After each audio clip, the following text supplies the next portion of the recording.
We're at one of the elite tests for the Magic Academy, and to get a high score, candidates must acquire a gem that is inside these gigantic stone boulders. The bald instructor is fuming because the redhead girl is late, and even worse, she's with him. Setsuna, the trash who shouldn't even dream of trying it. The boy tells the professor that he believes there are new possibilities for close combat mages, but Baldy gets angrier, shouting for him to have more respect for his elders, and then walks away, scoffing at him more. Then they walk towards the test area and see that no one's making much progress. No matter how hard they try, those gigantic boulders are too hard. Their enhanced magic attacks are just ricocheting off like nothing. Even most of those who enhance their whole body with magic fail, leaving behind nothing but small cracks after all their mana is gone. And then Baldy shouts that this test determines your rank in this class, explains about the crystal, and says that if the boy isn't fast enough, he'll be punished for the disrespect. The other students kept trying, but with zero success, everyone just wanted to give up, saying the teacher made an impossible test to fuck them over. Then Baldy says that they have an empty rock and he's going to give 10 minutes for the boy to get the gem, but Redhead instantly recognizes it as a big black rock. Pause.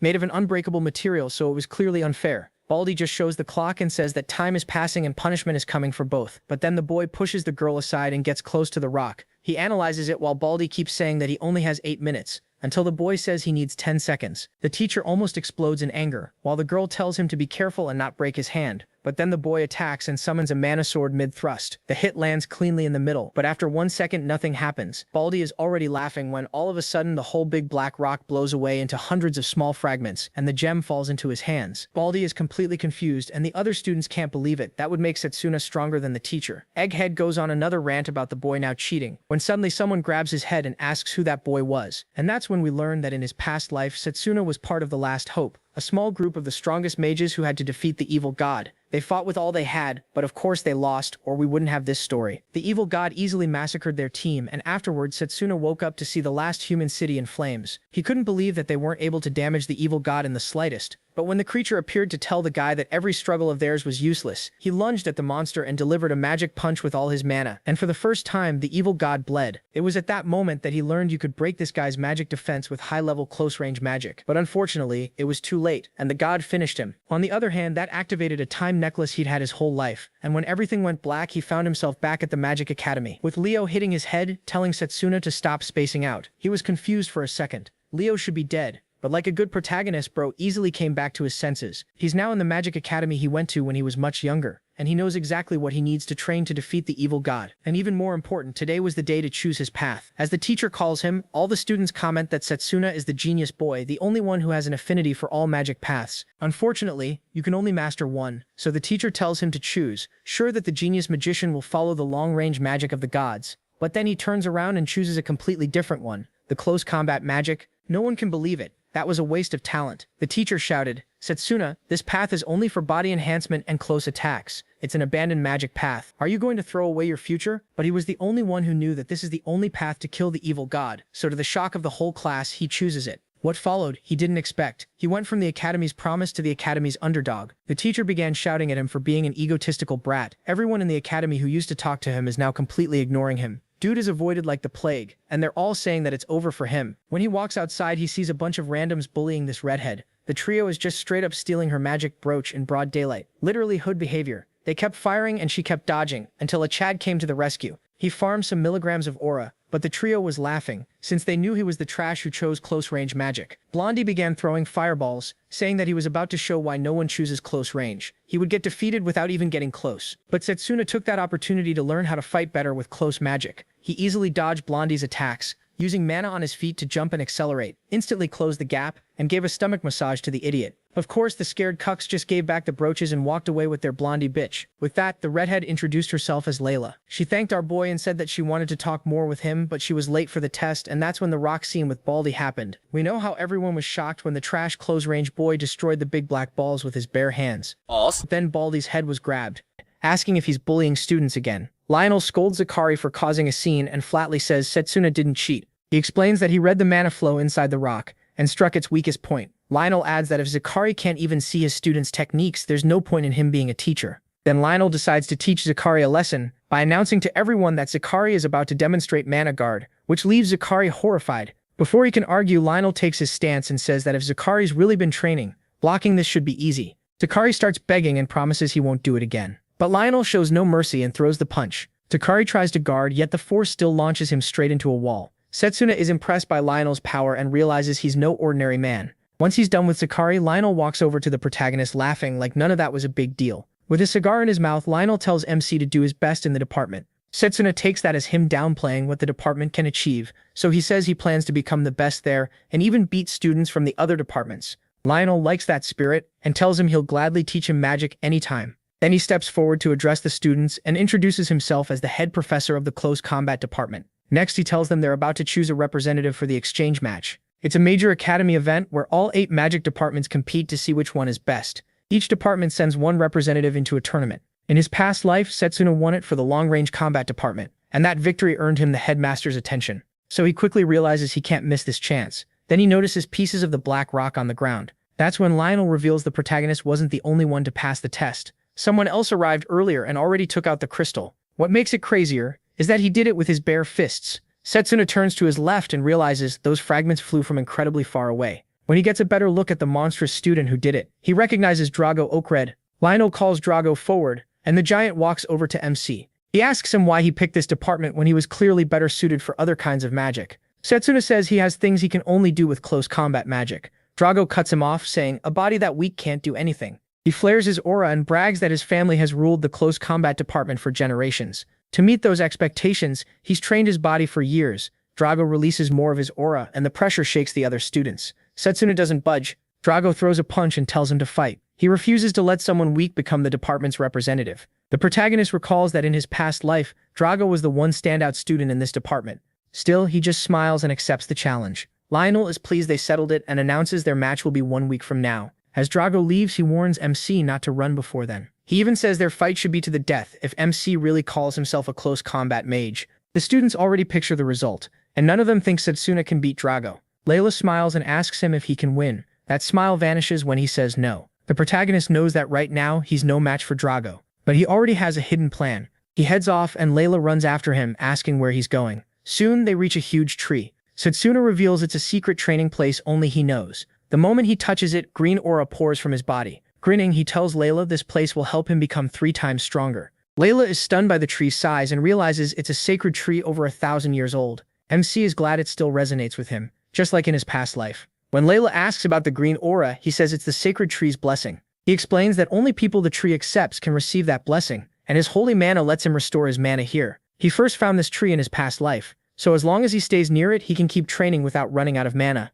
That means he can push himself as hard as he wants without hitting his limit. Layla is happy to hear that. Since Asuna helped her get her brooch back, she decides it's her turn to help him. She pumps her fist in the air while he just stares, confused by what she's doing. Back in the close combat training room, Drago shows off terrifying strength by lifting weights that shouldn't even be possible. Before long, he gets bored of that. He asks Lionel if there are more black rocks in the yard. Lionel worries Drago plans to destroy all of them, but Drago walks off saying he won't break them. He has another idea, and it's insane. He starts doing push-ups with one of the rocks on his back. Layla watches him train and feels pure fear. One punch from Drago like this and she thinks anyone would die. Panicked, she rushes to find Setsuna. Meanwhile, the protagonist sits by the tree calmly reading a textbook on martial arts. Layla reaches him and is shocked to find him totally relaxed, like nothing is wrong. She scolds him, saying Drago was doing push-ups with 5 black steel rocks on his back. But Setsuna isn't surprised. He already knows how far Drago goes to train. He tells Layla not to worry, because this is part of his plan too. A blue aura glows in his eyes as he studies the book. Layla asks what he means, and MC explains that a physical boost is really reinforcement using mana to control the nervous system. So if he wants to boost his legs, he focuses mana there. The same goes for his hands. By that logic, to improve his memory, all he has to do is focus on his head. While Layla was gone, Setsuna had already gone through a pile of books. He finally gets up, saying the techniques are in his head now, so it's time to practice. Stepping into the open, he throws a clean, balanced kick and then brings out his mana sword. He swings smoothly, then keeps going without pause, leaving Layla amazed. She admits his method is incredible and unlike anything she's heard of, but Setsuna isn't satisfied. He knows he's still far from ready. Soon the strain of forcing so many techniques into his body at once becomes too much, and he collapses. Layla rushes over in worry, but he tells her it's fine. He's just pushing his body to the limit with physical boost. That's why he's also focusing on boosting his healing. The sacred tree's blessing activates, and his worn, damaged hands quickly return to normal. Layla begs him to find a safer way to train instead of driving himself this hard. But Setsuna says he has to go further. He can't face Drago with weak methods, especially when Drago has spent years training in close combat magic. He tells Layla he'll repeat this painful process over 1,000 times before the week ends. She's stunned. since even one cycle already hurts enough. The protagonist just smiles. He says it still isn't painful enough. He remembers his childhood at the orphanage. Back then he couldn't use magic, yet he practiced every single day. No matter how many times he failed, he never gave up. He just kept training, and little by little he improved. So he tells Layla not to worry. If pain makes him stronger, he'll take it. Then Setsuna starts training again, and Layla joins him. Together they swing, push their bodies to the edge, recover, and do it all again. Before long, MC is doing push-ups with rocks on his back too. Watching him, Layla realizes he works harder than anyone, no matter what people say about talent carrying him. At last, the big day arrives and Setsuna and Drago step into the ring. Drago looks disgusted just seeing him, surprised he didn't run away. He only smiles and says he never planned to run. He's the close combat department's representative. Lionel takes his place beside the ring to oversee the match, and once both are set, he begins it. Setsuna moves first, rushing in to seize the advantage. He throws a punch, but Drago blocks it. A kick follows, and Drago guards that too. Even so, the impact shoves Drago backward. The protagonist is shocked none of his attacks got through. Drago used Mana Guard to absorb them all. Now Drago's expression turns fierce, and the second he glares, Setsuna feels his killing intent. Before he can react, Drago is already in front of him, driving a punch straight into MC's body with a huge burst of aura that blasts through everyone lined up behind the attack.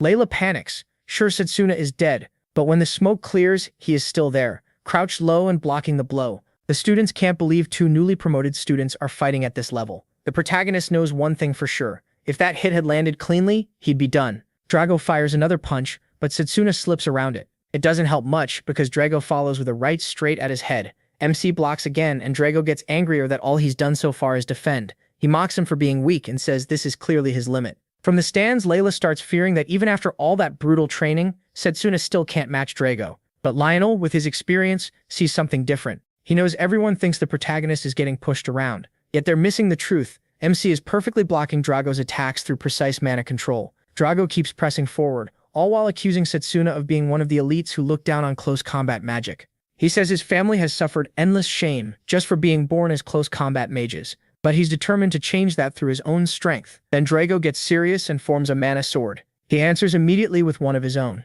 The battle shifts from fists to blades. They trade powerful swings, each strike meant to take the other's head. Setsuna mixes speed into every move and dodges all of Drago's attacks. He flips up into the air, which only makes Drago even madder, and he chases after him. Drago tracks him all the way back to the ground and slams down, trying to crush him, but Setsuna slips away in time. Drago's blow smashes the floor instead. Still, he doesn't let up. The protagonist gets driven back, and Drago keeps the pressure on with another strike. At last, Drago pins him down, and in that moment, MC remembers all the harsh things the other students said when they learned he chose close combat magic. Thinking back on that, Setsuna tells Drago he gets why he's so angry. Still, he reminds him that both of them are chasing something bigger. Then he strikes. He drives Drago back and shatters his mana sword with a single swing. Drago is stunned by how much Setsuna's movements have changed. The protagonist nearly splits him in two, but Drago barely slips away. Those words about aiming higher clearly reach Drago, and he stops holding back. Drago suddenly throws a heavy left, trying to catch him off guard, but MC reads it and dodges with ease.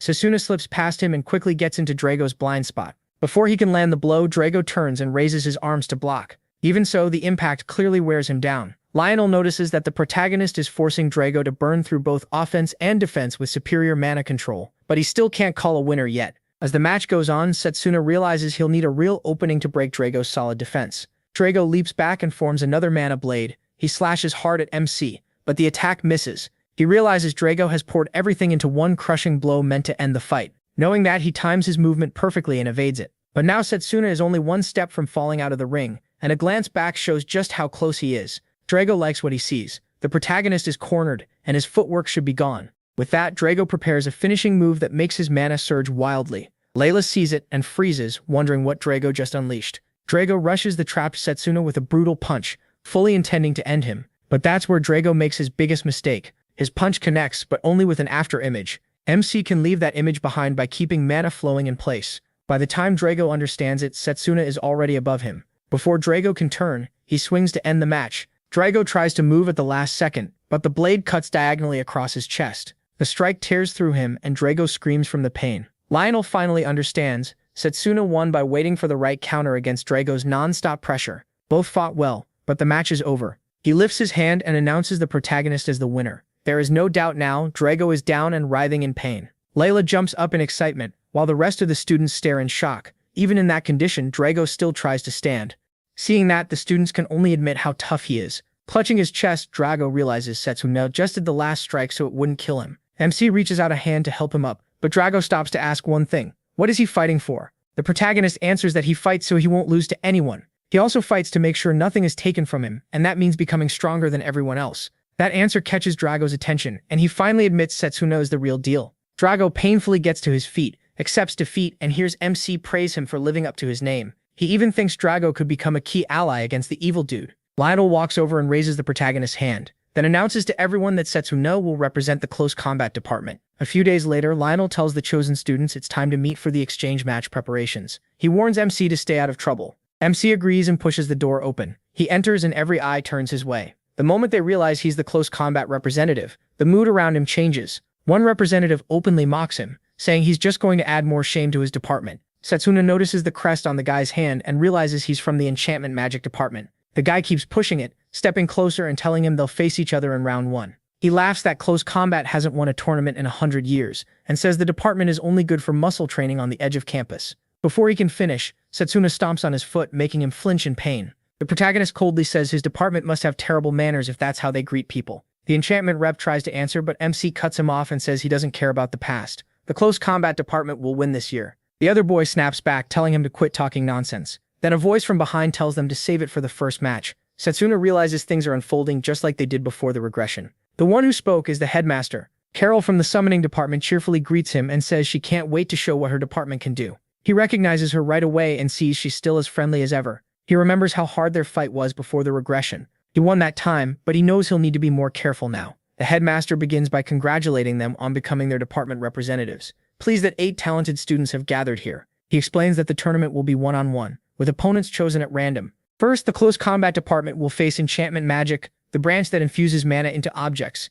The second match is healing magic, known for miracles and support against long-range magic, which defeats enemies before they get close. The third match puts formation magic, which powers magic arrays, against summoning magic, which calls mythical beasts from other worlds. The final match will be special magic, which fits no normal class, versus alchemy magic, which can permanently change substances. The headmaster says the exchange match is basically a hands-on lesson, where each department learns from the others. They have 10 days to prepare and can either study new magic or sharpen what they already know. He says he's eager to see their fighting spirit. Carol excitedly responds to the speech, and as the headmaster turns to leave, the representatives bow to him. Setsuna quickly follows the headmaster into the lobby because this may be his only shot to speak with him alone. The headmaster already knows he's the close combat representative, and the protagonist says he has a request. Without dancing around it, he asks if the headmaster will teach him his magic if he wins the tournament. The headmaster plays dumb and says his summoning magic would be useless to him. Setsuna cuts in. He means the other magic. That makes the headmaster react at once. A terrifying aura bursts out of him and nearly crushes MC. Then he demands to know how he learned about that second magic. Setsuna can tell the headmaster is now deeply suspicious of him, but he also knows that power is vital if they're going to beat the evil dude. So the protagonist refuses to back down. He admits he may not be able to explain why he knows, but says a close combat victory after 100 years has to mean something. He reaches out and asks if the headmaster doesn't want to see that happen. At last, the headmaster figures out that Setsuna may not be hiding some scheme. He tells him this much: if MC wins the championship, he'll teach him that second magic the same day. He bows and thanks him. Still, the headmaster warns that the road ahead won't be easy. Setsuna doesn't mind. He plans to prove his determination in the tournament. Pleased by that answer, the headmaster walks away. Later, the protagonist sits alone eating some bread Layla had recommended. As he relaxes, he thinks about everything he needs to do before the tournament starts. Suddenly, a golem attacks him. It nearly crushes his head, but he blocks just in time. The golem belongs to the enchantment representative. Setsuna is caught off guard that the guy attacked him here. The enchantment rep says he won't wait for the match. He wants to deal with MC now. He calls him trash for daring to humiliate him. The protagonist mocks him back, saying he's only facing the results of his own behavior. Then Setsuna notices a whole group of golems gathered behind him. Even so, the enchantment rep dismisses them. When he realizes it looked bad if people found out he was picking on someone from close combat, he walks off, warning that he'll be ready for the real match. MC is impressed that he can pour mana into so many objects and control them, and admits the guy is pretty talented. He stares at the bread on the floor, more upset about the ruined snack than the attack itself. The next day, Lionel gathers the class and says their job now is to get ready for the exchange match by studying Drago and Setsuna's fight. He asks if they finally see what they're missing, and the students all answer yes. Lionel calls on Drago first and tells him to name his weakness. Drago admits he lost control of both his mana and his emotions. Then Lionel turns to the protagonist. The protagonist says his problem is simple. He lacks raw power, and in pure strength he was losing to Drago. Lionel is glad they can both see their flaws, saying that's the first step to getting stronger. Now they need to improve. Layla asks if this match is meant to train them for the exchange battle, and Lionel likes the question. He explains that MC's opponent will be the enchantment rep, Joel, who can use several golems for attack and defense. Since golems fight with physical bodies, Lionel says their style is close to combat magic, which shocks Layla. Lionel gives them their roles. Drago has to focus on speed and fight like multiple golems attacking from every direction. Setsuna's job is to block those attacks and answer with a counter. Drago gets ready and tells him this spar won't go like their last fight. The protagonist smiles and says he's looking forward to it. Drago rushes in. He fires a left punch right at Setsuna's face. MC avoids it. For a second, he thinks he handled the attack perfectly, then notices another blow coming straight at him. Right away, he realizes his reaction speed is still too slow. Lionel is impressed that Drago can keep both speed and power balanced. Drago's punches come so fast he almost looks blurry. Setsuna tries reading his movement. He slips up for a moment and nearly takes a huge hit to the head, but still manages to dodge. That impresses Lionel, who quickly tells the protagonist what combo he should use. MC takes the advice at once. He steps back, then tries to fire back with a counter. By the end, Setsuna and Drago both collapse from exhaustion. Drago admits he really pushed him. Lionel praises them both, saying their movement was solid. He tells the protagonist that in a few days he should be able to deal with 4 or 5 golems. Even so, MC knows he can't relax no matter how much he trains. Lionel likes how quickly he understands his lessons. Drago clearly has strong close combat basics, but his instincts are on another level. Before long, the big day arrives. The arena is packed with students, teachers, and spectators. The headmaster steps up to speak. He announces that out of all 8 representatives, only one will be named the strongest. As expected, people are already taking bets on the matches. Funny enough, the delinquent Setsuna beat before is now betting on him. Some students turn their attention to the calm fighter actor. From the long-range department, he'll face the winner of the protagonist versus Joel, and even standing still, he gives off a dangerous vibe. The tournament stages are chosen at random, and the first match gets a desert field. Joel grins when he sees it. Sure, the setup favors him. His classmates cheer and tell him to crush weak little Setsuna. Layla yells back that they'll see after the match whether MC is still the underdog. She nearly jumps in to fight them herself, but Lionel holds her back. He just smiles, feeling no pressure at all. Once both fighters are set, the referee starts the match. Joel pulls out a chunk of black steel rock and asks Setsuna if he knows what it is. The protagonist clearly does. Please, Joel explains that this fragment is used to make a golem, by mixing it with sand. He drops it, pours mana into it, and forms a threatening golem from the sand. Joel boasts that even a blade can't scratch a black steel golem. Then he shows he has several more fragments in his pouch. He scatters them into the sand and makes even more golems, smugly telling Setsuna his chance of winning is basically 1 in 10,000. The number of golems is so huge that even Layla gets scared. Joel makes it worse by saying he can keep making them forever with all the sand around them. According to him, MC has no way to even reach him. Some students already think it's over and shout for him to give up before he gets hurt. Joel acts superior and says he'll listen if Setsuna has any last words. Instead, the protagonist drops a line that shatters Joel's pride. He says he's disappointed that this is Joel at his best. Joel snaps the moment he hears that. He orders every golem to attack MC. They charge in and leap at him all at once, kicking up a thick cloud of dust. Joel laughs, saying Setsuna is finally paying for messing with him. From the stands, nobody can see through the dust. What they don't know is that he is slicing through the golems with ease, barely even moving from his spot. When Joel finally gets a look, the golems are nothing but broken pieces, and the protagonist says he's already mastered black steel rock. Joel is stunned because those golems were supposed to be incredibly tough. He quickly starts remaking them, reminding Setsuna he can do this endlessly. MC answers that in close combat, nothing beats close-range magic. No matter how many golems Joel makes, they only know simple moves, and that won't be enough. He jumps at the new golems and cuts them apart in an instant. His sword tears through them like butter. Joel still refuses to quit and reaches for more fragments, but Setsuna closes the distance before he can even blink. The protagonist tells him this was never a fair matchup. Joel can't move before a punch slams into his face. His glasses fly off, and he coughs up blood as he's blasted across the arena. The crowd still has no idea what's happening inside the dust.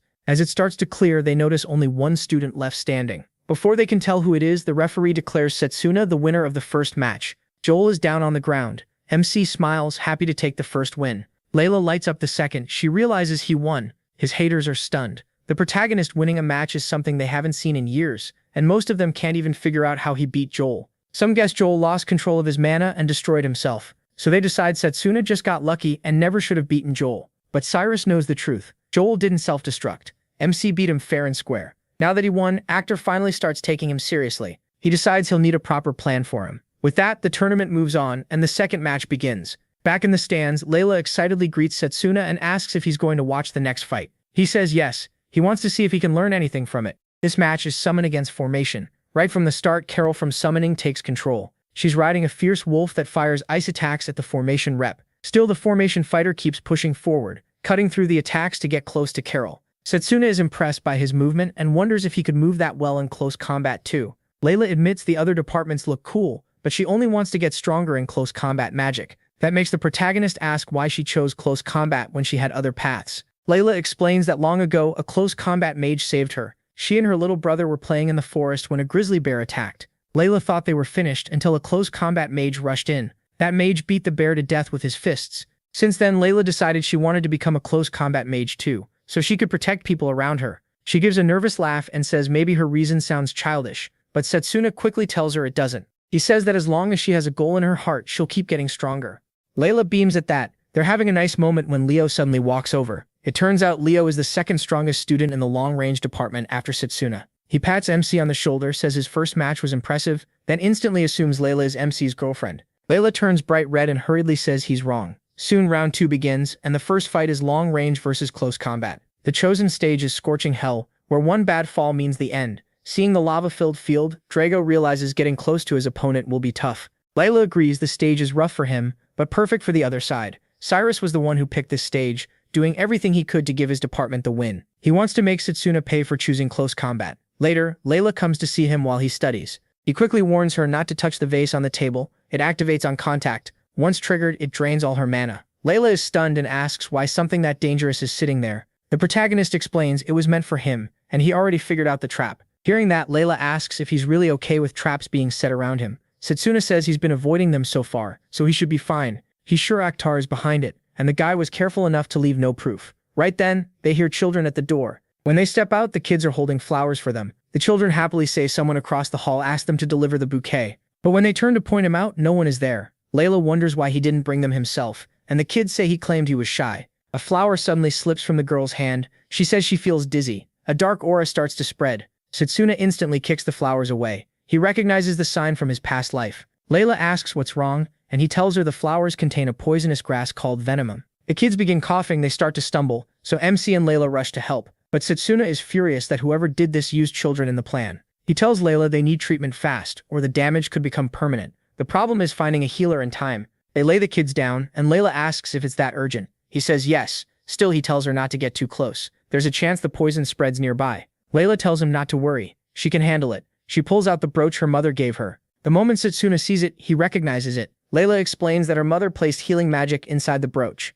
Then she kneels over the kids and activates it. The spell works, and the dark marks on their bodies begin to fade. Layla says her mother gave it to her for emergencies, and this clearly counts. Setsuna smiles and thanks her. Then he coats himself in aura and picks up the poisonous grass. He rushes away from the kids to get rid of it before it spreads further. Venom is the deadliest poisonous flower there is. Because of that, he can't destroy it anywhere crowded or the toxins might spread. As he runs with it, he can already feel the poison creeping through his body. Setsuna heads for the sacred tree, the best place to handle it. When he gets there, he tosses the flower into the air, draws his mana blade and cuts it apart, destroying it. After that, he drops beneath the tree to recover some mana. Meanwhile, everyone is waiting for Setsuna at the arena, and many start thinking he ran away. The referee checks the time and is ready to disqualify him by default, giving Akhtar the win, until the protagonist finally arrives. He says he has no plan to forfeit. He looks furious, but dark spots still cover his body. Seeing that, Akhtar bursts out laughing and mocks him. He doesn't even deny sending the flowers. Setsuna demands to know how he can poison innocent kids without caring. Akhtar plays dumb and acts like he knows nothing about poison. Then he says the kids should feel honored to be useful to someone as important as him. That only makes MC angrier. Since both fighters are present, the referee starts the match. Akhtar wastes no time launching a long-range attack. Setsuna dodges it, but Drago can tell something is off. His mana is rough and unstable. He purified the flower with help from the tree, but he was in too much of a hurry to cleanse the poison inside himself. Akhtar keeps firing blast after blast, trying to end it quickly. Setsuna avoids them all, though it's wearing him down badly. Everyone can tell he's stuck on defense, and Cyrus grins, pleased that his setup is working. He's waiting by the arena entrance to watch the protagonist get humiliated. MC glances at the stands and sees Layla still hasn't returned. He worries about the kids and hopes they're okay. Akhtar notices the distraction and sends even deadlier attacks at him. Setsuna's haters immediately start talking trash, saying he can't beat a long-range mage because all he does is run. Akhtar keeps up the barrage and tells him to give up. He tries to defend with Mana Guard, but then a much larger attack comes at him, and Mana Guard can't hold it back. The hit lands hard, slicing him up. Akhtar laughs, saying, "Sasuna is already falling apart." The protagonist then asks why Akhtar still hasn't moved in to finish him. The smart move would be to stop any chance of close combat. So MC figures Akhtar is hiding something. He's been provoking him on purpose. Akhtar is surprised he caught on, but admits it was a sharp read. He says he really can't be taken lightly. Then he tells him to look around. Akhtar has turned the area between them into a huge lava pit, leaving the protagonist stranded on a tiny rock pillar. The delinquent who bet on MC nearly chokes when he sees it. Akhtar proudly says he doesn't gamble with risk. This setup was his goal from the very start. Then he fires a storm cannon. Even Drago looks worried. Akhtar declares that this attack will finish Sasuna. Then he hears Layla shouting from the stands, telling him the kids are safe. The moment he hears that, he decides to stop holding back. Now he doesn't have to worry about them. Even though he'd been bent over in pain, Sasuna straightens up and tells Akhtar a comeback is starting now. Akhtar is shocked to see him standing like that. The protagonist tells him not to panic. He only used a physical boost, and he's been activating cells since the start to break down the poison in his body. Then he says Akhtar was the one who got played. While Akhtar focused on breaking the ground, MC was healing himself. Akhtar still tells him not to get cocky, saying he can't do anything in that condition. Cyrus agrees and shouts for Akhtar to finish him. Akhtar launches the storm cannon straight at Setsuna. He quickly judges his options and bets everything on one plan. Right before the attack hits, he swings his mana blade into it. The move strains him badly, but he forces enough power into it to send the storm back. Everyone is stunned, especially Drago. Before the reflected magic can hit him, Akhtar cancels it. He brags that he can handle his own spell, then mocks Setsuna,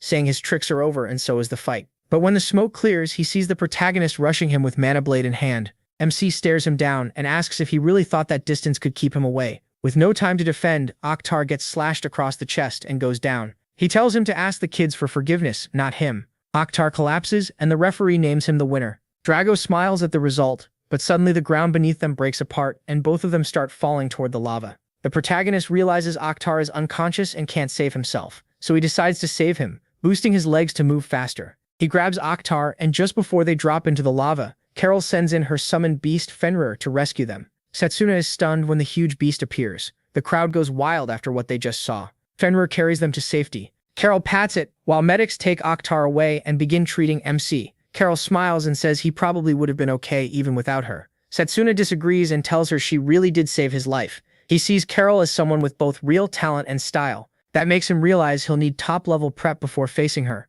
Now even his haters are starting to admit his win over Joel may not have been luck, since he just beat Akhtar fair and square. They know things will get ugly for them if this keeps up. Meanwhile, the headmaster calmly watches the tournament. Cyrus is furious that Akhtar lost to Setsuna, and in his rage, he swears he'll never forgive him. After the medics finish with him, the protagonist returns to the stands to meet Layla. Drago says Layla told him what happened, and he knows the protagonist had a rough time. MC asks about the kids, and Layla says they're asleep in the infirmary. She adds that the doctor expects all of them to recover. Hearing that, Setsuna gives a small relieved smile, and he suddenly feels something strange. That weird aura makes him turn around. Layla asks if something's wrong, but he says no. Even so, he can still feel that presence. It lingers over the tournament. 1 week before the final match, Setsuna still can't stop thinking about the strange presence he felt in the arena. He trains alone in the woods and summons Lionel. Lionel asks why he called him out. He says he wants Lionel to guide him again, just like before. Then he speaks honestly and calls him by his old title, the Fist of Comet, Lionel.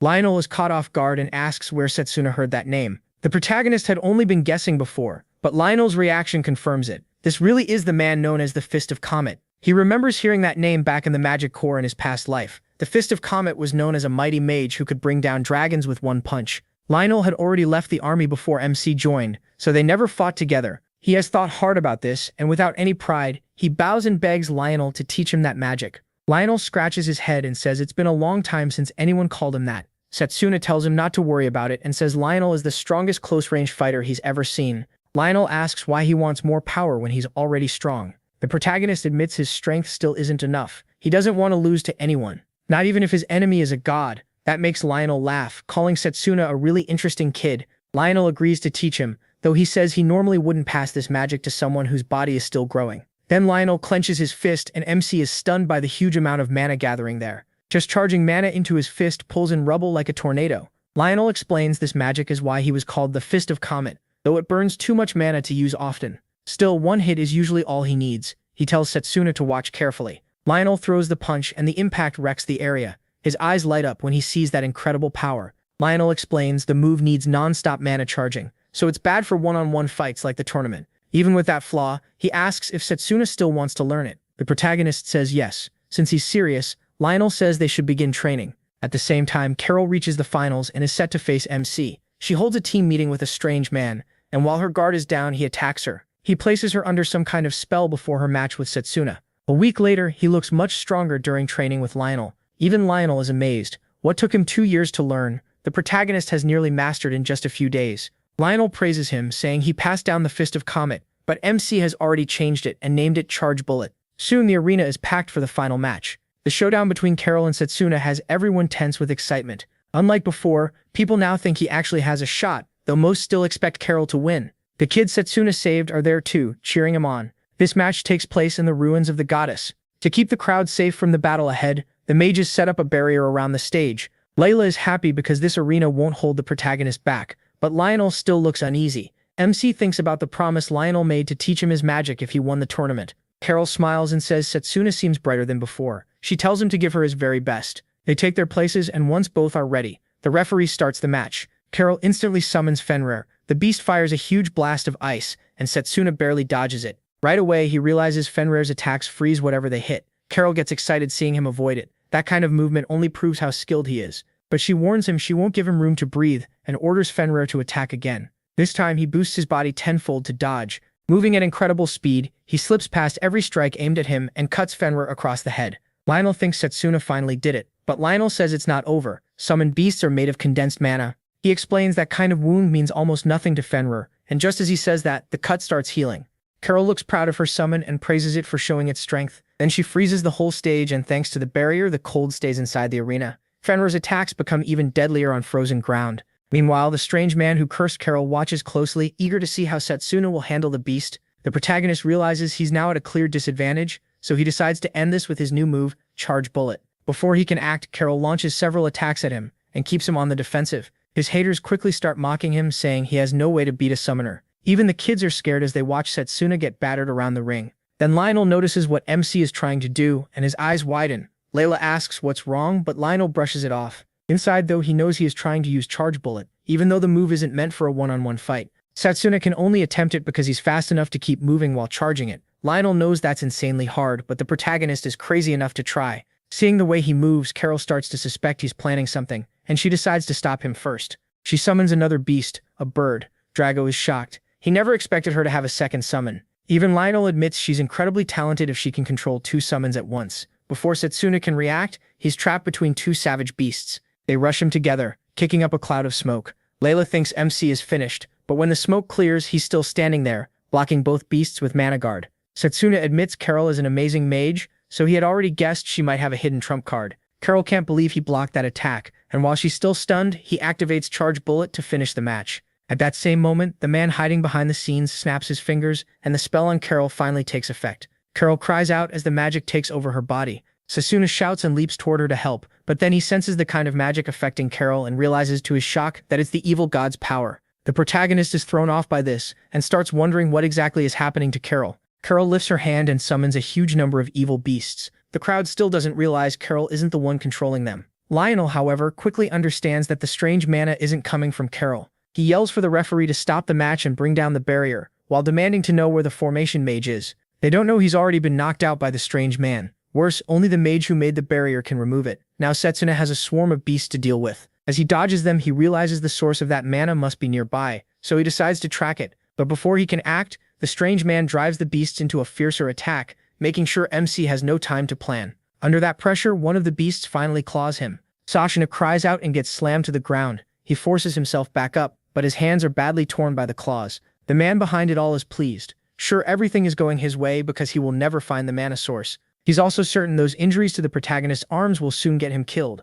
Lionel is deeply worried because MC isn't getting any chance to charge Bullet, and Carol is reaching her limit too. If this keeps up, Lionel fears she'll die. Carol briefly regains some control and quietly tells him to run. He is shocked, but that confirms what he suspected. Carol is being controlled. Tears fall from Carol's eyes as she begs him to run before he dies. Setsuna tries to escape, but the summoned beasts move together so well that they cut off his escape. The protagonist grabs the unicorn and, furious, hurls it into the other beasts. Meanwhile, the headmaster stays seated and chooses not to step in. Somewhere else, Lionel searches for the mage who set the barrier. knowing Setsuna is nearly out of mana. He just hopes he finds him before MC dies. He keeps fighting off the summoned beasts. Then one slips into his blind spot and drives its horn into his thigh, making things even worse for him. Layla gasps when she sees how badly Setsuna's leg is torn up. Even the students who hated the protagonist start thinking Carol has gone too far. MC drops to the ground and the man behind it all sends the beasts in to finish him. The Fenrir lunges straight at Setsuna, but he throws up his arm to block it. The Fenrir clamps down on his arm, sending pain through his whole body. He lets out a scream.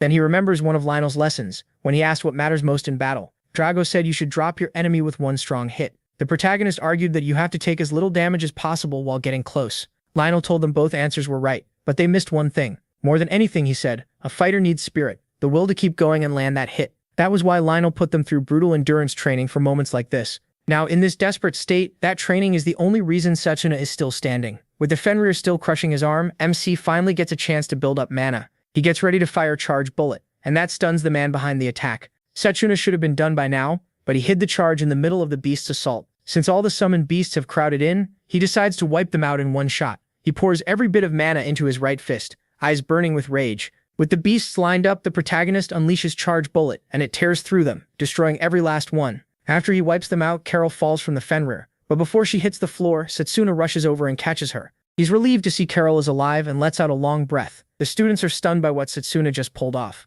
And with Carol unconscious, that makes him the winner. Right on cue, the referee announces MC as the tournament champion. He praises him and tells the crowd it's been more than 100 years since someone from the close combat department won the Magic Academy exchange match. The protagonist takes it in as he walks forward and raises his fist to celebrate. His supporters explode with cheers for Setsuna. Meanwhile, the people who doubted him are stunned by the technique he used, something they've never seen before. Layla beams when it finally sinks in that MC really won. Drago is seriously impressed by how he fought, and even the delinquent who bet on him walks away with a lot of cash.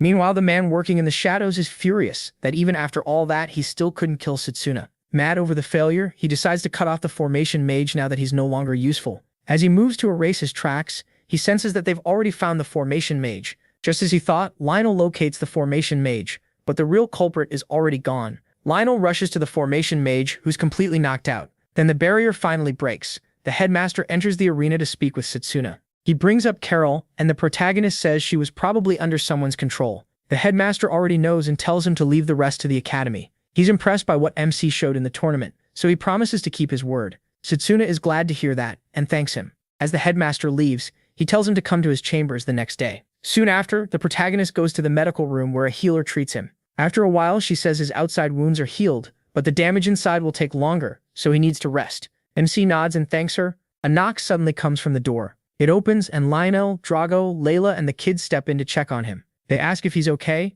and he says he is. Layla's happy to see him doing well, and she thanks him for the win. Drago says the same and tells Setsuna he's the pride of their department. The kids crowd around him, talking about how amazing he was in the fight. After celebrating with him, everyone leaves except Lionel. Lionel tells Setsuna someone attacked the formation mage, but he'll live. He adds that Carol is badly shaken and needs rest, though she'll probably be questioned when she wakes up. Lionel believes he was the real target and asks if he knows anything, but the protagonist stays silent. Later, the strange man goes to Carol's room. There's barrier magic on the door, but he breaks through it with ease. He plans to kill Carol, then go after Setsuna next. By killing her, he can erase his last link to Carol, right before he can finish her. MC rushes in. He had already guessed the man would try to silence Carol, and stops him just in time. But then Setsuna gets the shock of his life when he sees the face under the hood. It's Leo. Leo laughs when he realizes he's been found out, then says he left no evidence behind. Setsuna agrees there isn't proof, but after what Leo was about to do, he already knows enough. Leo gives him a cold smile and suggests they talk outside. He hates the smell of medicine. He agrees, and as they walk outside, he can feel his injuries catching up to him because the damage inside still hasn't healed. Leo asks how long the protagonist has known he was the one behind it. Setsuna says Leo disappeared right after the ceremony where they picked their magic paths, and thinking back on it gave him a bad feeling. On top of that, Leo losing his chance to represent the long-range department felt way too strange. Leo is impressed that MC pieced it all together. Then he says he can feel the same mana Leo used during the tournament. He calls it someone else's mana, and Leo asks what he means. Then Leo lets the dark mana take over, marks spreading across his face, and admits he's surprised Setsuna knows about the strange deity. Sweat runs down the protagonist's face as he realizes Leo is working for the evil god. He gets ready to stop Leo before he causes more chaos, while Leo decides it's time to get rid of MC for good. Seeing Leo means to kill him, Setsuna attacks first and swings his mana sword at him, but Leo shuts it down with ease. He is stunned, and realizes he's back in the same kind of situation as when he faced the evil god. Leo explains that the evil god gave him power over mana nullification, so no magic Setsuna uses will ever reach him. The protagonist refuses to accept that and attacks again, but nothing changes. Since the nullification only works when his attack reaches Leo, MC wonders if a blind spot attack could work. He circles behind Leo and rushes in with everything he has, but his sword shatters again before it lands. Leo turns to him and says it's pointless. His mana detection is faster than Setsuna's moves. Before he can react, Leo blasts him with fire and sends him flying back in pain. Leo says he wanted to fight the protagonist after he had fully healed, but this will do. He admits Setsuna has done well, especially for a close combat mage. Still, Leo thinks he would have been better off choosing long-range magic. Even so, Leo tells him this is the end. He's going to die here. Then he fires lightning into MC's thigh, hitting him with brutal pain. He screams as blood pours from the wound. Realizing Leo is targeting the same leg injured in the finals. Still writhing in pain, Setsuna forces himself to ask Leo why he's doing this. Leo says he's sick of the world and wants to see it destroyed. The protagonist can't accept that as the real reason Leo turned evil, because he knows what kind of ruin that would bring. He yells at Leo to shut up, refusing to believe this is the real Leo speaking. Leo rushes at Setsuna in anger, and MC is already thinking ahead. He knows he has to wait until Leo gets close before using his mana blade. He wants to repeat the last-second move he used against the evil god. Even in this battered state, Setsuna believes he still has a chance. But Leo changes tactics and fires a long-range spell before he even gets close. He is stunned when he realizes Leo can cast way too fast. He quickly figures out the evil god's power is boosting him. Leo moves in to finish the protagonist off, but then a voice from behind orders them to stop. White flames burst in and block Leo's attack before it can hit MC. Both of them freeze at once. They already know who just stepped in. Up above, the headmaster stands with his summoned dragon, glaring down at them with a terrifying look. Then the headmaster and his beast leap down. He apologizes for being late, but Setsuna doesn't mind at all. The man just saved his life. The headmaster immediately realizes Leo was the one behind the trouble during the tournament. He says he tracked the leftover mana and followed it here. Leo is impressed he figured that out, especially since he didn't expect it from him. A huge aura suddenly pours out of the headmaster's body, so intense it nearly blinds Setsuna. He tells Leo he has no choice now. He'll have to take him in, even if he hates doubting his own student. At once, the dragon fires a massive blast from its mouth that swallows the whole spot where Leo stands.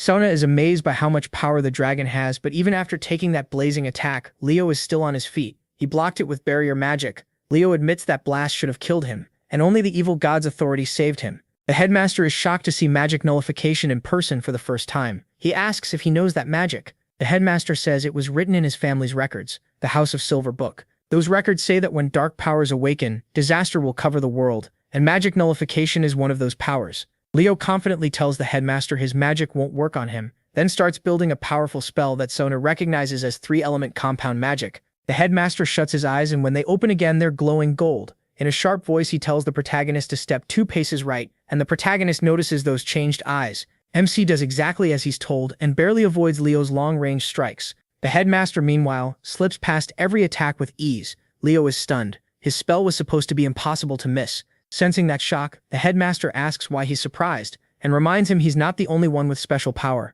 Leo admits the headmaster is strong, but says he still won't dodge the next one. Leo pulls out all his power, releasing a huge dark aura that shoots into the sky. Seeing the evil god's power this close fills Setsuna with fear. Leo declares that when he's done, nothing of them will be left behind. The headmaster realizes this fight won't be easy. He understands it too. If both sides use their strongest moves, the whole area could be destroyed. The headmaster gives Setsuna a quick signal, and the protagonist grabs on. The headmaster chants a spell that lifts him and the dragon into the air, setting up an attack from above. Leo realizes he's trying to keep the academy from getting wrecked. From the sky, the dragon pours down its white flames, and Leo counters with an attack of his own. Leo's dark power overwhelms the dragon's flames. A huge blast shakes the air, but the headmaster doesn't follow up. Leo is surprised the old man seems to be backing off, and the headmaster calmly says he's finished. Then Setsuna suddenly appears from behind the dragon, and rushes Leo with a surprise attack. Leo sees him coming, and just smiles, saying MC has no chance. He raises his dark magic to stop the attack, but he tells him he's depending too much on that power.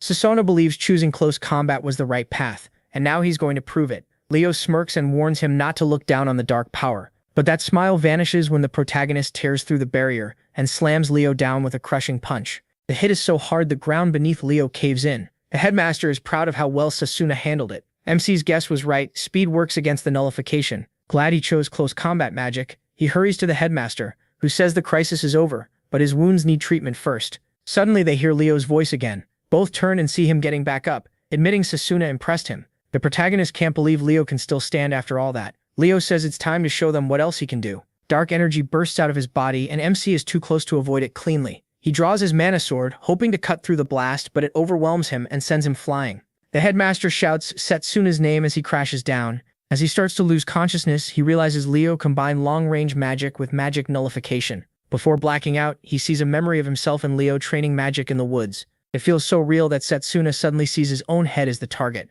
with Leo ready to finish him. Leo mocks him for failing to save anyone, even the people who believed in him. That makes Setsuna cry out in pain. When he wakes up, he's in the infirmary, and Layla is beside him. Layla rushes over, clearly relieved he's alive. She tells him he's been out for 3 days. The protagonist is shocked to hear that, then clenches the sheets, furious that he lost. He hates that the evil god's power beat him for the second time. Pulling himself together, Setsuna asks about the headmaster. Layla says he's in his chamber, and she's about to say more when MC gets out of bed. Layla stares at him, asking where he thinks he's going. He says he needs to see the headmaster and confirm something, but Layla tries to stop him since he still needs rest. He taps her shoulder, apologizes for worrying her, and says he still has to go. At the same time, the headmaster is meeting with the school's professors. Just as they were wrapping up and getting ready to leave, Setsuna rushes into the room. He calls out in worry, but to his surprise, the headmaster looks fine. The headmaster says he's glad the protagonist is okay too. MC walks past the bitter Cyrus, who glares at him like he wants to choke him. Lionel pats Setsuna on the shoulder and tells him Drago and Layla were worried sick. Still, he gives him space to speak with the headmaster. Once the others leave, the protagonist bows his head and apologizes for falling short. Then he asks what happened after the fight, but his wounds flare up, making him grab his stomach in pain. The headmaster tells him not to push himself. He then explains what happened after Setsuna passed out. Leo chose to retreat because he'd burned through too much mana. He opened a portal and escaped, while the headmaster watched him go. But he sensed something dark beyond that portal, and realized he needs to get stronger for the real battle ahead. After hearing that, Setsuna focuses on the eyes behind the portal, and the headmaster asks if he knows something more. MC hesitates, but the headmaster presses him, telling him to share every detail he knows. Setsuna still struggles to speak, and the headmaster removes his left glove, reminding him that he already told him about his own hidden magic. He says he wants to trust the protagonist, but he needs the truth. MC is torn because he doesn't know if he's allowed to speak about the future. He also doubts the headmaster would believe he came back in time. The headmaster notices he still won't talk and asks if there's a reason he can't say it. Then an idea hits Setsuna, and he asks the headmaster to check the necklace of revival. That catches him off guard. When he looks closely at the pendant, he sees the spirit of time's blessing is gone. The headmaster wonders if it was already used in another timeline, and he says yes. Setsuna finally tells the truth. He used the necklace 10 years in the future, driven by his regrets. He explains everything, and after hearing it all, the headmaster admits that future is hard to believe without proof. Still, he knows going back 10 years is no small thing. Realizing how much the protagonist has suffered, the headmaster stands and puts his hands on his shoulders. He tells Setsuna that from now on, he'll be his support. MC lights up with joy and thanks him. Now, with the headmaster on his side, he feels they finally have a real chance to fight the evil god and save the world. Then the headmaster says he'll teach the protagonist a second kind of magic to fight the evil god. He reveals it's called spirit magic, and it can't be found anywhere else. Since this is too important to do here, the headmaster says they should move somewhere else. He takes MC to the Great Sacred Tree and says he used to train there. MC is shocked, since that's where he trains too. The headmaster explains that spirit magic fuses a person with a spirit, using mana to draw that power into the body. He is stunned, not fully getting how amazing this power really is. Instead of talking more, the headmaster decides to show him. He taps into his power and his eyes turn gold. It's the same look he had when he fought Leo. Wrapped in a golden glow, the headmaster suggests a game of rock, paper, scissors. That only leaves Setsuna confused. The headmaster explains that with the protagonist still hurt, they can't spar right now. So the game starts. The headmaster keeps winning, beating Setsuna every single round. Then he explains what happened. MC just saw one of the Spirit of Time's powers, an eye that can see a few seconds ahead. He goes on to say there are many spirits in the world. A contract with the wind spirit lets you fly, while the water spirit helps you slip through physical attacks. He is amazed, and he quickly sees how much stronger his close combat style could become if he learns spirit magic. The headmaster says making a contract with a spirit is important, but there's a step before that. The protagonist wants to know more, so the headmaster tells him it's time to begin. He closes his eyes and lets nature flow through him. Then he tells Setsuna that spirits are everywhere, all he has to do is sense them. MC tries the same, shutting his eyes and focusing hard, asking the spirits to lend him their power so he can fight the evil god. A moment later, he opens his eyes and admits nothing happened. The headmaster says his resentment may be blocking him, which only confuses Setsuna more. He explains that to connect with nature, he needs inner peace. Instead of thinking too hard, he has to feel what's around him. The protagonist closes his eyes and tries again. He admits he always overthinks, and when he tries to focus, his thoughts just get messy. The headmaster puts a hand on his shoulder and tells him to relax and not force it. He admits it took him 3 years to become one with nature, but he believes MC can do it before the evil god arrives in 5 years. Setsuna disagrees. He says he has to learn it much sooner, because they don't know when the evil god's apostles will attack again. That catches the headmaster off guard. He explains that the apostles are said to come from the same realm as the evil god, and each one uses powers completely different from normal magic. He's almost sure Leo is one of them because of the strange power he uses. The protagonist says that before going back in time, he only fought one apostle, and his long-range magic was the only reason he survived someone that strong. The headmaster realizes the apostles may be using the 12 dark powers from his family's legend. Setsuno adds that there are probably more people like Leo hiding out in the world. The headmaster understands his fear but warns him not to push too hard or he'll lose control of the situation. Then he brings up the joint dungeon training, saying MC may be able to learn a thing or two there. He doesn't get what he means, and the headmaster says Lionel will explain it properly. He believes this training will give the protagonist a chance to break past his limits. Still, he warns that it won't be easy, so MC needs to rest well and get ready. What Setsuno doesn't know is that the headmaster has another surprise waiting in the dungeon. Elsewhere, Leo returns to the castle where the other apostles are gathered. He apologizes for showing up late, but the 10th Dark Apostle Jigon is already furious. The 9th Apostle Puker joins in and mocks Leo for failing to kill even one student. Leo apologizes for messing up, but says he lost control when he faced his best friend, and he says it with a smirk. That only makes Jigon angrier. Leo is revealed to be the 12th Apostle, and the tension between him and Jigon turns ugly fast. They're about to go at each other when the 2nd Apostle Satanisha stops them with a single command. He reminds them they're apostles and should act like it. Next, Satnacha asks for their reports, but Jigon still isn't done. He calls Leo a failure and asks how they're supposed to deal with him. He's even ready to kill him on the spot. Puker cuts in and says he'd rather handle the killing himself. Satnacha orders them both to back off, saying he already has a plan. He's already chosen someone else for the job, and he's sure that person will succeed. A few days after the tournament, Setsuno returns to class. Layla is still worried, saying he doesn't look ready yet, but he assures her it's only a theory class. She points out that he somehow got hurt again after the final and asks what happened. The protagonist stays quiet. The headmaster already told him not to reveal anything about the evil god. He said he'd only share that secret with professors he personally trusts. He also said the professors would handle protecting the school and searching for Leo. On top of that, the spirit magic training has been put on hold for now. Thinking back on all that, Setsuno just gives Layla his usual smile and apologizes for worrying her. Inside, though, he's focused on healing fast so he can grow even stronger. A little later, Lionel walks in and announces a joint training event. The class is surprised, so Lionel explains that this training will include students from other faculties. He says the exchange matches were for learning each magic style, but this time they'll work together to understand each other's limits and push past them. Setsuno quickly realizes this was the headmaster's idea to improve teamwork among mages. Lionel adds that the training will take place in the 1-star underground dungeon, and because it's dangerous, only selected students can join. He tells everyone to get ready, since it starts in 2 weeks. MC gets fired up right away and knows the first step is recovering in time. After class, Layla asks Setsuno to have dinner with her. She convinces him by saying they should eat plenty before training begins. As they walk through the school, students can't stop talking about him and how great he was in the tournament. They're especially shocked that a close combat mage actually won. Layla notices the change in how everyone treats him and points it out. Just then, they run into a blonde guy named Carl. He's a proud noble, and he asks if Sasuna is the one who won the tournament. The protagonist says yes, and Carl immediately offers him a spot in his salon, a noble social group. Carl boasts that only respected nobles are invited, commoners and close combat mages usually aren't, but he's willing to make an exception for MC. He clearly wants Sasuna badly, knowing his group would be much stronger with him. The nearby students are excited to see Carl recruiting him in person. Carl says the protagonist needs connections and should stand with the elite instead of hanging around trash like Layla. MC instantly turns him down. Carl is stunned and he tells him his status means nothing to him, and that Carl is the one wasting time. That makes Carl snap. He accuses Sasuna of insulting nobles, then pulls out a golden blade. Angry, he lunges at the protagonist, trying to catch him off guard. Before he can reach him, Layla grabs his arm and stops him. She reminds him that personal fights aren't allowed on school grounds. With a terrifying look, she forces Carl down. He's completely overwhelmed and can't fight back. His friends rush over and Carl yells at Layla to let go.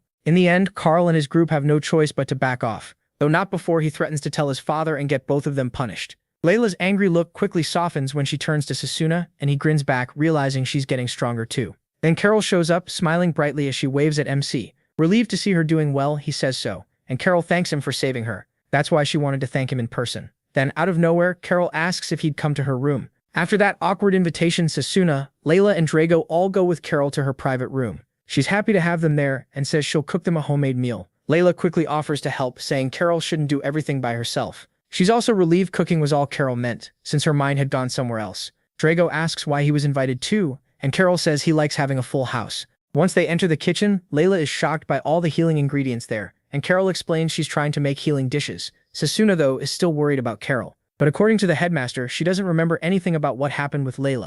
The protagonist wonders if Carol's memory loss came from shock or some kind of mind tampering. He is relieved no one died, but he's sure the apostle may still be targeting other students. Drago sees MC zoning out and snaps him back to the moment. He complains that Sasuna keeps carrying everything by himself and tells him to rest for once. He isn't sure he can really do that. Then loud voices come from the kitchen. The noise is so intense it sounds more like a workout than cooking. A moment later, Carol comes out and asks Drago to help in the kitchen. He agrees. Before he can react, she ties a maid apron on him and says it was the only one left. Stuck with it, Drago heads in with the girls. Not long after, the meal is ready, and the table is packed with food. Sasuna is stunned.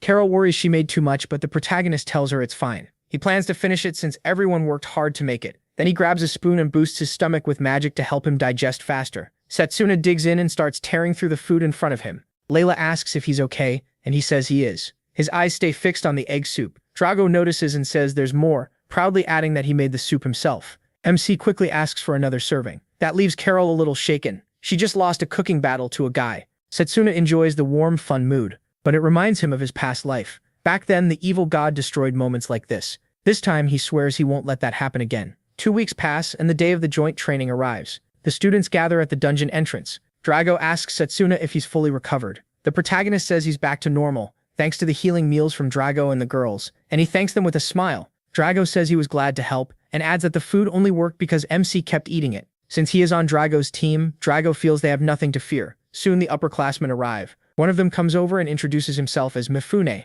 a third year from the formation department. A girl named Yuzuha is with him. Drago and Setsuna introduce themselves too. They're on the same team, and Mifune tells the protagonist to give it everything he's got. After the two leave, Drago says Mifune seems like a good guy, and MC agrees. They have no idea Mifune is actually garbage and already planning to sabotage them. Once everyone is there, the teacher leading the training speaks to them. His name is Giovanni, and he explains the exercise. The dungeon is the ruin of a sealed demon. Ancient undead live inside, but it's still ranked as a 1-star dungeon. Their job is to defeat monsters during the training. Giovanni explains that their performance will be recorded through a bracelet of memory. Monster drops count as bonus points, and the top team will earn academy rewards. The best individual student will get a chance to train with the kingdom's Magus battalion. That gets Setsuna excited. The battalion is the kingdom's strongest mage force, and in his past life he met many of his comrades there. If he joins again, he may get to see those old allies sooner. Giovanni hands each student a bracelet. He warns them not to go too deep, since stronger monsters may be waiting below. If they're in danger, they just need to pour mana into the bracelet to return to the entrance. Setsuna is aiming for first place,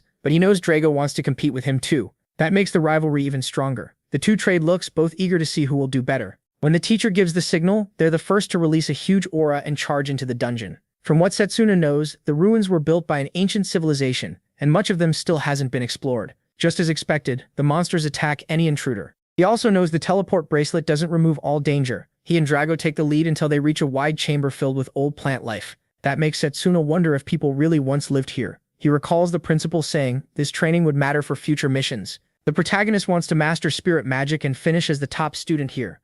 Soon the others catch up, and Mifune comments on how fast they were. He's completely worn out. Before long, they reach the point where the paths split. After a short talk, Mifune points out the route he thinks they should take. He says going deeper is the best move, and since this is a point contest, Setsuna thinks that choice makes sense. Still, he notices the wall ahead is fake, because the plants covering it look wrong. Mifune says there may be another room behind it. Mifune brushes that off as coincidence. Drago backs Setsuna up, saying he can hear wind from the other side. With one punch, he smashes the wall and reveals a hidden room. He grins at Mifune and says this means they're probably on the right path. Mifune has to admit he was right, and they rush down the new route. Mifune is sure they'll rack up plenty of points. As usual, Drago and Setsuna move first, but suddenly a boulder drops toward them. Drago reacts at once, and slices the boulder apart with his mana sword. The protagonist can tell Drago is fired up, and Drago says he wants everyone to see how amazing close combat magic can be. More than that, he's determined not to lose to Setsuna. Then MC senses a projectile flying at him. He dodges just in time, and it slams into the wall instead.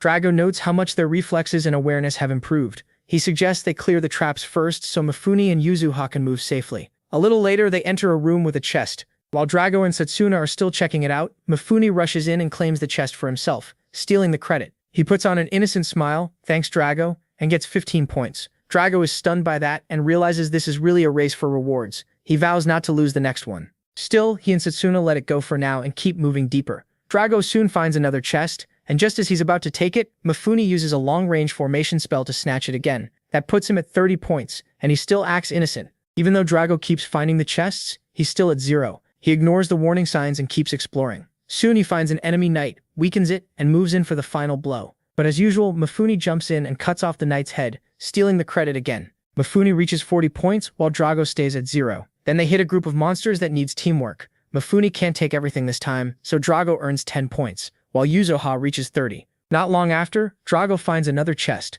and Mifune steals that one too, bringing himself to 55 points. By now, Drago is exhausted from doing all the work with no reward. Mifune admits he's strong, but says he lacks vision and won't get far. Stuck at 10 points, Drago is getting seriously angry. Then Setsuna, sitting at 25 points, steps in. He says how they split the dungeon rewards matters a lot. Mifune has been taking Drago's points for himself, and he asks if that's really how he works. Mifune just mocks Drago, saying he uses his brain while Drago only has muscle. Then he claims people use each other to reach their goals, and tells them to do the same if they don't like it. Setsuna finally sees that Mifune is a sly cheat who can teleport easily by using 2 different formation circles. Still, the protagonist has already spotted the weakness in that trick. He also notices Yuzuha doesn't seem to care much about points, which makes him think she may have another motive. The group keeps moving, and Mifune smugly says they'll clear the dungeon soon. He's now at 80 points, while Yuzuha has 50. Meanwhile, Setsuna is stuck at 35, and Drago is still struggling with 10. Soon they enter a room that feels very different. Mifune spots a chest ahead and instantly activates his teleportation circle to grab it.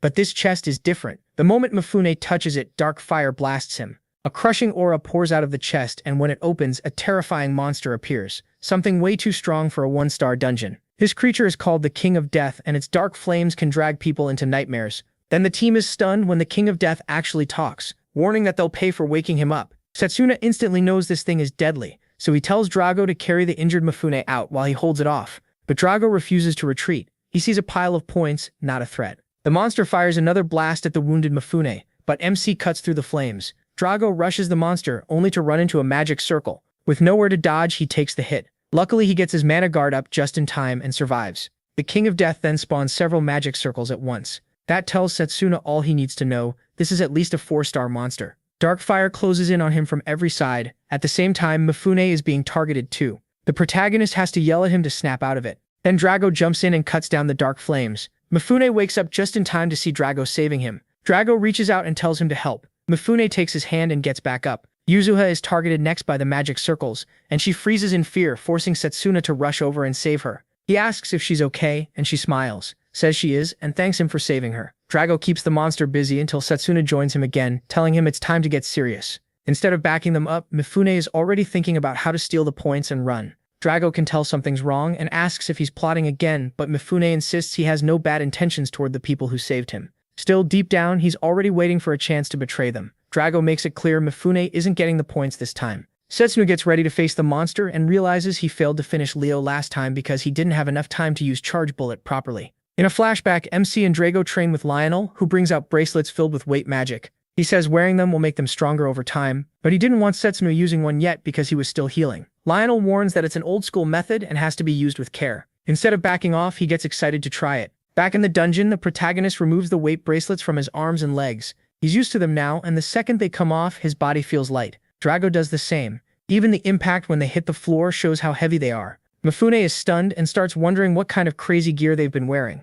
With the restraints gone, Setsuna and Drago burst toward the monster at top speed, boosting their bodies to move even faster. Drago targets the magic circles and smashes them apart with his fists. He quickly reaches the King of Death and swings for its head, but the monster catches him by the leg. That still doesn't save the monster, because Setsuna comes in from the side and kicks it. The two land a perfect combo attack together and a huge blast follows. Mifune can only stare as purple smoke fills the whole area. Setsuna and Drago's teamwork ends with the monster losing its head from that joint kick. When MC checks his points, they jump to 50, and Drago gets the same. Since they beat the monster together, the points were split between them. Mifune is left in shock. He and Drago hadn't even been using their full strength before. After that, the protagonist turns to ask Yuzuha if she's hurt, but to everyone's surprise, she's gone. While they're trying to figure out where she went, the ground starts shaking hard. Then the floor collapses beneath them, and Mifune nearly drops in, but Setsuna grabs him and pulls him back. When they look down, they see a swarm of undead climbing up from below. Knowing they may not be able to handle that many at once, the group is forced to pull back.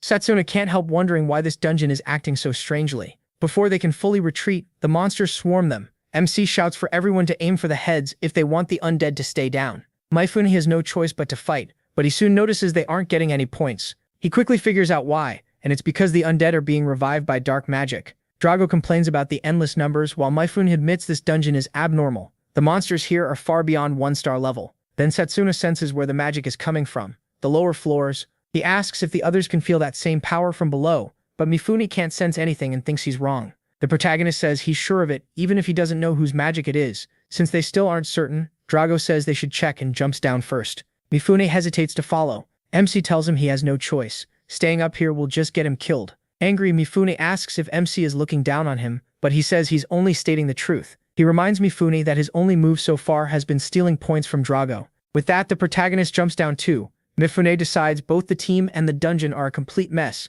but he still has to follow. As they fight on, Mifune asks if the two trained together before, because their teamwork is way too smooth. Drago just calls him too talkative. Mifune says he'd rather talk than listen to the undead screeching. Then Setsuna points left and says he feels a strong magic source there. The three follow that path and soon find an eyeball monster that seems to be the source of the strange magic. Setsuna is shocked. It's his first time seeing a monster like that. Mifune, meanwhile, starts plotting again. Drago notices and pretends to stretch before using the chance to punch Mifune in the face. He casually apologizes for stretching, but the hit already landed. Right after that, MC destroys the eyeball monster while Mifune is still reeling, earning 10 more points. Drago then senses the monsters gathering around them again, likely because they notice their magic source is gone. He doesn't mind. Now they can finally earn points from killing them. Drago is fired up too, and seeing that Mifune braces himself so he won't be left behind. Before they charge in, Setsuna asks Mifune if he knows anything about where Yuzua went. Mifune says no, and guesses she ran off because she got scared. The protagonist doesn't buy that. When the King of Death attacked, Yuzua didn't look scared at all. On top of that, they've run into monsters that should never appear in a 1-star dungeon. Since the eyeball monster was feeding out dark magic, Setsuna starts to suspect the apostles are involved. If that's true, Drago and the other students could be in real danger. All MC can do is hope Layla and the others are safe. Then the monsters rush in and Drago welcomes them with a grin because all he sees is more points. Neither of them holds back. Drago crushes monsters with heavy punches while he cuts them apart with his mana sword. By the time the wave is cleared, Setsuna reaches 200 points, and Drago climbs to 210. Mifune hits 100, and since that's all he wanted, he decides it's time to leave. Drago is surprised and asks if he really won't look for Yuzua, his so-called friend. Mifune laughs and says Yuzua isn't his friend at all. They only met yesterday. According to him, she was just acting friendly, and he figures she's already outside somewhere crying in fear. Setsuna is surprised they only met yesterday. Done talking, Mifune tries to teleport out by activating his bracelet, but nothing happens. That leaves him stunned. The protagonist tells him their only option now is walking back to the surface. Mifune starts calling out, saying something is clearly wrong. Drago agrees and asks the same thing. Right then, MC senses that strange magic again. He tells the other two he's going to find Yuzua, and says he'll be fine. Mifune is so surprised that he starts teasing him, asking if he's fallen for her. Drago shuts that down and says he's coming too. Setsuna tells Drago he can feel a dangerous power below them, and warns him not to overdo it. Drago agrees, but cowardly Mifune insists they should head outside and report everything to Professor Giovanni. Mifune asks why he is so sure Yuzua is somewhere below them. The protagonist says he can still feel Yuzua's weak mana, then tells Mifune he can leave and report everything to Giovanni. Setsuna and Drago head down into the deeper floors, leaving Mifune unsure what to do. He wants to go with them because walking out alone scares him, and while he's still hesitating, Drago comes back and pats him on the shoulder, telling him to help look for Yuzua, so they can all get out together. Mifune gives in, hoping they find her fast and leave. As they go deeper, Mifune asks how MC can sense Yuzua's mana when he and Drago can't. Setsuna says it comes from constant training,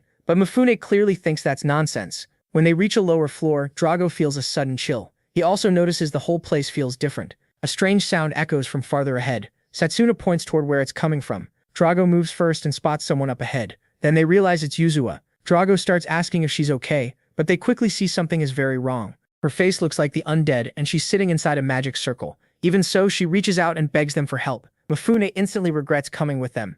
Drago tries to rush to Yuzua, but Setsuna stops him and warns him not to get close, catching Drago off guard. He explains they're looking at an ancient trap. He figures the dungeon's traps are being triggered by an item filled with dark magic, something he saw in his past life. He doubts Yuzua did this to herself and thinks someone else set the whole thing up. Setsuna says the trap can only be broken with special magic. They need a magic weapon to destroy the circle under Yuzua. He tells them to leave the circle to him, and Drago agrees. The protagonist draws his mana blade and charges it before slashing the magic circle. The strike shatters the circle and frees Yuzua from its control. Yuzua collapses into MC's arms. Right before passing out, she mutters that she can't let Setsuna go.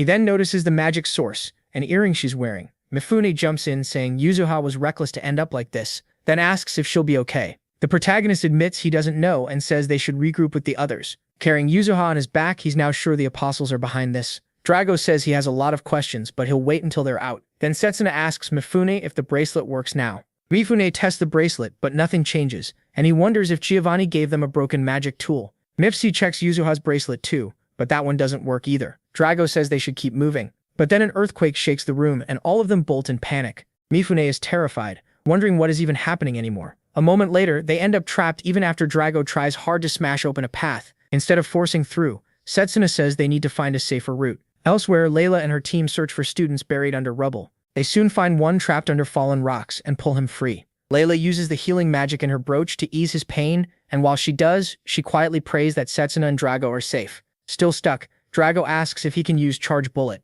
He says he can, but it might trigger another quake. Drago says it's worth it if it clears the rubble, but the protagonist worries the air is getting thin, and soon they won't be able to breathe. To make it worse, they're already worn out from fighting monsters. Murji says there is one way out, but it may mean going even deeper underground. Drago worries about Mifune and Yuzuha, but Setsuna says he'll handle it alone, which shocks Mifune with how sure he sounds. Mifune admits he is strong, but warns that stronger monsters live deeper down, so he thinks he should stay with them. The protagonist says he could be wrong, but he thinks the earthquake means the dungeon boss woke up. A stronger mana is blocking teleportation, which means this dungeon isn't 1 star anymore. Drago is amazed by how much MC knows, and the MC lets it pass, knowing his experience comes from exploring dungeons in the past. Mifune asks if Drago will stay behind with them, and after hearing yes, he tells Setsuna to mark his path in case things go bad. He agrees and promises he'll save them. As he heads out, the protagonist wonders how strong the boss must be to affect the whole dungeon and its monsters. He also worries how useful his close-range magic will be. While cutting through undead in his way, MC wishes he had fire or purification magic to make this easier. The weakness of close combat magic is simple. It has no elemental traits, and most of it is direct attack magic. Even so, he keeps cutting the monsters down. Some burning drive inside him keeps him going. Back at the rubble, Drago keeps trying to find a way through. Mifune finally admits close combat magic is amazing, and confesses he's been cheating while Setsuna and Drago outclassed him the whole time. He sounds pretty miserable admitting it. Drago tells him to quit acting scared because they're getting out of the dungeon. Then he shouts for Layla and her team, saying they're trapped and need help. Layla presses her ear to the rubble to hear him better. Once Drago explains they're trapped and Setsuna went to find a way out, Layla and her team start clearing the rubble right away. As the protagonist goes deeper, he notices the air has changed again. Soon he spots an exit ahead, but the boss's awakening has blocked any way to reach it. He looks around and sees nothing, but knows he can't relax for even a second. Then he feels a strange aura behind him and his instincts scream danger, making him jump away at once. An unknown monster strikes the spot where he was standing, blowing it apart. Setsuna barely avoids being killed. When he turns to see what attacked him, the sight nearly freezes him. It's a terrifying 2-headed Hydra, and the exhausted MC is suddenly stuck in a brutal 2-on-1. He wonders if this Hydra is behind the dungeon's strange behavior. Then he notices its body is corrupted, meaning someone forced it back to life. Setsuna quickly concludes only someone blessed by the evil god could pull that off. While he's still thinking, the Hydra releases a green mist from its body. He doesn't know exactly what it is, but he knows he can't get caught in it, so he jumps back. At the same time, he realizes the only way out is to defeat the Hydra. With that in mind, the protagonist holds his breath and prepares to fight. He jumps into the air and charges straight at one of the heads. He lands a solid hit and the monster gets furious. It lashes out wildly, but Setsuna dodges every strike. Still holding his breath, he circles around to its back. MC remembers fighting Hydras in his past life, and he knows they won't die unless the heads are fully destroyed. That means he has to take the heads down one by one. But his earlier strike failed because the skull was too thick, so he changes his target. This time he aims for a weak point, the neck, and he manages to slice off one head, but the remaining head almost melts him with a liquid attack. His cape gets torn apart, but he escapes alive. Setsuna is grateful the corrosive attack didn't hit him directly, or he'd be dead. Then, as if things weren't bad enough, he watches the severed head grow back. He realizes the Hydra can regenerate because of the undead power keeping it going. That leaves only one answer. He has to cut off both heads at the same time. Setsuna knows this fight would be far easier if he could use long-range magic, so he decides his only shot may be the secret move he still has up his sleeve. In a flashback, Lionel finds him trying to make 2-mana swords, but he's struggling to control them. Lionel still praises him for already surpassing his peers, then realizes the protagonist's body can't keep up with the powerful image in his mind. Lionel tells him this kind of skill normally takes a close combat mage around 20 years to learn. Right now, Setsuna's student body isn't ready for it, and his mana flow is still blocked, so before anything else he has to learn to control mana inside his body. Hearing that, MC finally understands that close combat mages handle mana very differently from long-range mages, so he sits down and starts training that control. Back in the fight with the Hydra, he realizes this untested technique is his only shot. He decides the safest path is to make the first mana sword work properly. If he can pull off the first strike cleanly, then he can follow with the second. Setsuna leaps at the Hydra and lands a blow with the mana sword, but it still isn't enough. He realizes the attack needs more power. He tries to steady his landing, but the Hydra catches him off guard with a tail strike. Even so, Setsuna manages to land on his feet. Then he goes for one more attempt. While he's still putting the attack together, the Hydra fires corrosive liquid at him. The protagonist barely avoids it with a burst of speed, burning through even more mana. Soon he feels something weighing on his body and assumes the poison is affecting him. That makes it clear he has to end this fast. He charges the Hydra knowing he only has one chance. Holding his breath, he stays focused and draws the monster along. The Hydra rushes after him. Then with total focus, he finally forms 2 mana swords at once. Before the Hydra can react, Setsuna cuts off both heads. A huge bloody blast erupts behind him. MC is relieved that it worked. Still, he knows he's far from mastering that move. Right then, a strange man appears, clapping. He praises him for beating his creation despite being a close combat mage, and says he finally understands how he defeated Leo. As the man comes closer, the protagonist gets a better look at him and realizes it's Professor Giovanni. MC shows no fear, which only impresses Giovanni more. He says he isn't shocked. He always stays ready for the unexpected. Giovanni praises how sharp he is. Then Setsuna says he has 2 questions. He asks if Giovanni is an apostle, and why he's doing all this. Giovanni pauses and says the protagonist's performance in the tournament caught his eye. That made him want an undead puppet of his own. He admits he was the one who cursed Yuzu. Setsuna gets furious, realizing Giovanni planned this from the start. Giovanni says Yuzu wanted to join him and he simply used that to his advantage. He's pleased she never got suspicious of the earring he gave her. What annoys him is that Yuzu resisted becoming undead at the last second. MC is sick of hearing Giovanni's garbage and swears he'll take him down. Elsewhere, Layla and the others clear the rubble and manage to rescue Drago, Mifune, and Yuzua. Drago thanks everyone for pulling him out. Layla notices the ground has stopped shaking, and Drago says that might mean Setsuna already beat the dungeon boss. Mifune happily adds that the bracelet's mana signal is back. Layla suggests moving up so they can teleport to safety. But Drago says he's going back for him, and tells Layla to look after the others. She agrees and says she'll wait for him outside. Drago thanks her, then runs deeper into the dungeon. Back with Setsuna and Giovanni. Giovanni says he's excited to see how the protagonist plans to punish him. MC charges in, furious, and swings to crush him. Giovanni stops the attack with ice, so his punch slams into a frozen wall. He barely has time to react before an ice spike shoots up from below. Setsuna avoids being skewered, but his face gets cut. Giovanni mocks him, saying a close combat mage has no chance against attacks like his. The protagonist quickly realizes that as a formation mage, Giovanni can counter from his setup, so he knows he must finish this quickly. But after the Hydra fight, his mana is almost gone. He also notices Giovanni's magic works like Mifune's. That means Giovanni has to prepare something at the teleport point before using it. Keeping that in mind, Setsuna rushes him again. But before he can strike, he scans the area to find Giovanni's magic circle. He's too late. An ice shard pierces his shoulder. The pain makes him cry out. MC drops to his knees and Giovanni tells him to give up. But MC refuses. He won't stop until Yuzuha's curse is broken. That shocks Giovanni. He asks how he knows the curse can be undone, and why he's so desperate to save Yuzuha after she was willing to sacrifice him to become undead. Then Giovanni says he'll lift the curse on one condition. The protagonist must swear loyalty to him. He says this while grabbing the protagonist by the head. Setsuna angrily rejects him, saying he'll never serve someone like Giovanni. He swings at Giovanni's head, but the blow is blocked by ice again. This time though, MC figures out where Giovanni will appear next. As Giovanni starts coming out of the magic circle, he is already on him. Giovanni is stunned to see the furious protagonist waiting there. He can't believe his magic was read so quickly. Before he can respond, Setsuna slices off his hand. But Giovanni still has more tricks. He smiles and praises MC's smart move. Then he grows the hand back, revealing that he too is undead. Giovanni says the evil god saved him when he was close to death. Now he calls himself that god's masterpiece, blessed with immortality. He goes on about how humans are weak because they age and die, so his goal is to turn everyone into undead. Grinning at Setsuna, Giovanni reminds him he's out of strength and tells him to surrender while he still can. He knows he's right. He's starting to black out, but he still searches for a way to win first. Then he senses a familiar mana signature. A smile appears on his face. Help has arrived. Setsuna stays still, and Giovanni activates the circle beneath him to begin the ritual.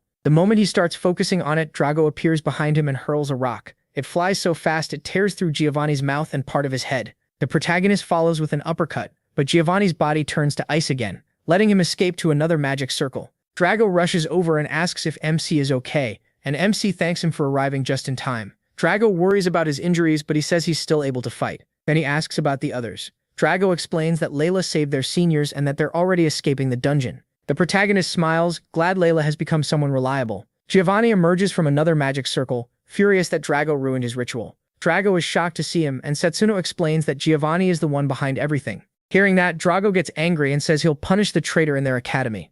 MC explains Giovanni's trick. He turns his body into ice when attacked, then counters right away. He warns Drago to dodge instantly, and adds that Giovanni can teleport, but not non-stop. So the plan is simple. Drago forces Giovanni to teleport while he waits at the destination. Since Giovanni's regeneration is slowing down, he believes they can finish him there. With the plan set, Drago rushes Giovanni. Just like expected, Giovanni turns to ice and jumps to the next teleport point, but Setsuna is already waiting, not caring even if the cold damages him. He drives a mana-coated right punch into Giovanni, then follows with a left that tears through Giovanni's body as he screams. Giovanni is blasted into a wall, with most of his upper body destroyed by Setsuna's rage-fueled attack. After pushing himself that far, the protagonist collapses. Giovanni still isn't finished, and he pulls out an item given to him by the evil god. Using it, he starts fusing with the Hydra. As the change begins, he angrily tells them he'll make sure they know true fear, as his monstrous new form towers over them. Lying there battered, Setsuna realizes that at this rate, both he and Drago will die.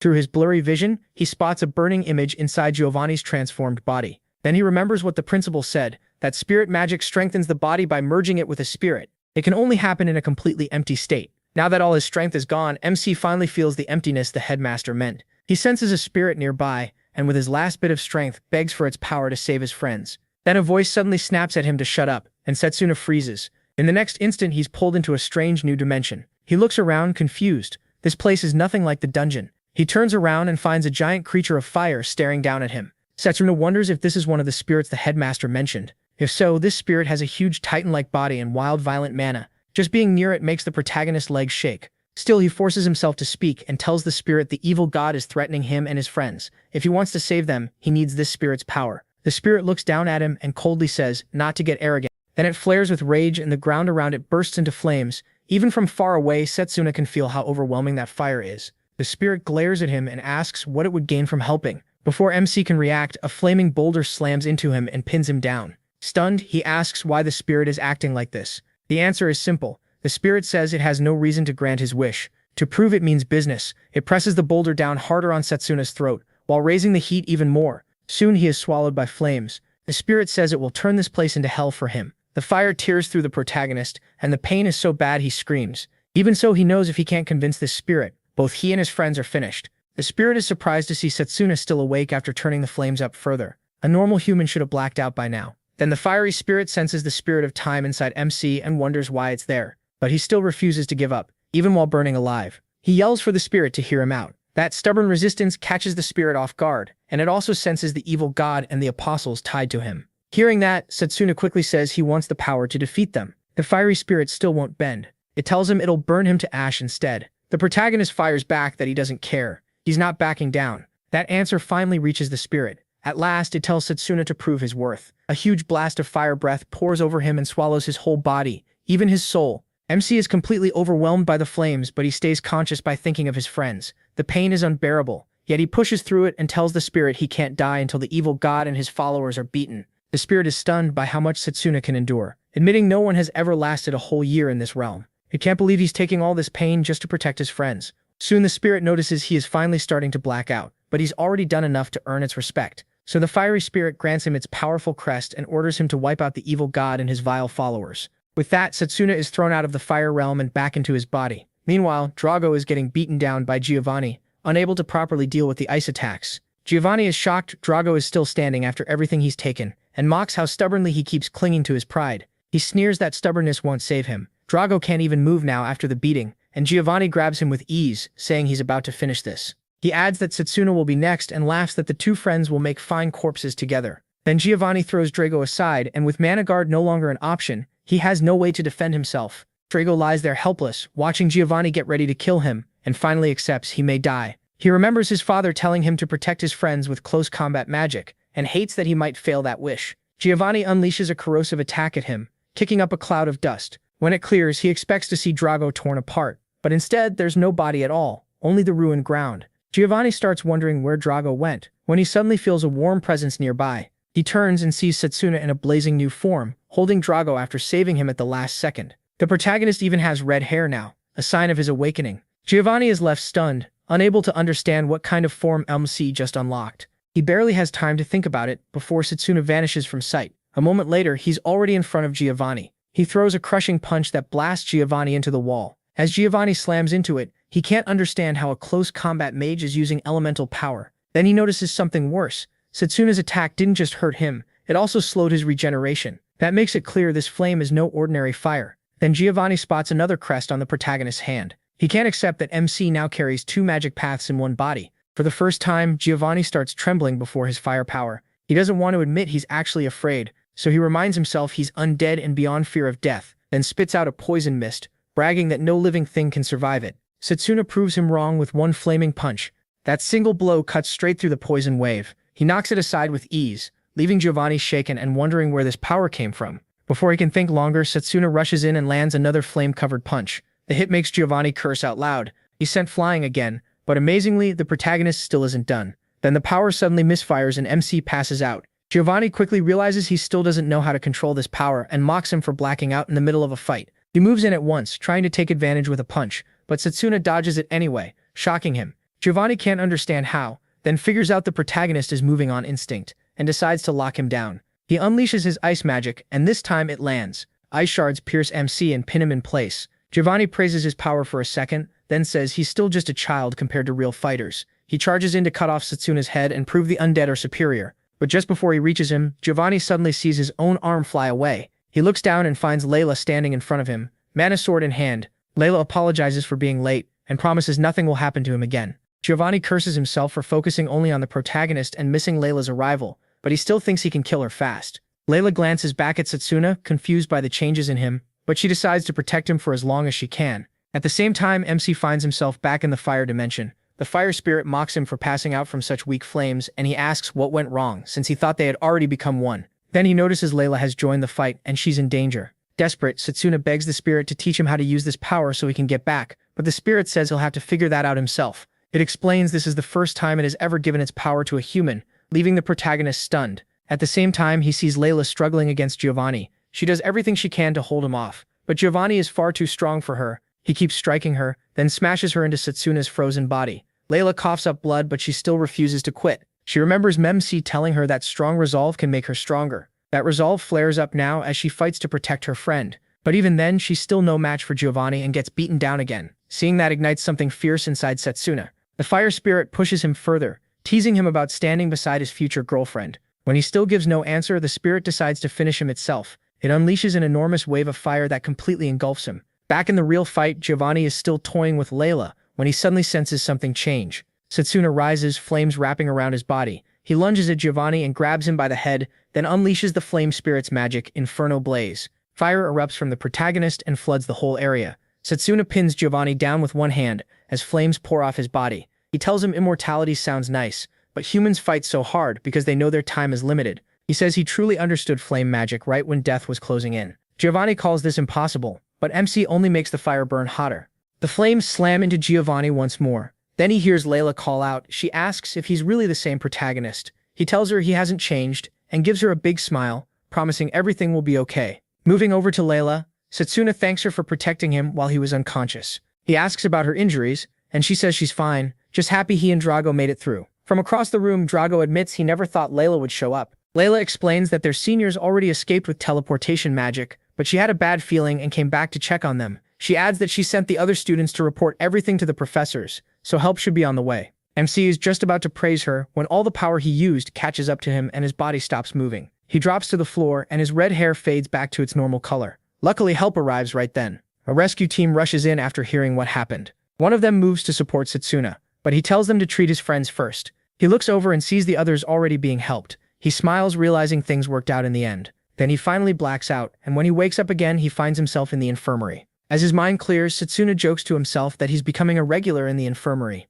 Even so, he's glad everyone made it through. Just then, Lionel walks in, surprised to see him awake already. The protagonist immediately asks about his friends. Lionel points out that he's been unconscious for 3 days, yet he's still worrying about everyone else first. Lionel tells him his friends and seniors are all okay, and that he's the last one in the group to wake up. He says he heard Setsuna fought a powerful enemy, but the headmaster already took care of everything after that. MC is relieved, though he knows plenty is still being kept from them. Then Lionel says he's sorry, He doesn't get why, so Lionel explains that the headmaster told him about Leo's case. He says the principal had ordered an internal investigation, since there may be more dangerous people like Leo at the school, but this latest attack delayed that plan. Lionel is furious they missed Giovanni's motives and let students be put in danger twice, so he gives Setsuna a sincere apology. He promises this won't happen again. The protagonist can't believe his teacher is bowing to him, and quickly tells him to lift his head. He tries to reach for Lionel, but Lionel tells him to stay calm because his body is still suffering from overusing mana. Still, Lionel assures him that his injuries were healed with recovery magic,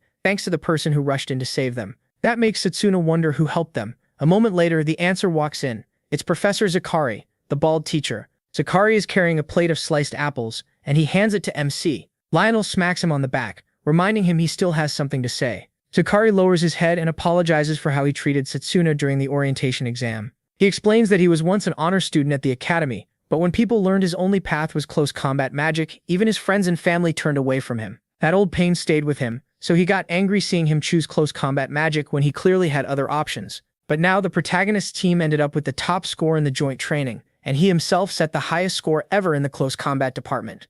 The training with the kingdom's Magus battalion has been cancelled because of the incident, but Zakari is happy Setsuna proved the close combat department isn't worthless. He even thanks MC for everything he did. He is stunned, since Zakari sounds like a totally different person. He also apologizes for how rude he was when they first met. After clearing the air, Zakari leaves, saying they'll see each other in class. Once he's gone, Lionel takes out a glove and says the headmaster wanted Setsuna to have it. The protagonist doesn't understand why he's being given a glove, and Lionel reminds him that the spirit crest on his other hand is something no one has ever seen before. MC asks if Lionel knows about spirit magic, and Lionel says another name for it is ancient magic. It's the power that started a huge war among mages hundreds of years ago, which is why anything tied to spirit magic is forbidden. Lionel warns him never to use it in front of others, because if the Holy Church finds out, he's finished. Setsuna had heard of the magic that caused the war, but he never knew it was spirit magic. Even so, he wants to know how Lionel learned all this. Lionel admits the headmaster told him. He says the principal explained everything, even that Setsuna regressed. Lionel assures him that only the two of them and the principal know this in the whole academy.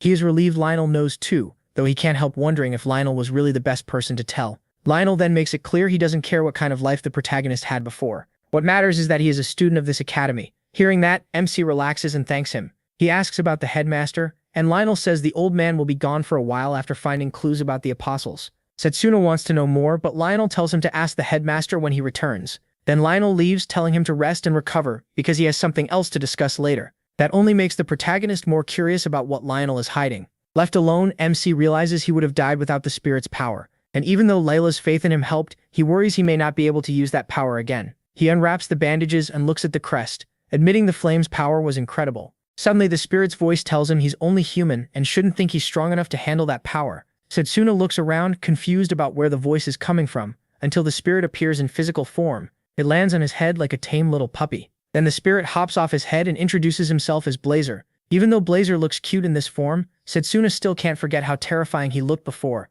Blazer rushes to the window to see how much the world has changed, and he's amazed. He blurts out that everything is huge, but the protagonist figures it only feels that way because Blazer is tiny. When Setsuna asks if he's really that impressed, Blazer admits human society isn't that special, but seeing it for the first time in this form still amazes him. Since that's the case, MC asks why he picked this body. Blazer acts too proud to answer, then decides to make an exception. He reminds him that they're linked through the crest, and to appear physically he needs mana. His true form would drain the protagonist almost instantly. That's why he chose this shape, and now MC finally gets it. Then it hits him that this may be his best chance to learn about spirits. So Setsuna asks about the Great Magic War from centuries ago, whether Blazer took part in it and how it ended. Blazer realizes he is being a little sneaky, but answers anyway. He says he doesn't remember much, only that he went wild because his human contractor wanted him to. After that, Blazer cuts it off, saying he doesn't care about the past and just wants to live in the present. Then he jumps off the bed and dashes out of the room, making Setsuna chase after him. The protagonist panics, knowing he'll be in serious trouble if the church learns a spirit exists. He pulls on the glove, ready to catch Blazer before that happens. Blazer tears through the school like a lost cat, with MC struggling to keep up. He darts past students, leaving them shocked at the strange little creature. Some are creeped out, while others think Blazer looks cute. Setsuna finally catches up, but Blazer just mocks him for how weak his body is. Then Blazer decides to make it worse, and bolts off again, leaving him no choice but to keep chasing. He keeps after Blazer, thinking this would be a lot easier if he were in top shape. Joel sees Setsuna running straight toward him and thinks he's about to get his attention, but the protagonist rushes right past, like Joel isn't even there.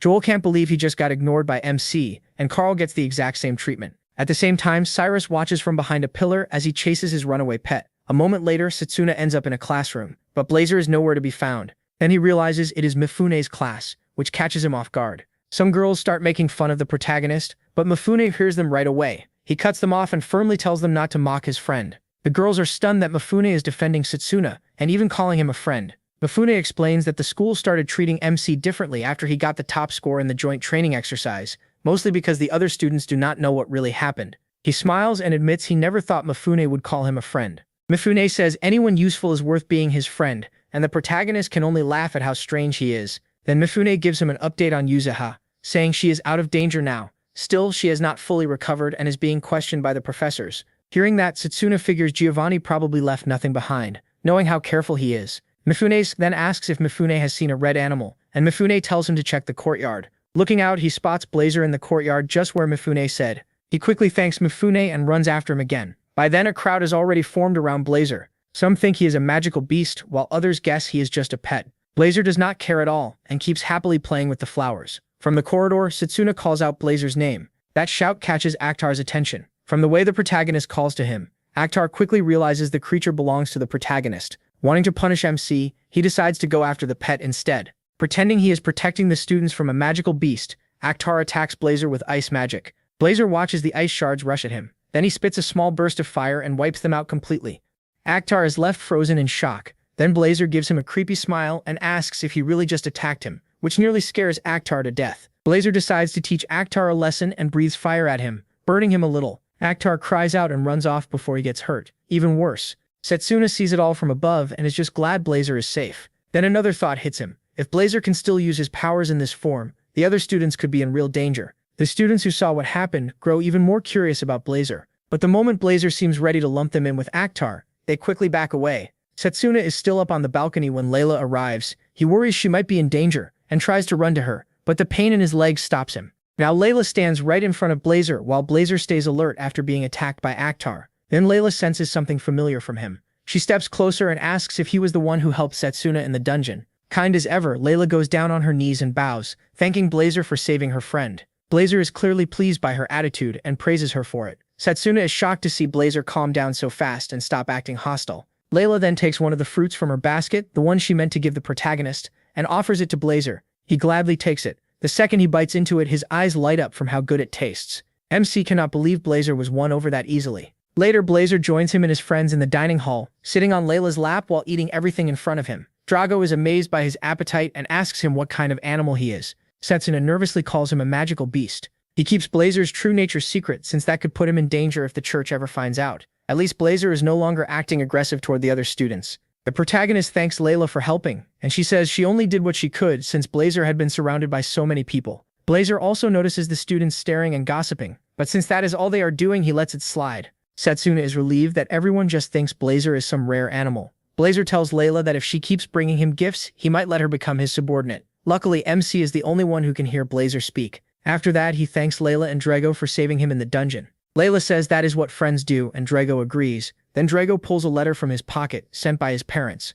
They heard his team came in first in the joint training exercise, and they are really proud of him. Setsuna is happy to hear that. Then Layla says she is still worried about who Giovanni really is. The protagonist agrees. He does not know everything yet, but he thinks they may get a clue after Yuzuha's questioning is over. At first, MC thought Giovanni was an apostle, but the only real power he showed was merging with the Hydra, which feels too weak for someone like that. Then Drago asks what power Setsuna used in the dungeon, since it clearly was not close combat magic. Layla answers first and says the power came from Blazer. Blazer is impressed that Layla noticed that much. While she pets him and he rolls around on her lap, he realizes she has completely tamed him. The group is enjoying themselves when Cyrus suddenly appears and calls for the protagonist. The other students immediately wonder why Cyrus came. Seeing their faces, Cyrus can tell no one wants him there. Still shameless as ever, he asks Setsuna where Blazer came from. Cyrus says he has never seen a magical beast like this before, and even suggests it might be a forbidden one. MC already knows this will go badly if Cyrus keeps pushing those accusations. Cyrus steps right up to him and reminds him that pets are supposed to be registered with the academy. The second Blazer hears himself called a pet, he gets furious. Cyrus warns that if Setsuna cannot explain Blazer's origin, he will have to get rid of him. Just as Blazer is about to snap, Sakari walks into the dining hall. He steps in and says he was the one who got Blazer's registration form, but he misplaced it. Sakari bows to Cyrus and apologizes for the mistake, leaving the protagonist shocked that he is helping. Cyrus takes the chance to insult him, saying a former top student has turned into trash. Sakari does not react and keeps playing the fool, if it means getting Cyrus off Setsuna's back. Then Drago rises from his seat, and Cyrus thinks he is about to do something reckless. Instead, Drago runs over to thank Sakari. He says Sakari is the reason their team won the joint training exercise. Setsuna and Layla join in, thanking Sakari too. Their kindness moves Sakari to tears, but Cyrus cuts back in, claiming they are all putting on an act. Even so, the rest of the students in the hall start speaking up, saying the close combat department now ranks above the long-range magic department. They mock Cyrus for acting superior when his department is no longer number one. Forced to back down, Cyrus leaves the hall but tells Sakari to turn in the registration form first thing tomorrow. Setsuna is relieved it ended there, because one more minute and Blazer would have exploded. He thanks Sakari for stepping in, even without knowing the full story. Sakari tells him there is no need. He trusts MC had a reason to bring the magical beast into the school. Layla and Drago smile and call him the kind of professor others should learn from. Blazer, though, is not impressed in the slightest. Later that day, Setsuna is in the schoolyard, when a phantom beast delivers a letter to him. It is from the headmaster, congratulating him for gaining spirit magic. The headmaster says he is worried the protagonist may not be able to control that power. He wants to guide him himself, but he will be away for a while, so he arranged for someone else to teach him instead, which surprises MC since he did not know that was even possible. The letter adds that Lionel will introduce him to this person. As soon as Setsuna finishes reading, the letter destroys itself. Elsewhere, the old woman the headmaster chose to train him is furious that he exposed her identity. Angry, she says she will personally crush Setsuna if he turns out to be some useless kid. Somewhere else, the headmaster calls an emergency meeting with the other magic elders. They do not want to believe an evil god is involved since there is no proof. The headmaster admits the enemy left no evidence at all, and says that is exactly why he came to ask for their help. Even after hearing him out, the council members think he has lost his mind.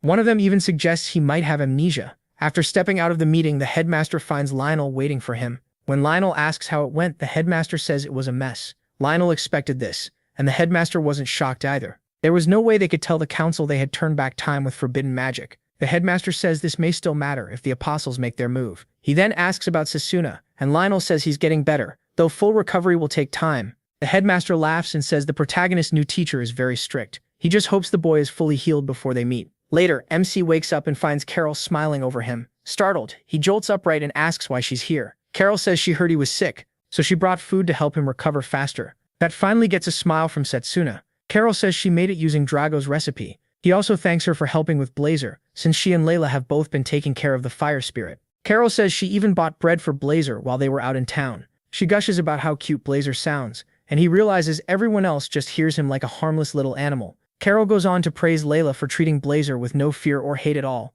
That surprises Setsuna, and Carol explains that staying calm around him is actually hard. She can tell because she's close with her own phantom beasts too. The protagonist is glad to have Carol around, just like Layla. Ever since the dungeon incident, she's been looking after him. That makes him realize he needs to heal fast so he can start learning spirit magic. A little later, Carol gets up to leave for class. Before going, she tells Setsuna to bring Blazer sometime and promises to introduce him to Fenrir. With Carol and Layla watching over Blazer, MC decides to dig into spirit magic instead. He picks up a book about the Great War. It happened about 200 years ago. Back then, followers of ancient magic tried to control other mages, and that started a war. Ancient magic was insanely strong, but only a few people could use it. In the end, regular mages won and peace followed. Since then, anyone found using ancient magic is questioned right away and may even be executed. Even knowing about spirit magic is dangerous, so Setsuna understands he must keep Blazer's true identity hidden. He realizes this power might finally give him a shot at beating the evil god if he can learn to control spirit magic. Then he remembers that some things happening now never happened in his past life,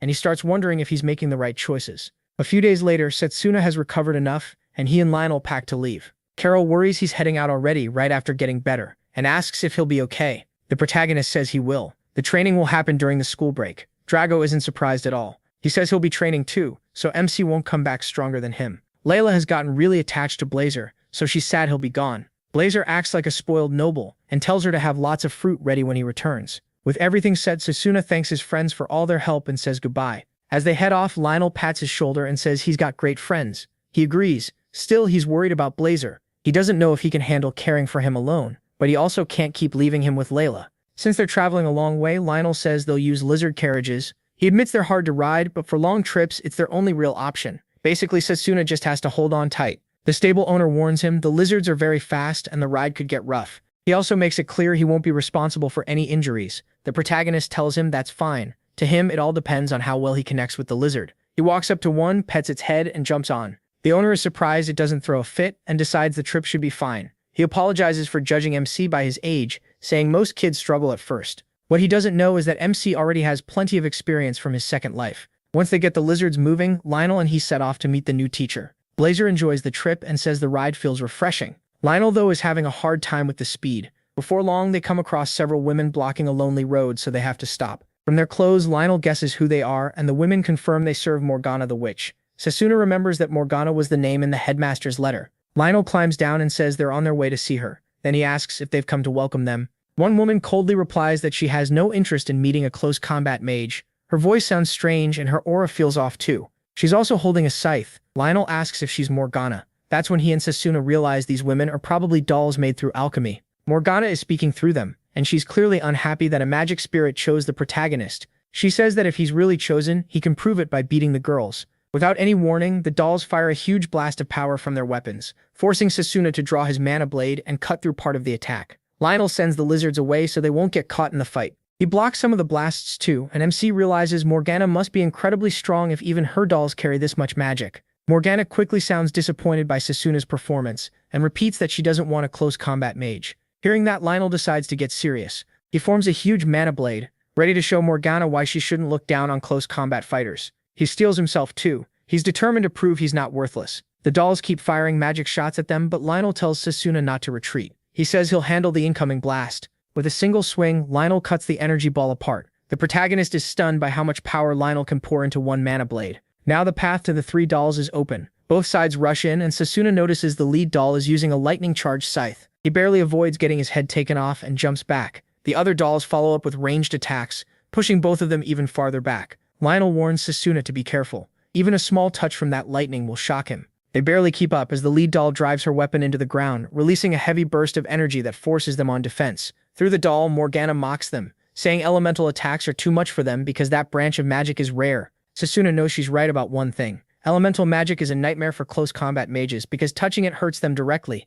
Other mage types would have an easier time since their mana works at a distance. Morgana then sends golems at them too, still mocking them for struggling against mere dolls, and MC decides to prove close combat magic hasn't shown its true peak yet. He bursts toward one doll at blinding speed, and before she can react, he lands a hit. Lionel goes after another doll and drops her with a crushing punch. Soon Sasuna is facing the scythe doll again, and he quickly thinks of the best weapon for this fight. He forms a hook-shaped mana sword and leaps at her. Using it, he catches onto a tree and swings clear, making her attack miss. Once she's open, Sasuna kicks her in the head. The doll pulls back at once, realizing he's started using the terrain to his advantage. While Lionel is pounding one of the dolls, he warns him that the scythe user is charging straight at him. She slips into Lionel's blind spot and thrusts from behind. It looks like a sure hit, but Lionel avoids it at the last second, leaving only dust behind. Then the three dolls join together, holding hands so Setsuna and Lionel can't find an opening. They unleash a strong water spell and taunt the two, asking how they plan to break it. The protagonist isn't sure what to do. If it were just close range, Charge Bullet would have worked.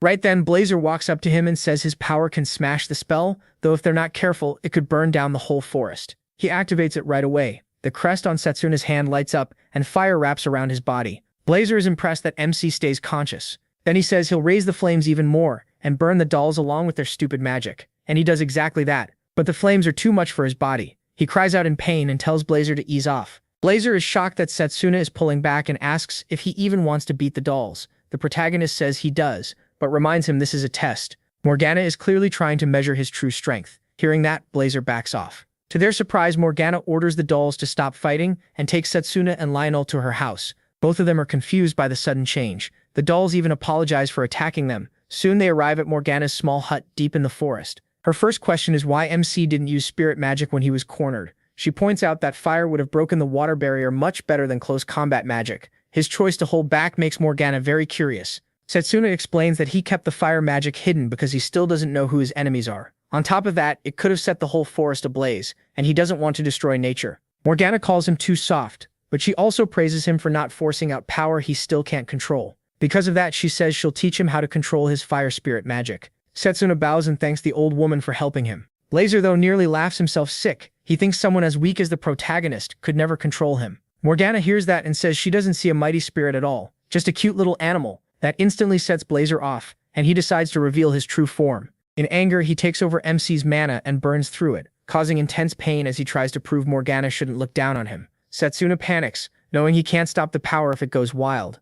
Morgana makes it clear she has no plan to let the fire spirit burn everything down. She quickly uses her own spirit magic, which seems tied to water, and tells Blazer she'll show him how a spirit is really handled. Blazer fires a strong flame bullet at Morgana, but her body turns to water and absorbs it without a scratch. After that, Morgana decides she's done playing with Blazer. With a snap of her fingers, she pulls water from the nearby lake and sends it rushing at him. A moment later, Blazer is trapped inside water bubbles, and Morgana leaves him there. Then she tells Setsuna the spirit still hasn't truly bonded with him, which is why his power is lacking. To her, Blazer is just a wild beast, but she promises him that once they form a real bond, he'll be able to control him and draw out his full power. The protagonist can only stare in amazement at how completely she commands nature. After teaching Blazer a lesson, Morgana frees him and explains that spirit magic has 3 stages. The first is becoming one with nature. The second is entering the spirit world by your own will and facing the spirit to earn its true recognition. From what she heard, Setsuna forced a contract with the fire spirit before even finishing stage 1. That's why his spirit magic is incomplete. She's even annoyed that Headmaster Danon never taught him properly,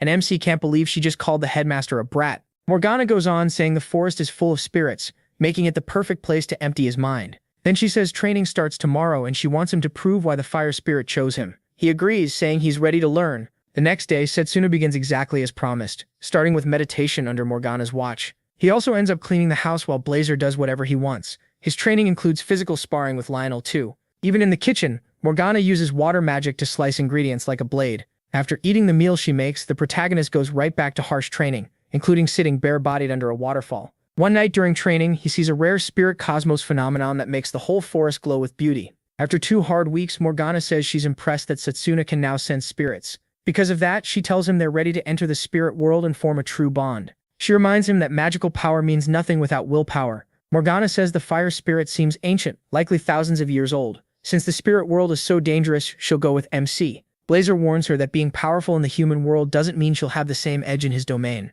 Then he tells him not to get cocky, but he just smiles and says all he needs is Blazer's approval. Morgana turns to Lionel and asks if he can protect their bodies while they're in the spirit world, since they'll be defenseless. Lionel promises that he and the servants will guard them. Once he agrees, Morgana tells the protagonist it's time. First, they must reach selflessness so the door to the spirit world can open. Both of them sit cross-legged and begin to meditate. Before long, they arrive in Blazer's domain. Blazer is impressed they actually made it there. Seeing his true form at last, Morgana understands why he's so arrogant. Now that Setsuna can truly perceive spirits, he finally realizes just how overwhelming Blazer really is. Morgana quickly places a barrier around Blazer to protect MC's will, since losing focus here could leave it stranded in the spirit world. Blazer mocks Setsuna for thinking he can control him with such weak resolve, then unleashes his power. He is swallowed by flames again. This time, though, he handles it much better. His control over magic is already top class, and spirit power works in a similar way. On top of that, he's reached a state of selflessness. The protagonist endures the fire and tells Blazer he will earn his approval. Seeing that confidence, Blazer tells him to prepare for his ultimate power and not to complain if he gets burned to ashes.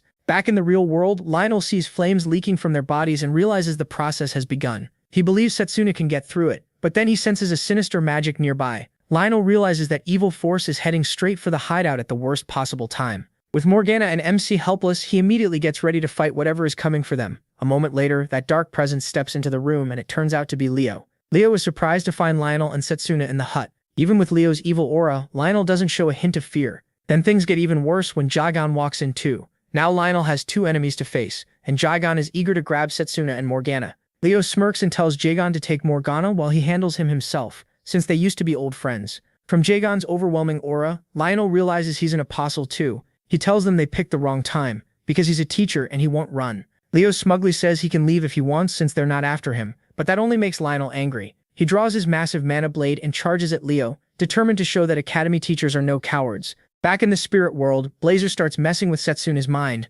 trying to make him slip, but the protagonist stays calm and refuses to get dragged around by the annoying spirit. He steals his heart and pushes on, until he notices worry on Morgana's face, and asks what's wrong. She tells him something serious is happening in the real world. An evil force has entered the forest, and her servants have already been taken down. Hearing that, Setsuna quickly guesses it might be the apostles. He decides to face Blazer alone. Morgana hesitates because her barrier is the only thing protecting his will. She warns that if he fails, he may not make it back to the real world. MC says he doesn't care. This is a trial he has to overcome on his own, and he begs Morgana to help Lionel and the servants. So Morgana decides to leave, but not before telling him to come back. She refuses to let her teaching go to waste. Once Morgana is gone, Setsuna has to stand before Blazer alone. Blazer asks why he wants power that's far beyond his reach. He pauses before answering, then says that in his past life he lost everything. The moment he says that, Blazer glimpses his memories and sees the terrible destruction. Setsuna explains that the apostles manipulated the army, which led to its collapse. Because of that, he lost everyone important to him. That regret awakened the spirit of time and sent him back 10 years. Filled with resolve, the protagonist tells Blazer he won't let anyone take away what he cares about again. After hearing him out, Blazer calls Setsuna's reasons small, but he respects that he's facing his fear head-on. So Blazer says MC has earned the right to face his trial. Still, he warns him he isn't asking for just a piece of Blazer's power, but all of it.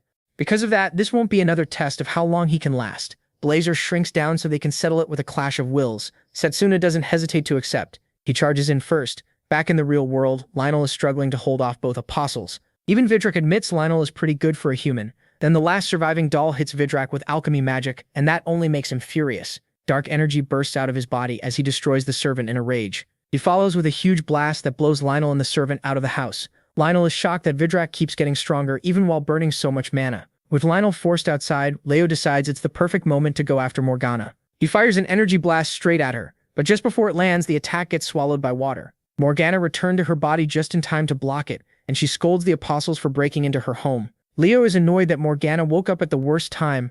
Morgana decides to teach him a lesson. Lionel also gets back inside and slams Vidrak with his sword. Morgana fires a volley of water bullets at Leo, but they vanish on contact. It's her first time seeing magic nullification, and it leaves her stunned. Leo mocks them, saying this so-called spirit magic is pathetically weak. Then he senses Lionel behind him and barely avoids being cut down. Leo tells Vidrak to keep Lionel busy while he handles the old woman. Vidrak answers with an angry roar. Before he can move, Lionel punches Leo out of the house. That makes Morgana realize something: Leo can erase magic, so he shouldn't have needed to dodge. But Lionel still managed to hit him. Now she starts wondering if there's a condition to his power. Maybe close-range magic can hit before he has time to erase it. Meanwhile, Lionel keeps fighting Vidrak while Morgana works through the idea. Then she attacks Leo herself, using water from below to catch him off guard. Leo notices and laughs, saying that trick won't work. The water closes in, but his nullification wipes it out again. Since that fails, Morgana goes for her trump card. She unleashes a huge mass of water, planning to drown Leo in it. Leo senses the danger and admits this move really has him cornered.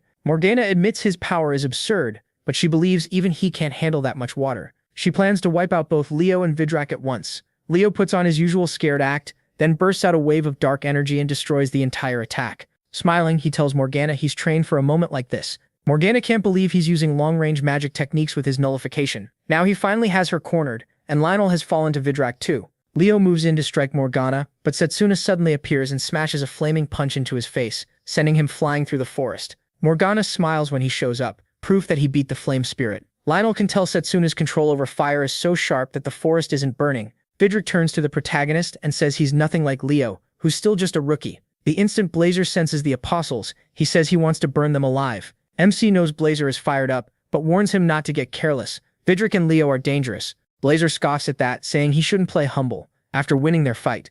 A few minutes earlier, in the spirit world, Setsuna and Blazer are trading punch after punch. Blazer lands heavy blows, but the protagonist gives them right back. MC even makes Blazer bleed, forcing him to admit his willpower is incredible. Then Blazer notices Setsuna is smiling and asks what's so funny. He answers with total confidence he's going to win. Even with his face wrecked by Blazer's punches, the protagonist refuses to quit. Blazer rushes him and says a weak human is way too sure of himself. Setsuna answers that it isn't confidence, it's certainty. He meets Blazer's overwhelming flames head-on and Blazer is stunned. He never thought a human could endure his full power. Setsuna tells him that's exactly why Blazer hasn't lost. He's strong, but that's also his weakness. Blazer doesn't get it, so MC explains that in his past life he faced despair and defeat again and again. Because he's failed so many times, he knows how to stand back up. No matter how badly he's cornered, his spirit won't break, and that's why his will can carry him to victory. He declares that Blazer is about to suffer his first loss. Blazer fires back that it will be Setsuna's final one. They lock one arm together and hammer each other with their free fists,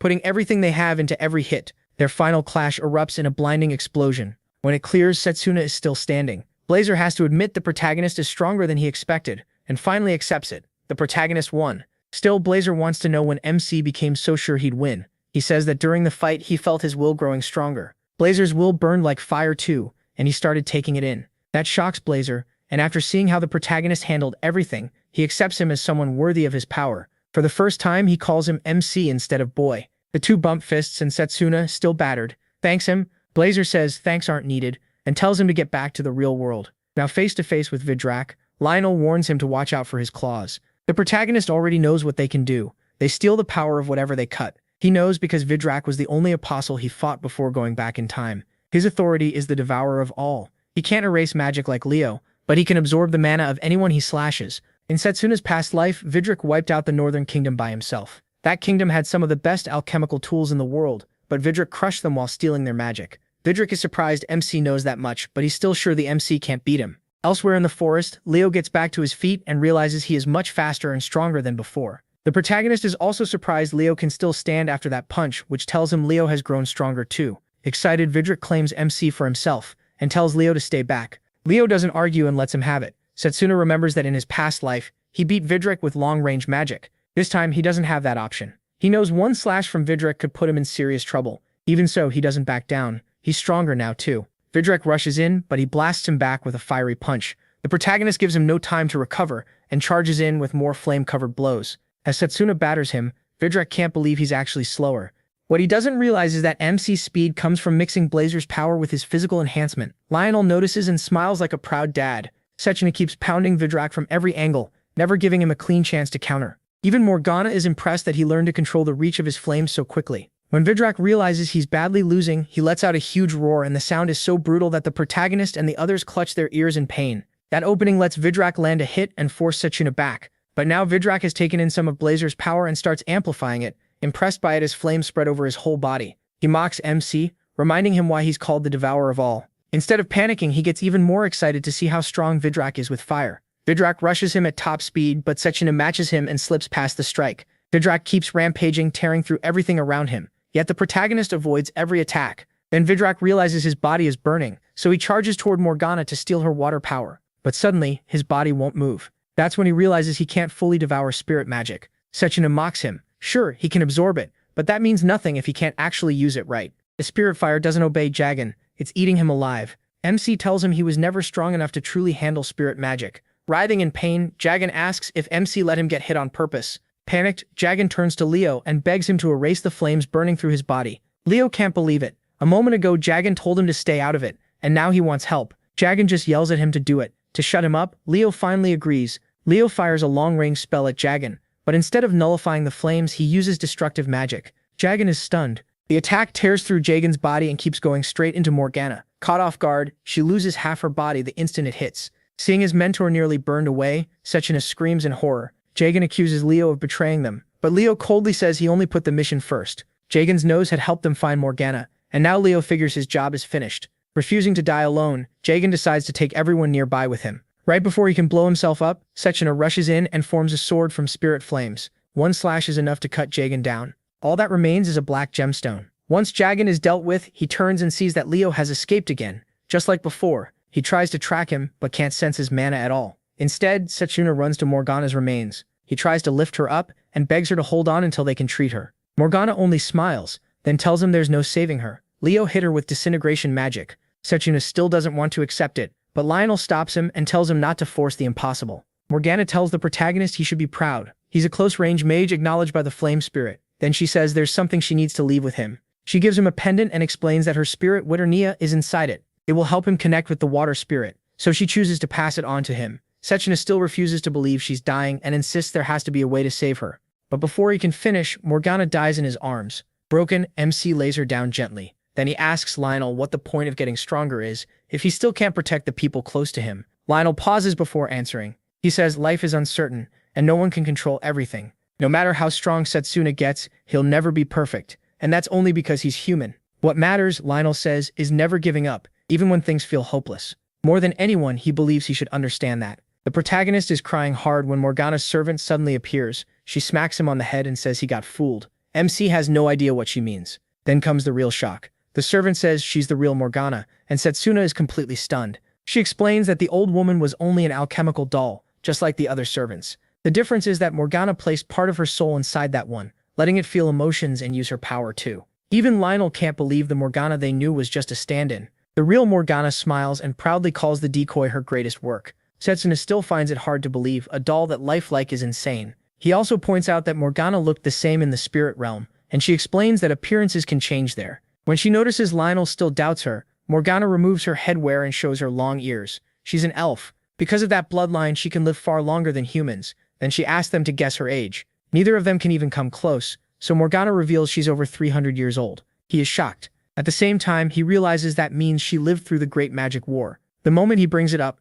Morgana sees his interest. She says she can tell him about it, but there's a price. Setsuna instantly offers money, only for Morgana to cut him off and admit she was kidding. Since this place isn't safe, she suggests they move to the lake and talk there about the erased history of the Great Magic War. They head to the lake, where Morgana suddenly starts acting like a playful kid. The two guys can only wonder how she switches moods so fast. After tossing stones into the water, she decides it's finally time to explain the Great War. First, Morgana reminds them the world has many races: dwarves, elves, beastmen, and more. Of them all, elves are the closest thing to a mortal. Because elves live close to nature, they often interact with spirits. That's why they learn to use spirit magic. Long ago, humans worshipped both spirits and elves, but some let that worship go to their heads. One elf in particular took advantage of a king who trusted him completely. That elf taught spirit magic to his followers and used them to start a war meant to conquer the world. That was the real cause of the Great War. After a brutal battle, the side that worshipped elves and spirits lost, and ever since then elves have been hunted and hated. Even the term ancient magic was made to hide the truth,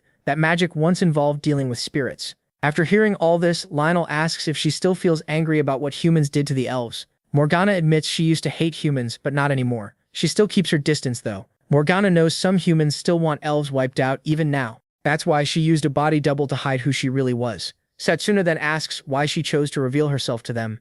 Her answer is simple: the headmaster trusts them, and the protagonist has also shown he deserves that trust. Then Morgana teases him, saying his crying was what made her reveal the truth. Setsuna quickly denies crying and looks to Lionel for support, but Lionel is too busy laughing at him. Once the story is over, MC and Lionel help clean up Morgana's place before getting ready to leave. Morgana thanks them for the help, and he thanks her back, saying he's glad they met. Lionel asks what she plans to do next, and Morgana says she has to move since her hideout was exposed. She doubts they'll ever meet again, and that hits Setsuna hard. He asks her to help them again if humanity is ever in danger. Then he bows his head as he makes the request. That alone is enough to move Morgana. She tells Setsuna that when the time comes he should ask the headmaster, since they still trade letters sometimes. Happy to hear that, he thanks her. But Blazer still holds a grudge, so he pops out of the crest to threaten Morgana. He warns that next time they meet, he'll burn her to ash. Morgana immediately scares him back with a little water magic. After that, Lionel and the protagonist return to their lizard and start heading back to the academy. On the way, Lionel remembers a sister from his orphanage telling him not to let power control him,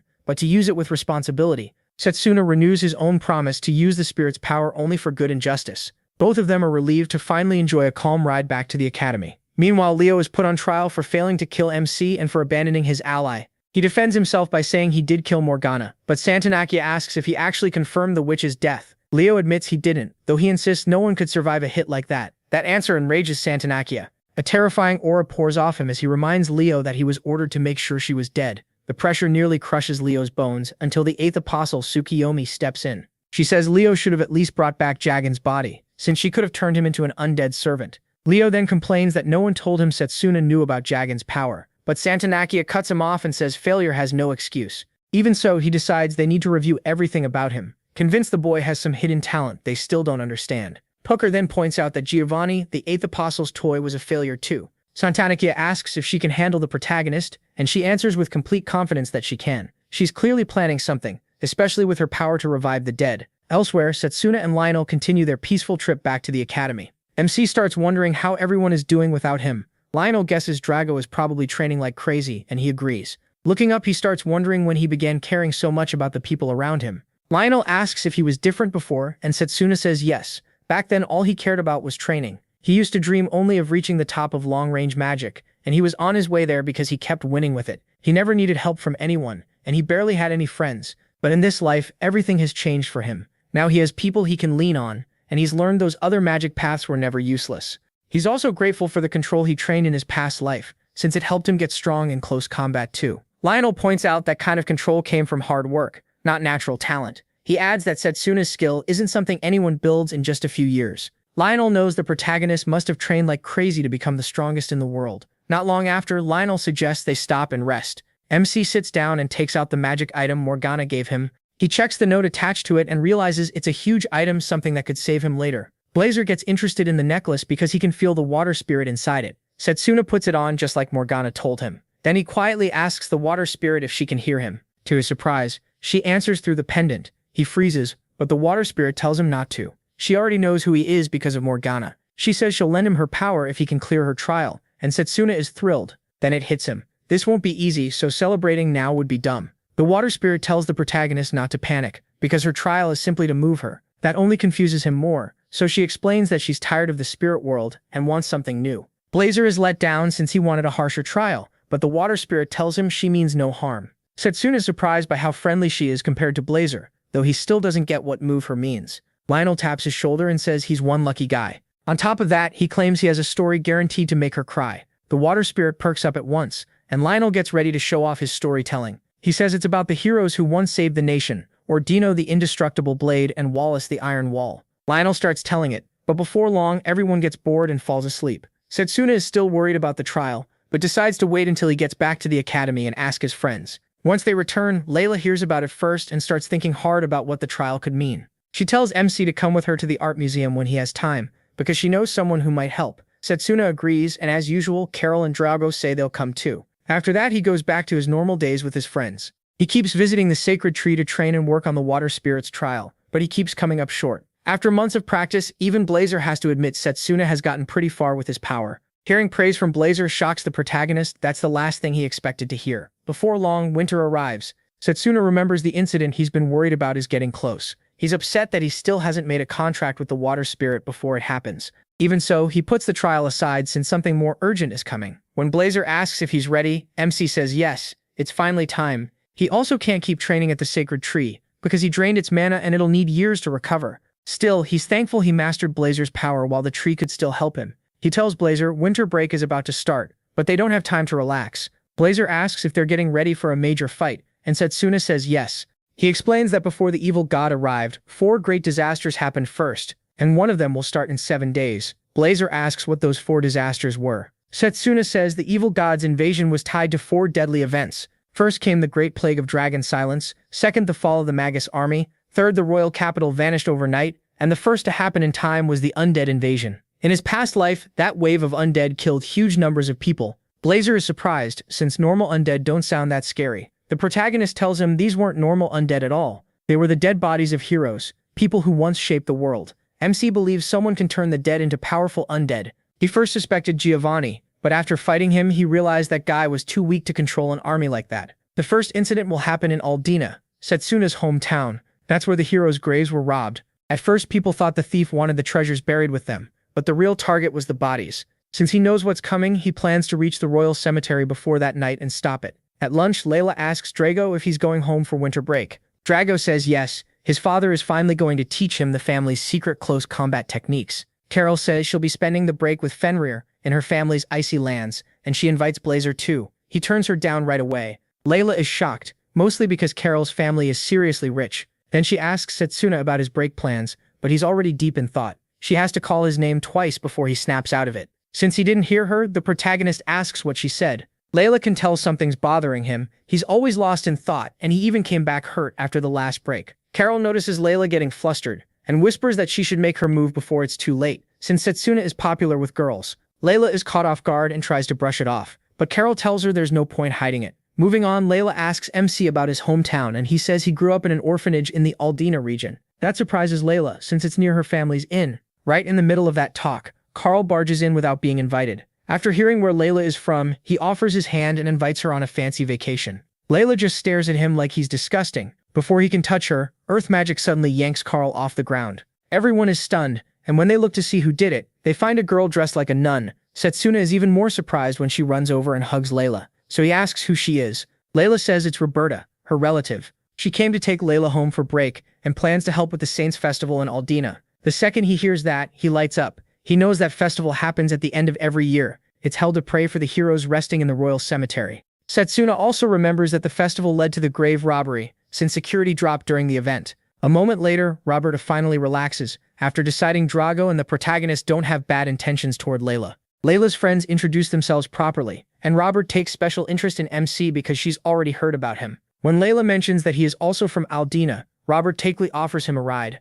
Setsuna is glad to hear it since that makes things much easier. On the first day of winter break, they set out. Robert explains they'll stop at Layla's home first, then she'll take the protagonist to Aldina. Hearing that, Layla remembers what Carol said and starts worrying Roberta might run off with MC, so she quickly says she wants to join the Saints Festival too, but before she can finish, something slams into the carriage and grabs everyone's attention. They head out to check and find a pack of demonic dogs. Roberta says monster attacks have been rising lately, and she wonders what's causing it. She pulls out some seeds and throws them at the beasts. Setsuna doesn't get it at first, but then the seeds suddenly grow into giant trees and crush the monsters. He quickly realizes Roberta used healing magic on the seeds, and she confirms it. She poured mana into them to speed up their growth, which impresses him. In the future, this kind of healing magic would become useful in the war against the evil god, so he's glad someone already mastered it this early. Setsuna says he'll help, but Roberta tries to stop him, warning that demonic dog bites are dangerous. The protagonist tells her not to worry. With one swing of his fist, he uses charge bullet and wipes them out in a single shot. Roberta is left speechless and can only ask if MC is really just a student.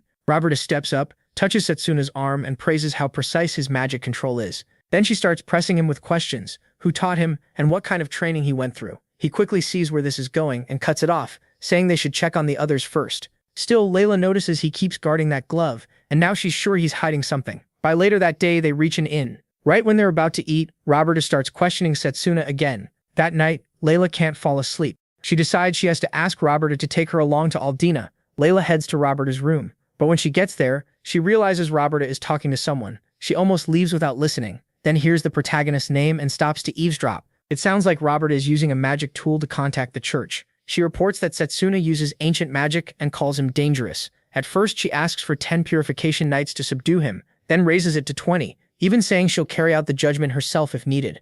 Layla is so shaken that the cup in her hand slips and drops. Hearing the noise, Roberta rushes outside to check if someone was spying, but nobody is there. Even the broken cup is gone by then. The next morning, Roberta acts completely normal again. That leaves Layla wondering if Roberta truly meant what she said. She knows ancient magic is the kind usually tied to evil people. Now she starts asking herself if Setsuna is really using something evil, and she has no idea what she's supposed to do next. A little later, MC comes back from his morning training and joins them. Roberta hides her real thoughts well, chatting with him kindly and even offering breakfast. He thanks her but says he wants to eat first. After that, Roberta suggests he try the sauna. Blazer has never heard of one, so he asks what it even is. Since Blazer is curious, Setsuna thanks Roberta and says he'll give it a try. Soon the protagonist heads into the sauna, while Blazer tries to act tough and says the heat doesn't bother him. But MC can tell that even the King of Flames still feels it. Then Robert walks into the sauna too, wearing only a towel. Setsuna is caught off guard and asks what she's doing there. She sits down near him and calmly explains that the sauna is shared by both men and women.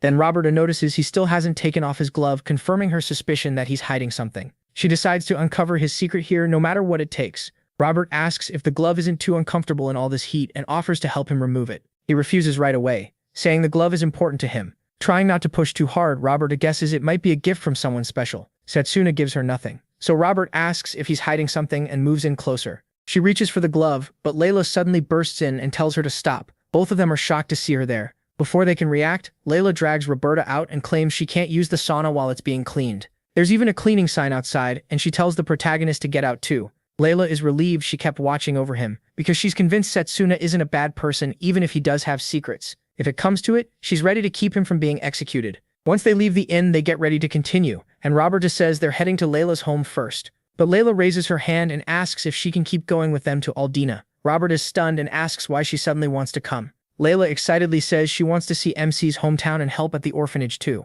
Then she asks him if that's okay. He agrees but says Roberta should decide. Roberta has no choice but to accept, even though she can already tell Layla likes Setsuna. Even so, Roberta doesn't back down from her mission. In fact, she thinks Layla being there might make the protagonist drop his guard. Not long after, they arrive at the Aldina orphanage, MC's home. The second they step inside, the other kids start shouting for him. Setsuna is happy to be back with them. Layla watches in amazement as the children swarm around him like he's their dad. Then the orphanage's representative appears. Thomas welcomes him back and asks how the trip went. Setsuna hurries over to him and proudly tells the girls that Thomas is like a brother, and that the orphanage is still running because of him. Thomas smiles and says he was once an orphan there too, so he's just giving back. The two start joking around, and Layla is surprised to see the protagonist acting this childish. Then Thomas admits he's surprised MC chose close combat magic when he used to dream of joining the Magus army and rising to the top. He tells him not to worry, he still plans to become the best, even fighting up close. Layla cuts in and tells Thomas that the protagonist is an amazing mage.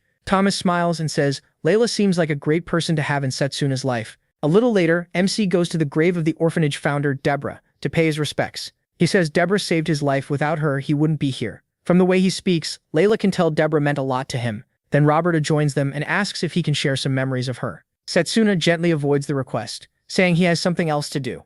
That night, he heads to the royal cemetery and hides nearby to keep watch. Just like he expected, security is weak because of the festival. Even the barrier around the cemetery has been removed, leaving it open to attack. The people buried there were once powerful mages, and if evil forces revive them, they could bring disaster to humanity again. Setsuna knows he has to stop the grave robbery before those heroes become mankind's enemies. Blazer tells him not to worry, no matter how strong the enemy is, and he is glad to hear that. Still, he warns Blazer not to use magic in front of Robert. Blazer says he already knows there's something off about her. The protagonist gets ready for the real battle coming in 2 nights, and promises Deborah he'll keep his word. At the same time, Roberta starts asking Thomas about Setsuna's past at the orphanage. Thomas carefully says he can't tell her what she wants to know. Roberta snaps, pulls out her Inquisitor badge and makes it clear this isn't a request. Thomas is stunned. Roberta says they're investigating because MC might be dangerous, but Thomas gets angry and insists that's impossible. Then Roberta turns to Layla and points out how calm she is. From that alone, she figures Layla overheard the talk last night. Layla quickly apologizes and says it wasn't on purpose.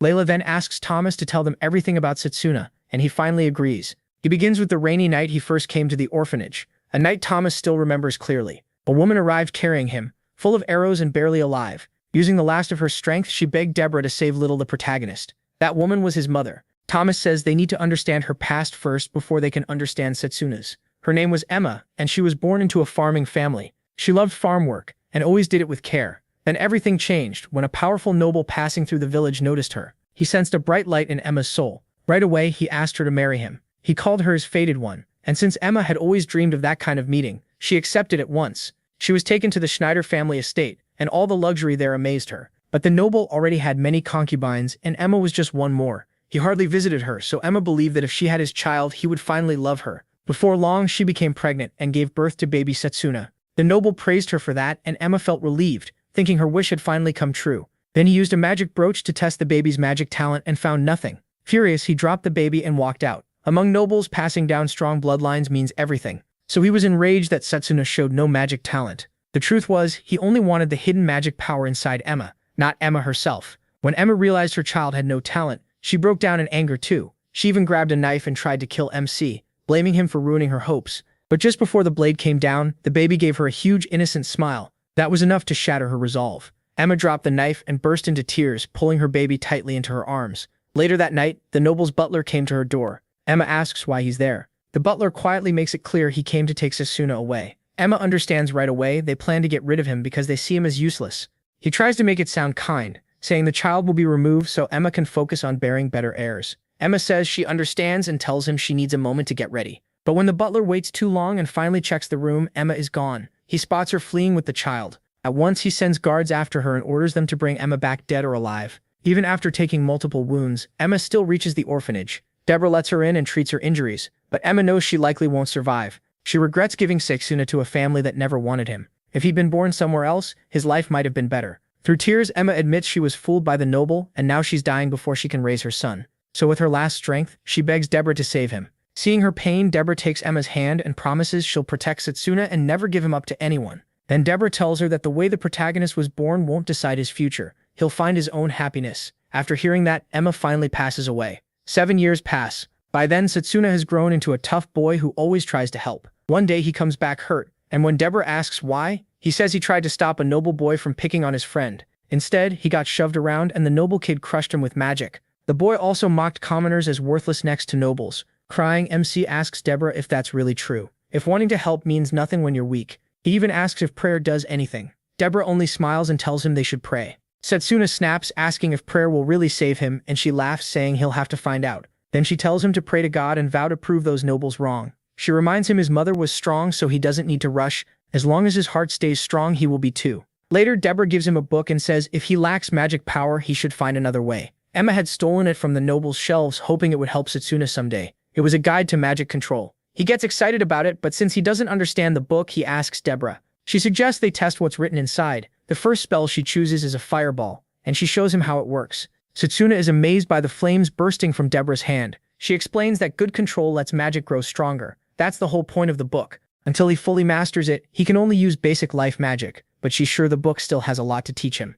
Happy to hear that, the protagonist promises he'll work hard. Still, much of the book confuses him, so Deborah explains its advanced material and promises to stay with him while he reads it. After that, Setsuna begins training his magic control every single day. He doesn't skip even once. 5 years later, his skill becomes remarkable. Thomas praises him and says he might even become a grand mage one day. He then asks what magic path MC wants to choose. Setsuna says long-range magic suits his control best. Still, he wants to test other paths too. The problem is that once someone chooses one, their core is locked in. So for now, he plans to practice magic close to each path and see what fits him best. While they talk, Thomas receives news that their friend Roka has been taken by the noble bully Slain. Slain dragged her into the woods after she rejected him. The moment Setsuna hears that, he sprints into the forest. There, Roka is cornered while Slain gets ready to force himself on her. He tells her to stop resisting because she's only a commoner, and should feel honored that a noble wants her. Just as he reaches for her, a sound comes from behind him. Slain turns around, ready to yell at his lackeys, only to find them being attacked by a swarm of goblins.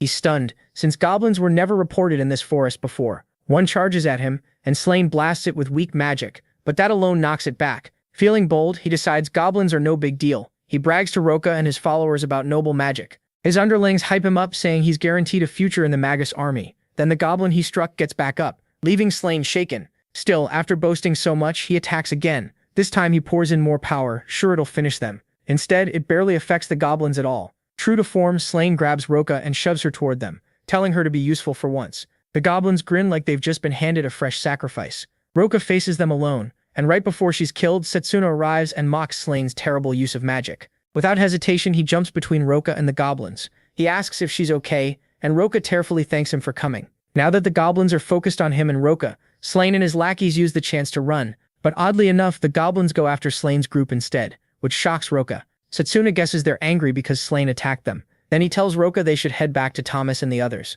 Meanwhile, Slain is struggling to escape when his own buddies take a different path, leaving him alone with the enraged goblins. He keeps running until he reaches the edge of a cliff with nowhere left to go. Slain breaks down crying, begging the monsters to spare him, until Setsuna appears. The protagonist tells him that without his cronies, he's just pathetic, then slams the goblins with a strong spell. Amazed, Slain says he'll make MC his subordinate if he saves him, but he coldly says he's not here to help him. He's here to make Slain pay for what he tried to do to Roka. After laying into him, Setsuna keeps blasting the goblins with heavy attacks. Then Slain decides to be awful again and says he's figured out the protagonist's trick. According to him, it's just magic control, nothing but a cheap fake. He boasts that control alone is useless, because raw magic power beats everything. Setsuna admits his magic reserves are low, so beating all the goblins alone would be hard, but he spent 5 straight years sharpening his control, and now he wants to show Slain that built-up skill can matter more than talent. MC pulls out a sheet and slowly lights it with magic. Slain is stunned and assumes it's bestowal magic, even though Setsuna never went through the right to choose a magic path. He smiles and says it's not bestowal at all. He's shaping his monocore with magic control to imitate spellcasting. The monocore is basically the part inside a person that stores magic. You're born with its shape, but the rite of mastery locks it in for good. That's what creates a proper magic circuit, and allows normal system magic. But Setsuna can alter the shape of his monocore through sheer control. He throws the burning sheet at the goblins and ignites it fully before it reaches them. It turns into a small fireball and forms a barrier between them and the goblins. The protagonist says it may not drive them off for good, but it will keep them back. Slain is stunned. He couldn't handle the goblins at all, yet Setsuna stopped them with ease. Then MC casts light protection on both of them, saying it should soften the impact when they land. Slain mistakes it for healing magic, and he says it's not refined enough for that yet. Slain can barely believe the protagonist can imitate so many kinds of magic. Then MC suddenly grabs his hand. Panicking, Slain asks what he's doing, and Setsuna says they're jumping off the cliff, adding that a noble's son shouldn't be this scared. With no better option, they leap. They crash into the water below, and Slain passes out from the jump alone. When he wakes up, he's in a cave with him watching over him. Setsuna teases him for fainting from just one jump. Then Slain notices some kind of monster-blocking magic set at the cave entrance and is terrified. He can't believe the protagonist can even use formation magic. Angry and bitter, Slain blurts out that a worthless commoner like him can't possibly be a genius mage. MC denies it, saying all he did was keep working at it every day. Setsuna tells Slain they should head back now that he can move again. Still, he makes one thing clear. Slain will pay for what he did to Roka. When they get back to the village, Thomas is waiting. He scolds him for being so reckless, and he apologizes. Then the protagonist shoves Slain toward Roka, so he can make things right. He tells Roka she can do whatever she wants with Slain, since his family's search party still isn't nearby. MC even warns Slain that if Roka wants, they can drag him right back to Goblin territory. Terrified, Slain starts apologizing for everything he did. Before he can finish, Roka kicks him right between the legs. The hit lands hard, and the pain is brutal. Slain collapses, and Roka warns him to never come near them again. Thomas and Setsuna are satisfied with how she handled him. After that, things stay peaceful at the orphanage until Deborah falls sick when he is 15. As she lies dying, Thomas tells Deborah he plans to become a priest so he can truly protect the children. Deborah thanks him for that devotion and says she knows he can do it. Setsuna also tells her he has decided to enter the Magic Academy. He says that dream only became possible because of the training she gave him. Hearing that, Deborah cries with joy, realizing she helped raise them into such fine people. But with death near, Deborah says the children need to hear about her sins. She reveals that they became orphans because of her. The kids are stunned and ask what she means. Deborah explains that she once served in the Magus battalion. She fought to bring peace to the world, but one night monsters attacked, and she failed to protect the village. Setsuna tries to tell her it wasn't her fault, but Deborah insists that many of the dead were their parents. She was also cursed by the monsters, her body ruined from the inside and unable to have children. After leaving the Magus battalion, she came to the village looking for hope, though deep down she wanted forgiveness. Raising the children became her way of making up for those sins. She always taught them to have a strong heart, yet says she was the truly pitiful one. Then Deborah thanks the children for everything. She says the core of her heart was their smiles. Setsuna answers that she was the one who gave them those smiles back, and that they only came this far because of her. Through tears, he thanks Deborah and calls her the light that brightened his life. He tells her he wants to protect the next generation just like she did. The protagonist vows to become the top long-range magic student, join the Magus battalion, and later support the orphanage so he can be worthy of her name. Deborah is happy to hear that and gently pats Setsuna's cheeks, thanking him for growing strong. After that, she passes away, and the children break down in grief. MC calls her by title at first, but in the end, he calls her mom. Not long after burying Deborah, he entered the Magic Academy. Hearing Thomas tell this story brings Layla to tears, since she never knew how much he'd suffered. Roberta, meanwhile, finally understands how the protagonist built such amazing magic control and strength. Even so, she still can't figure out why he chose close-range magic, when long-range magic offers a much better future. She believes he must have had a reason to risk that future, but she still wants proof for herself. That night, Robert hides and waits for Setsuna to pass so she can stop him and check whether he has another crest. MC is just walking along when Robert suddenly attacks. Her spell targets his left hand, the one hidden by the glove, so she can test her suspicion. The attack rips the glove off, and instead of a crest, she finds a burn scar. That completely catches her off guard. Setsuna tells her to come out, saying he already knows her magic. With no way to hide, Robert steps forward, and he asks why she attacked him. She shows her badge and reveals she's an inquisitor from the church. Then she tells him he's suspected of using ancient magic. Robert demands to see the back of his hand, and the protagonist calmly agrees. He shows her the scar and says he got burned during the Academy's joint training, then hid it because he didn't want others to see it. Robert examines it closely and finds no sign it was faked. With that, she has no choice but to apologize. Bowing her head, Robert asks Setsuna to forgive her, and she quickly tells her to lift her head, saying it's fine now that the misunderstanding is cleared up. Robert asks why he's out here, and he says he's patrolling the royal cemetery, since strange things often happen there during the Saints' Festival. She accepts that answer and leaves, fully convinced he's hiding nothing. But the moment she goes, the small blue orb Morgana gave him drops from the back of his hand, revealing his crest at last. Blazer is relieved it's finally over, since he was getting annoyed. He asks Setsuna why he didn't dodge when he easily could have. The protagonist says he took the hit on purpose, so Robert wouldn't keep attacking until she saw his hand. He was ready for it, and her timing worked perfectly. The blue orb turns out to be a magic tool made with alchemy and a water spirit's power. It blends into the skin and temporarily hides the crest's glow. That was all in Morgana's note, where she proudly said it was her own technique and not something people would notice easily.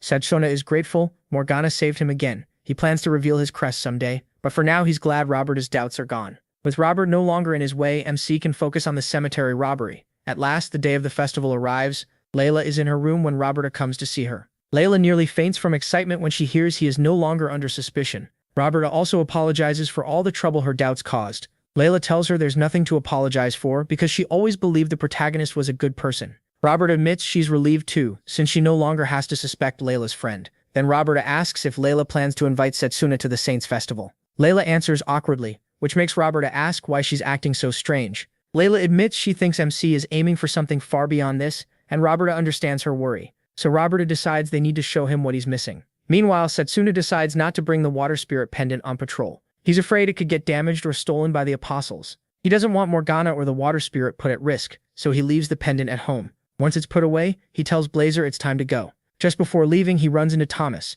Thomas asks if he's heading to the festival, but the protagonist says no, he's going on patrol. MC steps closer and tells Thomas to keep the kids inside the house because something bad might happen. He remembers that in his past life, the orphanage children vanished on festival day, which likely means they were caught in the incident. Thomas promises not to take his eyes off them, and Setsuna thanks his big brother for being dependable. This time, he plans to stop the disaster that took the people he loved. He's about to leave when Layla runs up behind him. He turns and sees her dressed beautifully, and for a moment he's too stunned to react. Then Layla asks if he'd like to go to the Saints' Festival with her. but Setsuna answers right away. He says he can't because he has patrol duty at the royal cemetery. The reply hits Layla hard. It also makes Roberta furious. She yells at the protagonist, asking if he really can't make time, but before she can go further, Layla quickly steps in and accepts his choice. MC leaves, and Layla wishes him luck on patrol. At the cemetery, the two guards on duty complain that they'd rather be at the festival. They keep doing their rounds when the ground suddenly starts shaking. Then the undead begin crawling out of their graves. The guards are about to be overwhelmed when Setsuna appears and punches the nearest undead's head clean off. He tells the guards to evacuate because it's too dangerous. Since they've never seen him before, they're confused. He explains that he's there to help with the patrol. The guards still doubt him because no one told them he'd be coming, and they warn him to run since there's no way he can fight all these monsters alone. But Tsukuyomi dodges his attack, so his blow cuts down undead instead of hitting her. Rather than panic, Tsukuyomi smiles and praises Setsuna for reaching her so quickly. The protagonist has no idea who Tsukuyomi is yet, so her appearance throws him off. She looks a lot like Yuzuha, so he asks if she has any connection to her. Since he brought up Yuzuha, Tsukuyomi decides to talk. She says Giovanni offered Yuzuha to her, and in return he worshipped Tsukuyomi.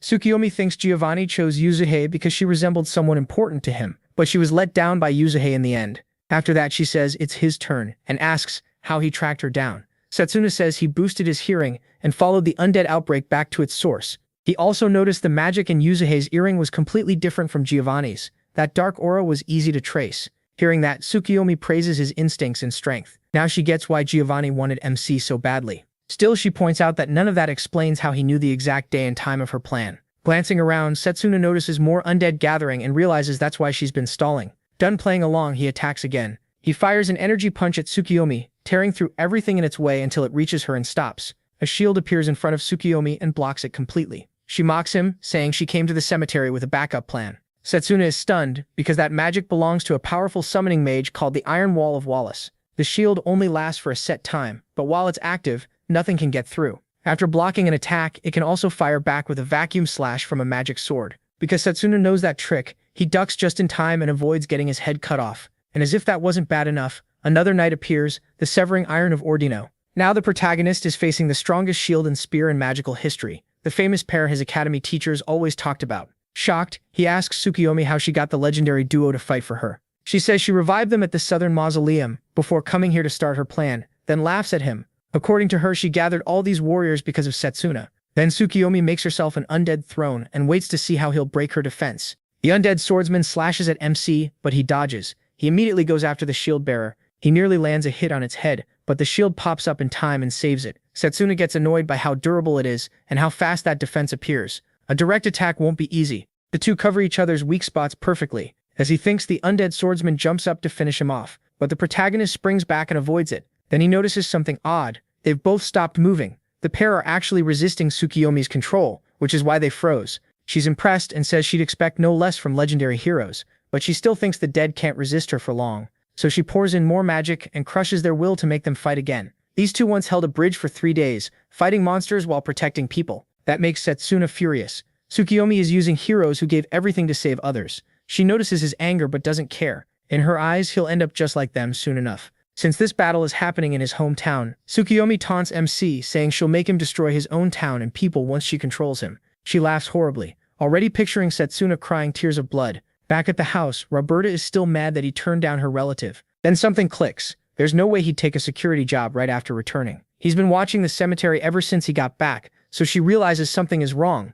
Robert rushes into the protagonist's room and finds a small blue orb on the floor. She checks what it is and it suddenly merges with her hand, hiding the glow of the crest. Right away, Robert realizes Setsuna used that item to hide the crest on his left hand. She tells Layla they need to find MC, restrain him, and talk to him. Layla wants to come, but Robert refuses because it could be dangerous. Layla goes back into his room and senses water magic coming from his closet. Elsewhere, Setsuna keeps fighting the undead, knowing their numbers make it impossible to reach Tsukuyomi like this. So he uses one of his hidden moves, the Domain of Tranquility. As soon as it's active, he walks through the undead and none of them notice him. The undead don't rely on normal sight to find the living. They sense mana instead, and with his perfect mana control, Setsuna can erase his presence completely, making him untouchable to them. Tsukuyomi panics and screams for the undead to stop him before he reaches her. Once he gets close enough, the protagonist releases his mana and wipes out a wave of undead. He plans to keep repeating that until he reaches Tsukuyomi. Even she is stunned. She never thought anyone could use a trick like this right in front of her. Setsuna actually created this technique before his regression. He was scared to use it during joint training,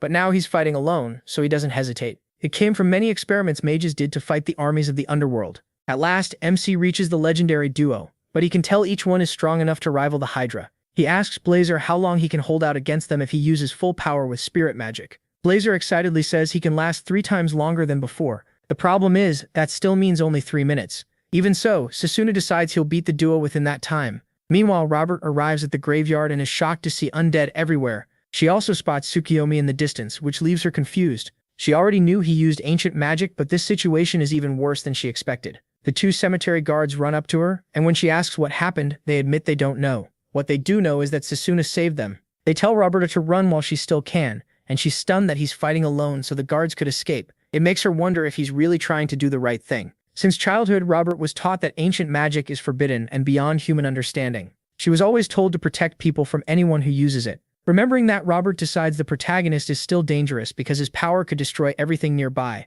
Then she thinks of Layla and feels an even stronger need to get rid of MC to protect her. A moment later, Sasuna reaches Tsukiyomi's final line of defense. He knows they'll be harder to pass, but he believes the domain of tranquility can still work on them. He also uses a double fake, creating a mana clone. With that move, he cuts through the undead and almost reaches Tsukiyomi. But once again, the legendary duo saves her. Sasuna realizes they sensed the change in his mana right before he attacked, which is why they stopped him. Before he can react, Tsukiyomi's defenses close back in and trap him again. He decides the only way through now is brute force with spirit magic. But he loses focus, and just as he's about to lose his head, something yanks him away. A plant wraps around him like a hand. Setsuna is shocked, then even more shocked when he sees Roberta saved him. He thanks her, but Robert makes it clear he's not in the clear yet. She says Layla would be crushed if he died fighting the undead, so she has to protect him. The protagonist is grateful, but this also makes things harder since he can't reveal spirit magic in front of her. On top of that, Mana Guard won't do much against the legendary duo. He quickly realizes he's cornered and starts wondering how to break through. Tsukiyomi is surprised Roberta stepped in, and she mocks her for showing up just to die. Roberta fires back that she couldn't stay hidden with Tsukiyomi's foul stench around. Setsuna charges the undead again while Roberta supports him from behind. She binds the undead swordsman with magic to give MC an opening, but it breaks free with ease. That makes Roberta realize just how strong Tsukiyomi is and that Setsuna has been fighting her alone. He also knows things aren't going well, and Blazer pushes him to use his real power. He's itching to burn everything down. The protagonist refuses for now because Roberta is watching too closely, so he looks for another way. Right then, Layla shows up and strikes Tsukiyomi from behind, but the undead shield blocks it. She quickly runs over to MC and Roberta. Setsuna asks why she came. Layla says the water spirit warned her that he was in danger. That stuns him. It also makes him think his guess was right. Layla may really have a bond with water spirits, though he wonders if something is off with this one too. Then the water spirit speaks to the protagonist, saying she'd hate for him to die before he managed to impress her. With Layla already there, Setsuna asks if she can help them out. She agrees right away. The 3 move in on the undead together. MC is surprised by how fearless Layla looks. From the back, Roberta supports them with magic, but the undead swordsman slices through her vines with ease. Watching them stall, Tsukiyomi boosts the legendary duo's power. She wants the trio wiped out fast. The power-up works, and the duo becomes even more dangerous. Layla jumps back to avoid them, but she doesn't get far. A sword is suddenly at her neck. She knows she can't dodge and thinks it's over. Then Roberta throws herself in the way. The blow hits Roberta in the chest and sends her flying. She crashes to the ground and Layla screams her name. Layla rushes to her side. Tsukiyomi mocks them for being soft. She tells Layla she'll turn both her and Roberta into undead and use them against Setsuna. While Layla checks on Roberta, the undead swordsman attacks again. Just before the hit lands, he bursts in to save them. The fire trailing behind him alone burns the undead away. Seeing that, Roberta finally knows for sure. Setsuna uses ancient magic. Blazer gets fired up and asks how the protagonist plans to beat the legendary duo. MC tells him not to worry. He's figured out their weakness. He charges straight at them. Then he starts throwing punches while weaving around their attacks. Tsukiyomi finally sees spirit magic for herself. Now she understands why Jagan never stood a chance. Still, she's calm because the undead never tire. She realizes Setsuna will run out of mana before he ever reaches her. Blazer gets mad and tells him to break through the shield. He refuses, knowing that much power would drain too much mana. He says there's another way to deal with them. Setsuna recalls a story Lionel told him about the legendary duo. They've fought him this whole time, but they haven't shown the teamwork true heroes should have. Using that, the protagonist handles them with ease and slips between the two. That forces the swordsman to swing at him, but MC ducks under it. The sword misses him and strikes the shield instead, leaving a dent. The girls are stunned by the move, but Setsuna isn't finished. He pulls out his flaming blade. One solid strike is enough to smash the shield. Now the undead defender has nothing left to hide behind. He cuts it cleanly in two. Furious, the swordsman rushes him next. The fight turns into a full sword clash and Setsuna comes at him hard. He moves around the undead with ease until he finds an opening. Then his fiery blade cuts the swordsman in half. After that, the protagonist quietly says he's sorry he couldn't save him. Tsukuyomi is furious that her so-called heroes lost a 2-on-1 fight. Setsuna tells her to shut up. Her nights are finished. She still isn't worried, because his skill only has 30 seconds left. So Tsukuyomi sends out more undead to burn through MC's time. Then the legendary swordsman suddenly turns on her side and unleashes a huge slash through the horde. Tsukuyomi can't believe the undead swordsman can still move. Setsuna smiles and thanks him for lending his strength. He tells Tsukuyomi she's about to pay for looking down on heroes, then closes the gap so fast she can't react. He swings at her and she tries to hold him back, but the flaming sword cuts straight through her. He burns her body away just as he reaches his limit. Blazer praises both Setsuna and the fallen heroes. The protagonist agrees bringing back the dead is easy, but controlling them is the hard part. Then he turns to Roberta, who's slowly fading. She asks if the power he used was ancient magic. Since he can't hide it anymore, MC admits it. Layla quickly cuts in, insisting that Setsuna isn't a bad person. Roberta says she knows he only used that power to save her and Layla. Still, she doesn't know what to do because if she turns him over to the church, he'll be executed. Suddenly, all three are bound by vines that should be Roberta's magic, and he is caught off guard. Then, to their shock, Tsukuyomi is still alive. She reveals that the dead aren't the only things she can control. Tsukuyomi comes out of a cocoon, and her new form is monstrous. Setsuna is shaken when he realizes she'd been hiding her real power the whole time. Worse, she has him completely pinned, and is about to take his head. He tries to break free, but the vines interfere with his mana blade. At the last second, Layla tears free, and rushes at Tsukuyomi to protect him. Seeing the danger, Setsuna yells for her to stop. But Layla keeps going. Fear doesn't matter if it means helping the protagonist. Before she can do anything, Tsukuyomi drives her giant claws through Layla. Then she throws Layla aside, leaving a huge hole in her chest. MC is horrified and can't accept what he just saw as memories of their time together flash through his mind. That shock makes Setsuna give himself over to Blazer's power. He erupts with massive firepower and burns away the vines restraining him. Blazer shouts for him to stop, warning that his body can't handle it. He doesn't care if he dies as long as Tsukuyomi goes down too, and he charges the monster. Tsukuyomi mocks him, knowing he's burning up his life just to keep fighting, then jumps back instead of facing him directly. She spits out web fluid and traps Setsuna. He tears through it without much trouble. But that doesn't help much, because Tsukuyomi rises into the air and fires more webs at him. The webs are lined with spikes, making the fight even harder. Just when Tsukuyomi is about to finish him off, the last person anyone expected steps in, Layla. Everyone is stunned, Tsukuyomi most of all because that attack should have killed Layla. Setsuna turns to her and asks if she's okay. Layla says she is. She explains that when Tsukuyomi struck her, her body turned into water and saved her. The water spirit protected her through the pendant on her neck. At that moment, Layla is drawn into the spirit world where she meets the water spirit, Waternia. Waternia says she'll lend her strength, though Layla is still confused. Layla asks why she'd do that when Layla hasn't done anything. Waternia corrects her, she has. She showed Waternia something she'd never known before, true love. Layla doesn't get it, so Waternia explains that she wants to give her power to people who truly move her. She has seen many good things before, but nothing touched her until she saw a man risk execution by using spirit magic for a woman, and that same woman risk her life for him. To Waternia, that is true love, and it's enough to pass her trial. She says the spirit world is lonely, which is why mortal life fascinates her. Only humans can choose to give themselves up for someone else. That's why she sees human love as something beautiful. And because Layla passed the trial, Waternia says she is worthy to use her power. Then Waternia says they should go back and save Layla's lover. Layla almost denies that Setsuna is her lover, but lets it go and agrees they should return. Back in the real world, the protagonist asks Waternia if she finally found the feeling she wanted. She says yes, the feeling was love, and it's in Layla's heart right now. Both of them freeze at that, but Waternia tells them to focus on the fight. Then Waternia's mana begins flowing through Layla's whole body and Robert realizes what's happening, leaving her deeply disappointed. Once Layla is ready, she tells Setsuna to rest while she takes care of Tsukuyomi. MC is glad to see how naturally Layla handles spirits, and he decides to trust her. Waternia tells Layla to use what she's learned. Waternia will provide power and guide her. Layla forms a mana blade, showing the results of the training she did like Setsuna. But instead of a sword, she shapes it into a whip. Once they're done choosing how to fight, Layla finally goes after Tsukuyomi. She lashes the whip in wild, uneven patterns, making its path hard to read. Tsukuyomi fails to block it and gets hit. On top of that, the whip moves faster than its sound. Setsuna wonders if Layla is boosting the flow of water to make it more flexible. Layla keeps up the pressure, snapping her whip so fast Tsukuyomi gets no room to breathe. Tsukuyomi tries to jump back, but Layla catches her and tells her there's nowhere left to run. To break free, Tsukuyomi does something wild and sheds her skin.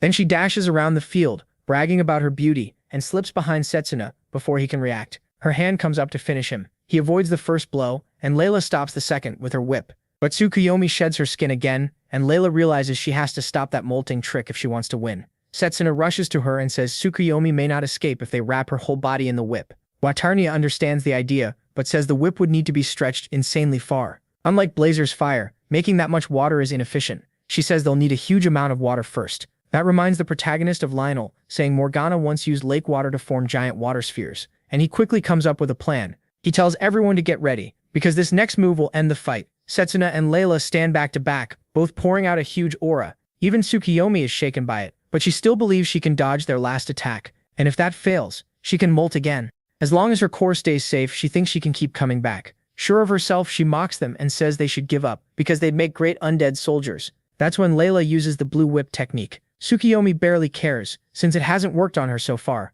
She fires her spikes back at Layla, but Layla slips past them easily and unleashes the extended blue whip. It coils all the way around Tsukiyomi. Only then does Tsukiyomi realize the trap. Her whole body is bound, so she can't escape by molting. Now she's left wondering where Layla got enough water for a whip that big, when there's no lake or pond nearby.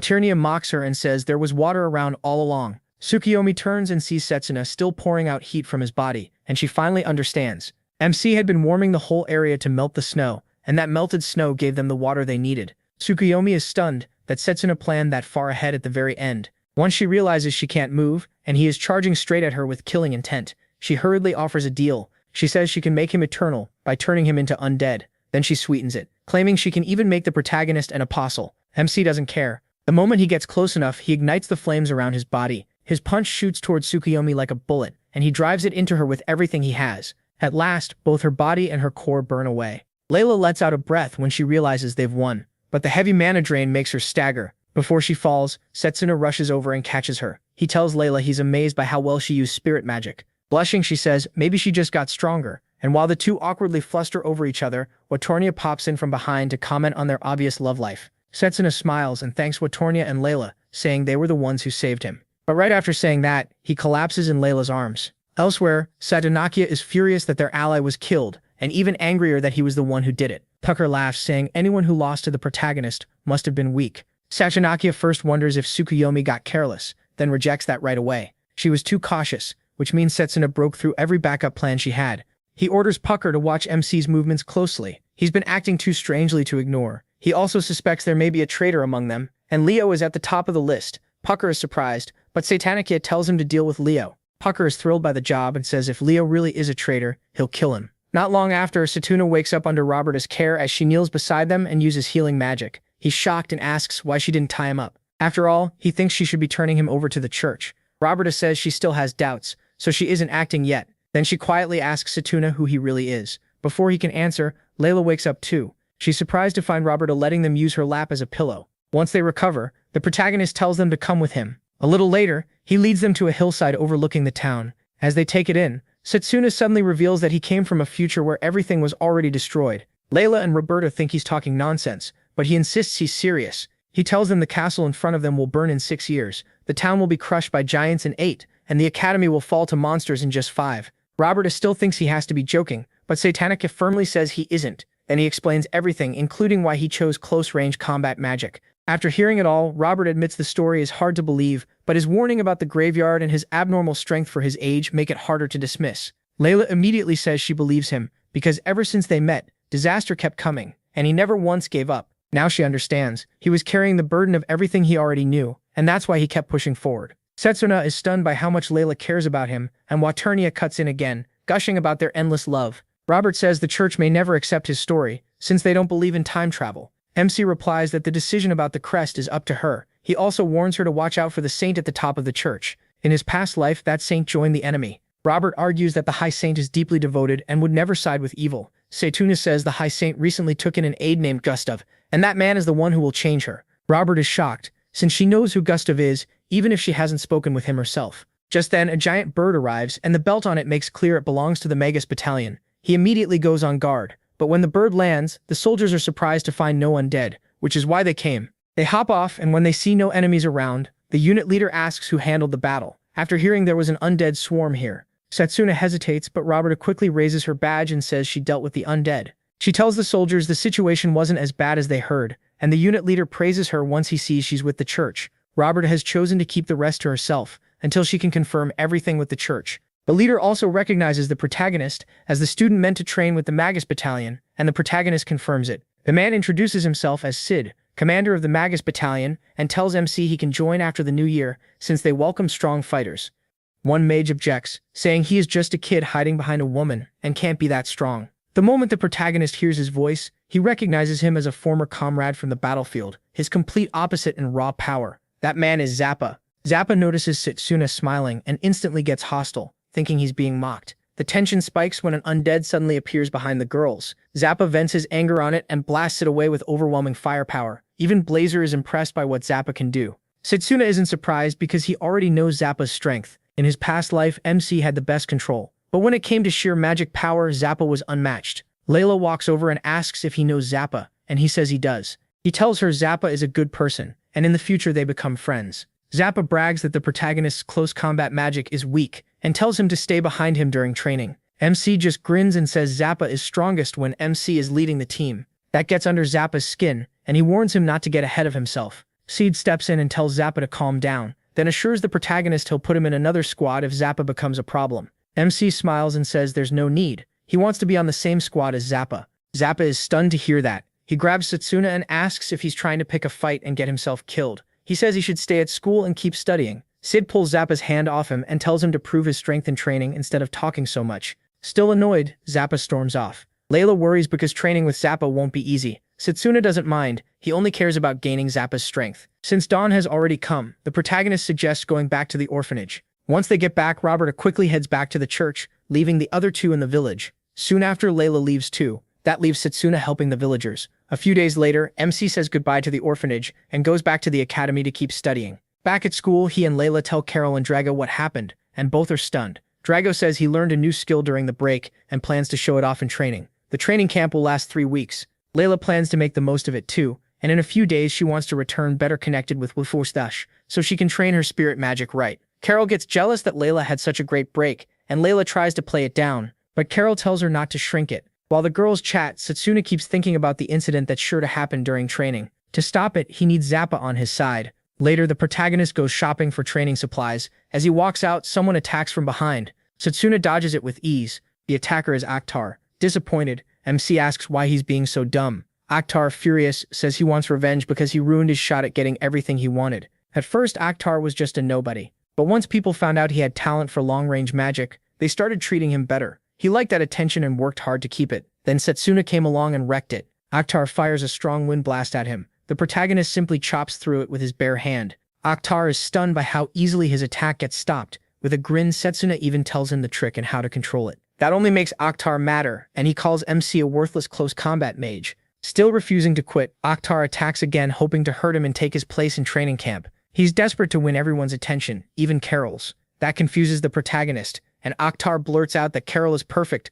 pretty smart, and a top student. He wants her beside him. Hearing that makes Setsuna snap. When Akhtar attacks again, MC blocks it and calls him trash for claiming to like Carol, while never caring how she's doing. He adds that if Akhtar wants respect, he should earn it by truly working hard. Nearby, Cyrus is hiding and listening to all of this. He isn't pleased with Akhtar, whose growth has fallen off since losing the tournament. Setsuna, meanwhile, keeps improving non-stop. Cyrus even thinks he could have become the greatest mage ever if he'd chosen long-range magic. As the fight goes on, Cyrus spots a student running toward them. Akhtar throws everything he has, but he still can't touch him. That frustrates him, since he's supposed to be the strongest long-range mage. Setsuna weaves in a zigzag until he closes the gap. Akhtar senses a punch coming right at him and starts wondering if he's about to die. The protagonist pulls back just a little, then punches him in the head and drops him. After that, Setsuna says he'll hand Akhtar over to the authorities and warns him he could even be expelled from the world of mages. Just then, the student rushing over jumps in to protect Akhtar. MC is shocked when he sees who it is.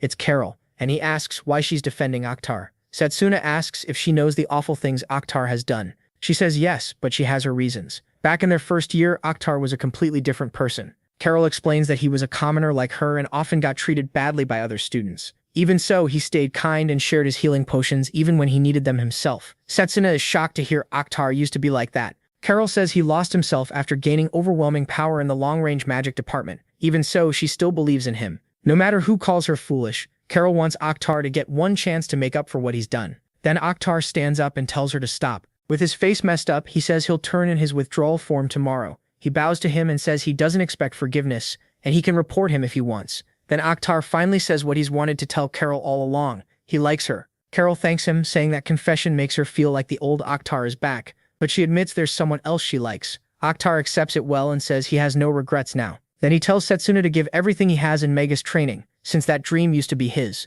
The protagonist smiles and promises to carry Akhtar's hopes with him. In the end, things settle down peacefully. Cyrus leaves with a smile. The next day, at the Magus Corps Western Branch, Zappa and Valerie get ready to welcome the new trainees. They join Set on the training ground where everyone is already waiting. Set addresses the newcomers and tells them they'll serve as real mages for the next 3 weeks. He makes it clear this isn't for fun, he expects results. From Elm Ridge Academy, the 3 trainees are Drago, Setsuna, and Mifune. Students from other schools quickly look down on MC and Drago for being close combat mages. Some think Drago might still be useful because of his size, but they completely dismiss him. Rumors are also spreading that Robert had to save him in Eldinia. Most of them reject Setsuna as a teammate before seeing what he can do. When team selection starts, Sid tells everyone to name the unit they'd like to join. Zappa is already thinking about taking Mifune into Sid's unit, when the protagonist suddenly speaks up and says he wants that unit too. Zappa gets annoyed, but he figures MC still won't make it since the test will decide everything. Sid then reminds them the battalion runs on merit, so assignments will depend on ability. To measure that, each trainee will attack a golem, and the damage will be turned into a score. The first trainee steps up and hits the golem with fire magic, earning 382 points. After that, the trainees go one by one, attack the golem and get their scores. One of them even scores a 0. Then it's Mifune's turn. He calmly uses formation magic, drawing impressed looks from the crowd. His result is nearly 600 points, which is a huge score. Next is Drago, who eagerly steps up to face the golem. The other students expect him to fail, but they are stunned when he beats the golem so badly that he scores close to 800 points. The trainees are amazed. They never expected a close combat mage to be that strong, and some assume it's just because he's huge. After Drago's rampage, Setsuna gets called up. To make things tougher, Zappa suggests giving him a demon-type golem. Valerie warns that's dangerous, but Zappa doesn't care. He wants to crush the protagonist's confidence. Valerie feels bad for him because demon types are hard to handle, mainly since they can fly. As a close combat mage, she thinks Setsuna has no real chance. MC steps forward, sees the demon-type golem, and just smiles. The trainees think he's finished. Even veteran mages struggle against that kind of enemy. They expect him to give up, not knowing he was once the strongest mage in the Magus battalion. Some even start laughing at him because they think he'll get the worst score of all. In their minds, the moment the demon type jumps into the air, it's over. Sid gives the signal, and Setsuna instantly rushes the golem before it can react. He forms mana swords and lands clean, precise strikes, destroying the golem right in front of everyone. It breaks apart into dust, and the crowd is left speechless. The system can't even record a score properly because Setsuna was too strong. At first, he worries he may have gone too far, then remembers the Magus battalion values ending threats fast. Valerie thinks the system must have glitched, but Zappa explains the truth. The protagonist did so much damage that he broke the system. He reluctantly admits MC scored over 1,000. Some trainees refuse to accept what they saw and claim the golem was faulty. Others warn Setsuna not to get too confident, saying real battles won't be that easy. The next day, Valerie and Zappa go to Sid's office, where he tells them everyone wants him. Han from Ace Magic Academy also stands out, scoring more than 700 points with ease. Because Zappa and Setsuna don't get along, the commander puts Valerie in charge of the protagonist. Valerie gladly accepts and promises to do his best with the protagonist and Han.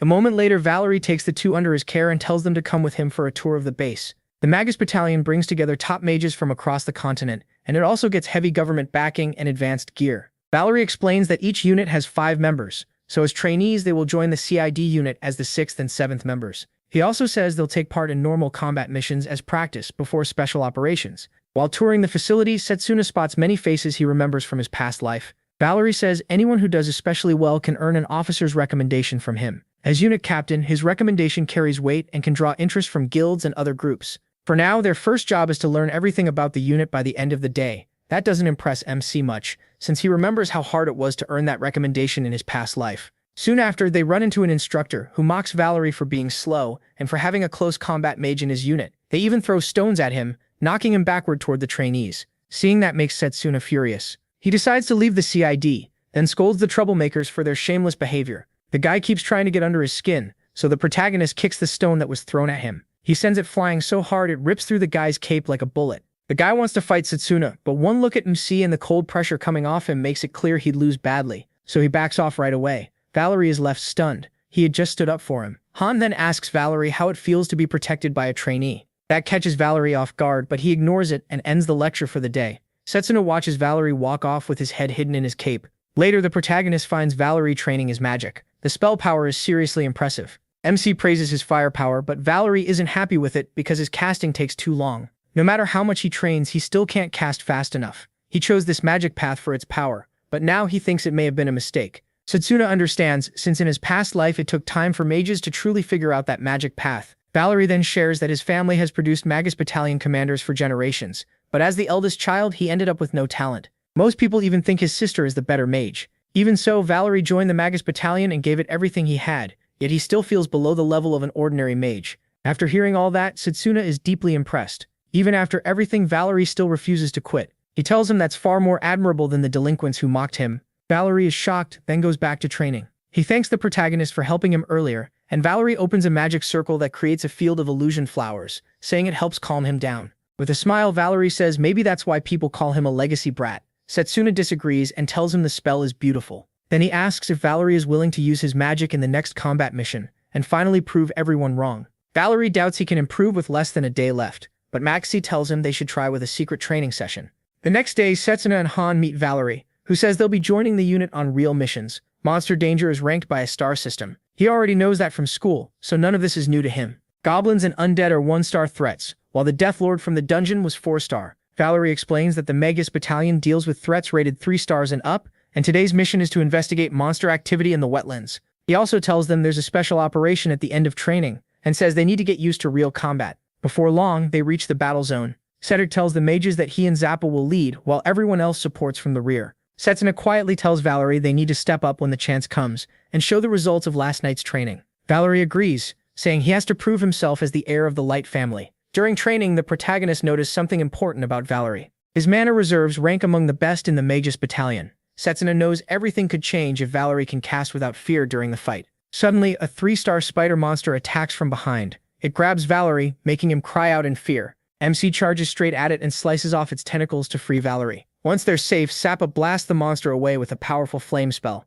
But even that strong attack fails to kill it. Cedric moves in to finish it, but Valerie stops him and asks to handle it himself. Zappa worries for Valerie and tells him not to force it, since the monster is no joke. He also says Valerie's magic isn't suited for this, and wants Cedric and himself to deal with it. Setsuna cuts in and says he and Valerie will take care of it. He reminds Zappa that people can grow, and Valerie is no different. Zappa gets angry that he has only been here a few days and is already acting like he knows everything. Setsuna, though, simply asks Valerie if he's sure he can win. Valerie answers with a confident smile. That only makes Zappa more annoyed. Valerie thanks Sets for giving him the chance and quickly activates his magic circle, forming an illusion of flowers. Zappa gets mad, not seeing how flowers could help. Setsuna tells him to relax. He's about to see the real trick. The night before, the protagonist had told Valerie that Phantom Garden could be used far better. According to him, it was the key to casting more than one spell at once. That made Valerie realize MC might be right, since the skill barely uses mana. Still, he wondered what exactly they could do with it. He explained that even illusion magic has value because it covers a wide area. Valerie is stunned when he realizes Setsuna wants him to hide another spell inside the illusion itself. Now, facing the tentacle monster, that's exactly what he does. Valerie spreads his illusion across the whole area, and then the tentacle monster bursts into flames, shocking everyone. Cedric quickly understands that Valerie hid an attack spell inside Phantom Garden. To him, covering one spell's weakness by combining it with another is pure genius. Setsuna recalls that Hecaton Bolt worked best when paired with other spells. Right then, more tentacle monsters crawl out of hiding. Zappa tells Valerie he's still clumsy as ever, but at least his moves split the monsters up. Now Zappa and the others only need to wipe out the ones falling around them. Zappa angrily fires off another strong flame attack, and the rest join in to finish the monsters. Cedric watches the fight, and while the other trainees do well, it's Setsuna who really stands out to him. Close combat magic usually has clear limits, but the protagonist moves like those limits don't exist. Cedric has to admit that MC's battle sense is exceptional. He even notices a clever combo and realizes he created that technique himself. Cedric can't help feeling proud that this year's students sent to him are also impressive. Before long, they clear out most of the monsters and call the mission a success. Cedric walks over to Valerie, praises his work, and tells him to keep improving. Valerie is glad to hear that, but then she suddenly clutches her stomach in pain. Setsuna catches her before she hits the ground. Cedric asks if Valerie was hurt during the fight, but she says she's fine. She says she'll go check it herself. Then she runs off to look into it, and Zappa comments that Valerie is always so shy around them. Valerie reaches a safe spot and checks her body, which is covered in scars and injuries. Then something unusual appears under the bandages around her chest. Just then Han shows up and says he already had his suspicions. To his surprise, Valerie is actually a girl, and her body is covered in scars. In a flashback, the real Valerie is seen holding his head in frustration, saying his life as a mage is over. He shuts himself inside his room, and when his little sister sees that, she decides to take action herself, so the family name won't be ruined. She cuts her hair to look like a boy, then joins the Magus battalion, hoping the family will be respected again if she earns enough achievements. But above all, she has to keep her identity a secret. Han finally understands why Valerie's sister went this far. He knows everyone would be shocked and she could even be expelled. She begs Han to keep her secret, even saying she'll do anything. Han suddenly grabs her cheek. He says he came here for an officer's recommendation so he can rise through the ranks fast. So for his mission, he wants her to hand over all her training credit to him. She's furious but trapped. When they return to the group, Valerie looks crushed. Sasuna notices right away and asks what the two were doing. Han brushes it off, saying he was just talking to her about training. By the 10th day, the protagonist can tell they've grown a lot. That includes both combat and logistics. Even with all that progress, he can tell something is wrong with Valerie. She's even doing the small chores Han should be handling. Sasuna thinks back to their last combat when Valerie was clearly off her game, which made Zappa angry at her. But Han jumped in and claimed he saved her. He even told Sasuna he'd been underperforming, so Han might get the recommendation instead. It's obvious Valerie is bending over backward to satisfy Han, and MC realizes something must have happened between them. While thinking it over, he finds Valerie cleaning Han's shoes as Han sits there like royalty, making her do the dirty work. He demands to know what's going on. Han acts casual and says Valerie just believes in his potential, so she's helping him out. Sasuna tells him to quit pretending. He's clearly pulling something shady. Han stands up and says the protagonist just accused him for no reason. Then he decides to attack MC. He never liked him anyway. Han fires off strong wind magic to crush him, but Sasuna shrugs it off with ease. Then he gets ready to show Han why picking this fight was a mistake. Han is stunned that he tanked that attack so easily, and starts wondering if he's really just a close combat mage. Still unwilling to back down, Han prepares another spell for whatever the protagonist is about to do. Before either of them can clash and wreck the place, Zappa rushes in, yelling at them to stop. Then he turns on Valerie, calling her a fool for not stopping the fight. Valerie lowers her head and begs for forgiveness.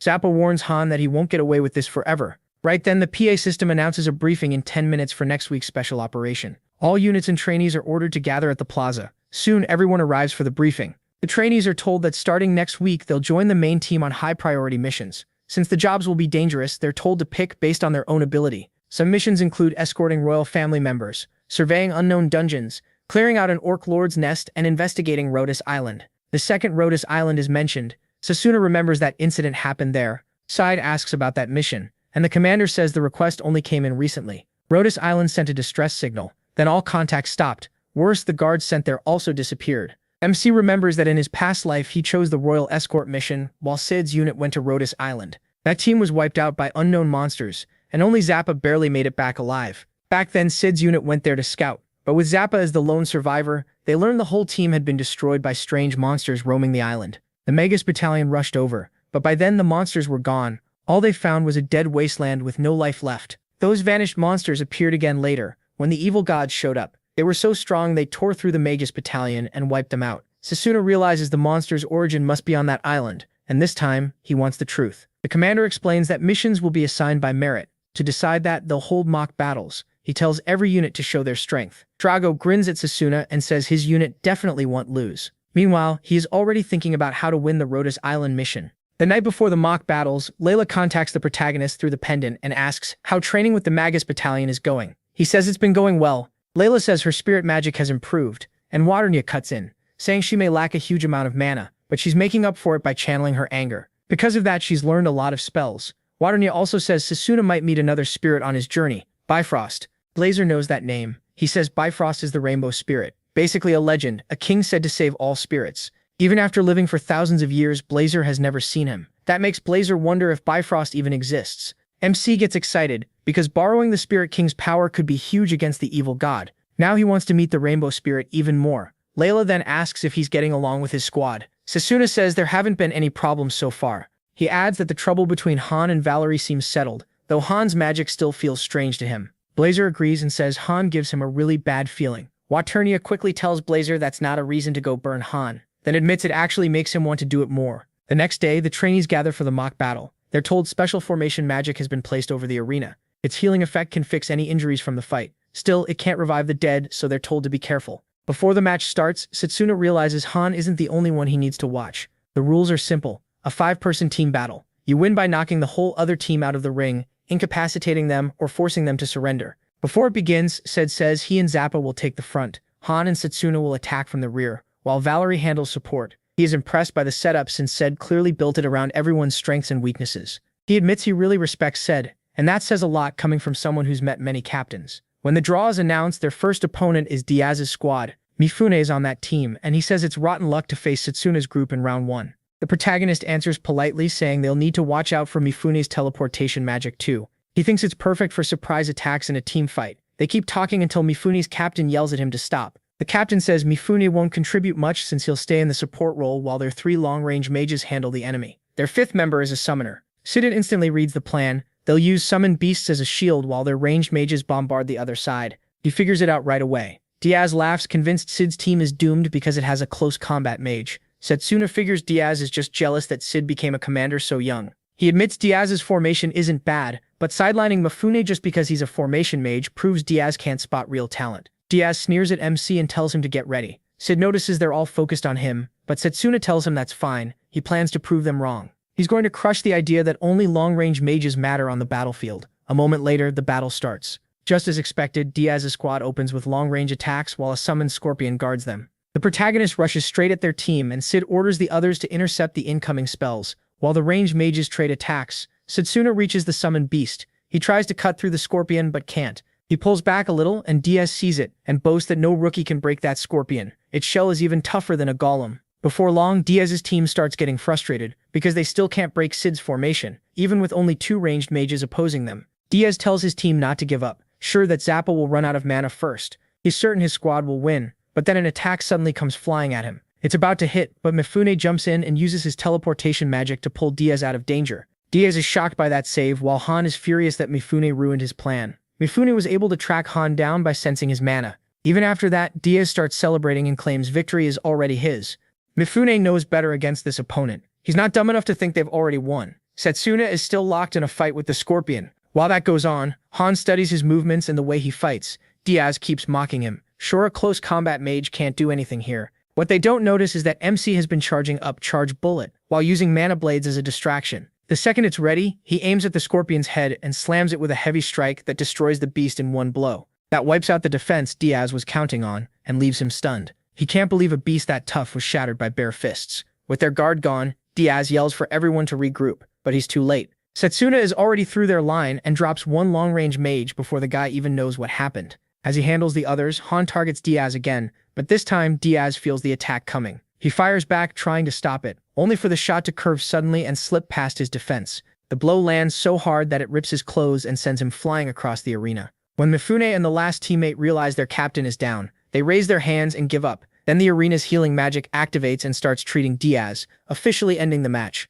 The crowd starts paying real attention to Setsuna now. They're amazed that he crushed the enemy front line almost by himself. To them, Zappa is a monster, but the protagonist is on a whole different level. After that, MC walks over to Han and asks what kind of spell he used, because he's never seen a long-range attack change direction like that. Han brushes it off and says Setsuna is reading too much into it. He also asks why he put on his robe before the last attack when he didn't need to hide. Han says it was to avoid a counter. He's just being careful. The mood gets tense, but Zappa cuts in and reminds them they just won, so this isn't the time to fight. Han realizes the protagonist is already suspicious of him and decides to step away before making his next move. Right then, Drago shows up and tells MC their squads are up next. He adds that his captain Cha-Cha actually understands how strong a close combat mage can be. Drago promises he'll settle what happened at the academy, because he has no plan to lose. Since the next winner gets to choose a mission, Setsuna is set on winning and claiming the Rhodes Island mission. A moment later, Drago's team enters the arena, and he finally meets Captain Cha-Cha, who turns out to be a cute little girl. Just before the match starts,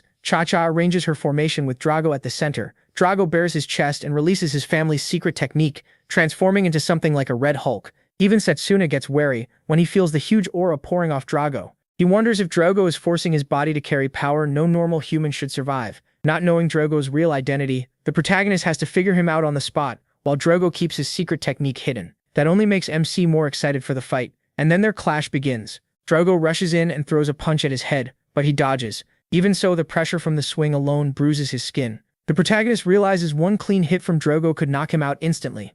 So he boosts his arms and legs, then grabs Drago like a pro wrestler, trying to slam him down, but to his shock, Drago doesn't budge. Smiling, he says those tricks won't work against his Hercules skill. The moment Setsuna feels himself being overpowered, he switches plans, slips behind Drago, and tries to cut him down. That fails too. MC is left stunned, while Drago only smiles back. Han then attacks while Drago is focused on Setsuna, but to everyone's surprise, Drago pulls up a huge rock and uses it to block the shot. He works out that Hercules boosts raw strength, and because Drago has trained his body since childhood, it's basically a cheat. Drago is showing power that feels beyond magic, all through pure physical enhancement. The protagonist is impressed. He didn't expect to be pushed this hard in close combat. That challenge only makes him want the win even more. Zappa unleashes a massive blast at Drago, but Drago stops it with one palm. That ticks Zappa off, so he fires again right away. This one lands, but it still doesn't burn Drago. Drago boldly says his body is armor and nothing they throw at him can beat his muscles. Zappa realizes Drago is backed by enchantment magic, and his mana guard is so strong that their attacks barely bother him.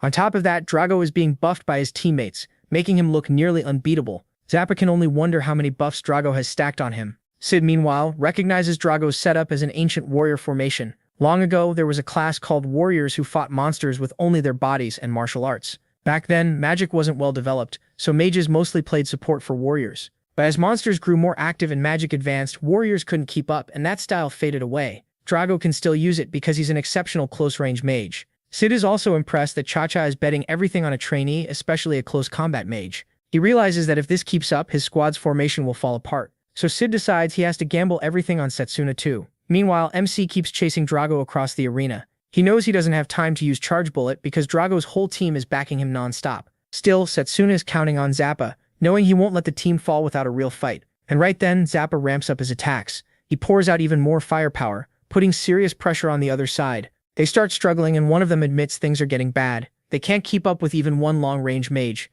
Then it gets worse when Han takes out their support from behind. After that, he fires at Drago, but Drago dodges, which shocks Han because it was meant to be a surprise shot. Setsuna gets even more fired up, wanting to prove to himself why he once led the Magus battalion. At the same time, Drago is determined not to lose to him of all people. They keep trading blows until the protagonist spots an opening and slams Drago to the ground. Setsuna stands over him with a mana sword and says the match is over. Drago can't believe he lost to a single throw. Even Cha-Cha is stunned that their main fighter has been taken down. To stop things from getting worse, she surrenders. With that, Sid's unit wins again. Once more, Setsuna amazes everyone watching by changing how they think mages are supposed to fight. He tells Drago his skill was amazing, he just happened to figure out its weakness. Drago is impressed by that, and he grabs MC's hand saying their next fight won't end like this. Afterward, the mock battles wrap up, and Cedric earns the right to choose whatever mission he wants. Zappa runs over to ask which one he'll pick, but Sid says he'll decide the next day after reviewing the battle. Setsuna realizes Sid might choose a different mission, so he needs to talk to him and push for the Rhodes Island mission.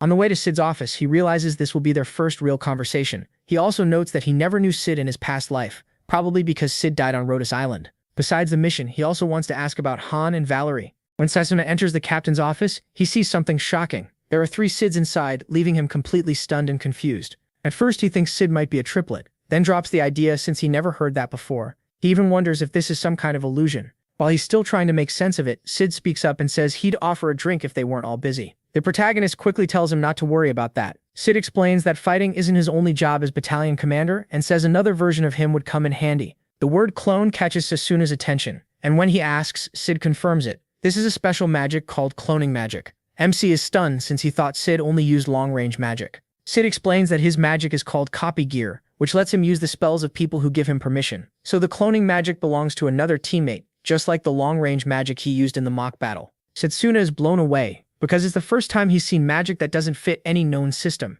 Sid says the spell is useful, but he can only store 3 kinds of magic and only for 1 day. His mana pool is small too, so copy gear has clear limits. Even so, he gets buried in work because his spell can branch into so many others. That is also why he keeps chugging energy drinks. He finally gets how rough Sid's job really is. Then Sid asks if he came because of the special mission. The protagonist says he wants the Rhodes Island assignment. Sid is caught off guard. He thought Setsuna would push for the royal escort job, especially since his scores are high enough to help him build ties with the royal family. Sid is partly right. In his past life, MC did choose the royal escort mission, because back then, promotion came first. Now though, something else matters more. Just then, one of Sid's clones hands him a report on Setsuna. It says he picked the worst magic path, even though he had the chance to choose the ones everyone saw as the best. That leaves Sid conflicted. The protagonist's records and old goals do not match what he wants now, so Sidder presses for more, but the protagonist hesitates. Sidder tells him he does not need to be careful around him, and admits he wants to understand him better too. Thinking back on what the evil god did to him, Setsuna finally admits his reason is anger. He says someone is trying to take what belongs to him, and he wants to punch that person in the face. That is why he chose close combat magic. After hearing that, Sid asks if Setsuna thinks this enemy is connected to Rhodes Island. Sid admits Rhodes Island is wrapped in mystery, and unlike the other missions, nobody even knows how dangerous it is. Even so, he was already leaning towards sending his unit there before MC showed up. Hearing that, he smiles, feeling like things are finally going his way. Then Daniel and Iris burst into the room. Daniel asks Sid if he shared the heart-shaped chocolate Cha-Cha made for him. Sid says he did, since he did not want to enjoy good chocolate by himself. That is all Daniel and Iris need to confirm their boss is hopeless. Then they reveal Cha-Cha's team will escort them on the Rhodes Island investigation mission, and they ask why he thinks that is. Sid guesses Cha-Cha and her team just do not want them going alone. The two grab their heads in frustration. Sid really is hopeless. Setsuna knows Iris and Daniel are talented, but in his past life, they died before the main disaster, just like the headmaster. This time, he plans to protect them. With that done, the protagonist bows and says he will take his leave. Sid stops him because he wants to talk about Zappa, but MC says he already knows Zappa has a softer side. Later, Zappa tears into Valerie for slacking off. Since they are heading into a mission with unknown danger, he angrily kicks her off the unit.